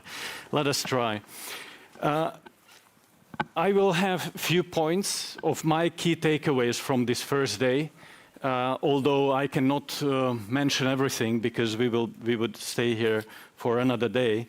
But for me, I would say 5 key points that are the outcomes of today's discussion. First of all, I would start with what the Secretary General said at the very beginning, that this summit has already become a historic summit even before it started. The unlocking of the membership of Sweden to NATO is really historic, and it's a great news. It strengthened the alliance. We see Finland and Sweden at the table. This is really historic. Vladimir Putin a year ago wanted to divide us, and he wanted less NATO. He got more NATO, and he got more unity. And this is clear also from today's discussion. Number 2 for me is on the Ukraine. There was some progress made on Ukraine membership, but also on the military assistance.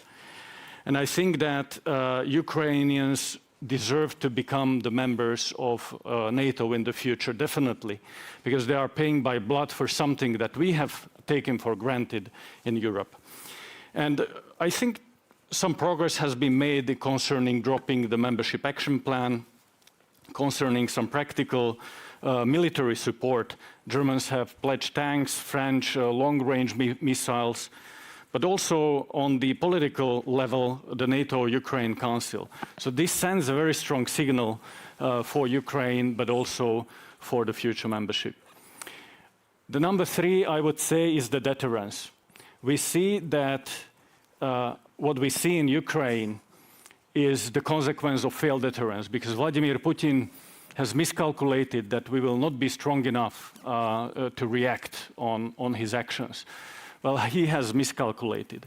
But we have talked all day about strengthening the deterrence of eastern flank, and there were some very clear commitments made also in this room. We've heard Justin Trudeau saying that they want to double the presence in Latvia and eventually to bring it up to a brigade level. Boris Pistorius was saying about increased defense spending, talking about 2% as a baseline for spending. Admiral Bauer was talking about ready plans for the future threats, and now is the implementation phase for it. So deterrence definitely a very important point that we've talked about today.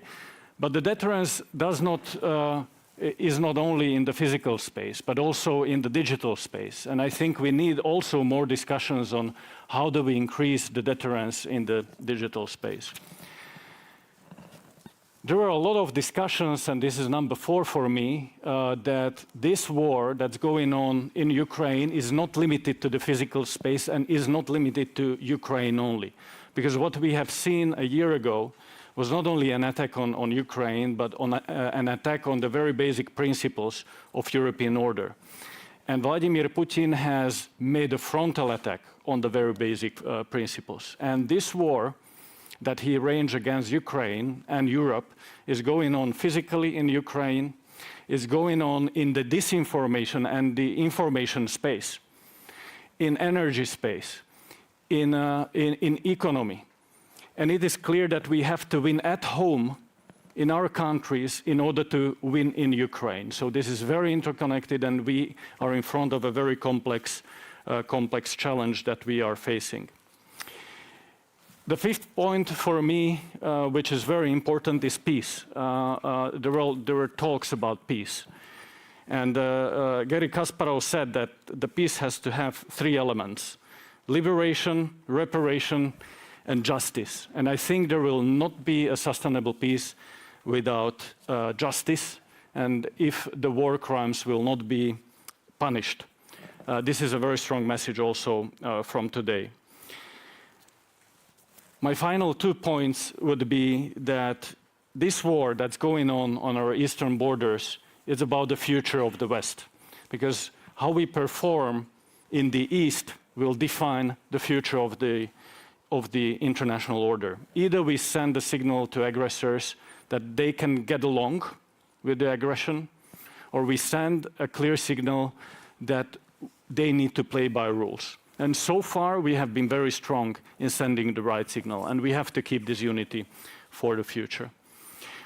And the last point from my side that I want to mention is what Boris Pistorius said earlier today, that the recovery of Ukraine is directly dependent on embedding Ukraine in the alliance in the future, because there is no better security guarantee than the Article 5. He even said that no business will come to Ukraine if they don't get in the future these very clear security guarantees. So for me, that was a very clear language. So I don't want to take much more time because I took even more. It's very difficult to wrap up in a few minutes. But Patricia, what did we forget? Thank you very much, Robert. First of all, thank you very much. I'm very happy to be here, and I'm especially glad to see that so many of you stayed to hear Robert and my takeaways. I had originally 7 takeaways, which I've reduced to 5.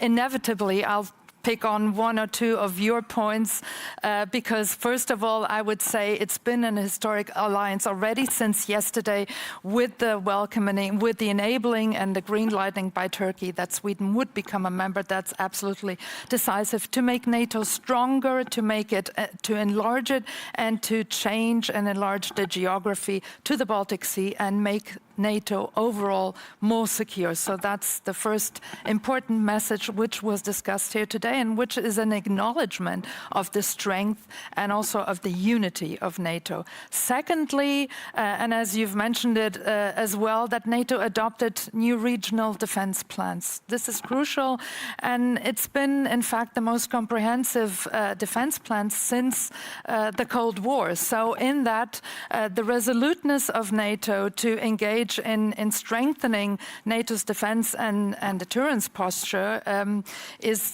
will lead it to military modernization with plans to assign specific number of forces to these new plans. And overall, it will help to increase what is so necessary, the interoperability, but very crucially, military mobility, which is something which was raised here today as well. And we all know that that needs to be increased to make defense more effective. Linked to that, the new defense plan pledge in terms of increasing at least to the base, the 2% GDP defense pledge to have 2% as the minimum floor, or as the German defense minister Boris Pistorius said, to have it as a base, not necessarily as a ceiling, but this agreement that now the pledge that was already given in 2014, that it will be turned into practice, and this will help to strengthen the cooperation also in terms of, and this was also raised by many panelists, the need to increase the defense industrial base of NATO, and together with that to increase, of course, the production capabilities, and also with that, or interlinked with that, the need to strengthen European defense cooperation, which is absolutely crucial, because I think there's a growing awareness not only within the European NATO member states, but also within the European and North American publics and public opinion, that we all have to do more for defense. And so there is, I would say, a willingness to accept that this is necessary. Thirdly, Ukraine, of course. Ukraine and the increased support for the acknowledgement that Ukraine needs to win this war, that Ukraine needs to be continuously supported. The announcement of a comprehensive assistance package to Ukraine is absolutely one of the key points of a multi-year assistance program. The creation of the NATO-Ukraine Council, which will meet tomorrow, I guess, and the end of the membership action plan, which paves the way for something which all member states agree on, which is the need for Ukraine to integrate NATO, to become part of the NATO family, and when all allies agree and when the conditions are met. This is still something which raised doubts and which has been discussed, but I think this is a strong signal to Ukraine and also to European security. Fourthly, very briefly, the inclusion of China in the debate that NATO has, the discussion that NATO has, the inclusion of China since last year, since 2019, and the raised awareness of the interconnectedness between the Euro-Atlantic theater and the Indo-Pacific theater. It's absolutely impossible to think only of our own security, even if we don't say that NATO needs to go global, but we need to acknowledge that the Indo-Pacific theater needs to be included. And fifthly, and I'm looking at the watch, so I'll make it very, very briefly, the point of transatlantic unity. Transatlantic unity, which I think our public opinions are increasingly aware of, not only of the need for us Europeans to do more, but also to make sure that we remain a transatlantic alliance, a Euro-Atlantic alliance, where we make sure that the Americans remain as engaged in European security as we want and need them to be. And in that sense, I think what we've all witnessed here today was this reaffirmation of the need to ensure transatlantic unity, while at the same time making NATO stronger and safer. And I thank you very much for your attention. Thank you.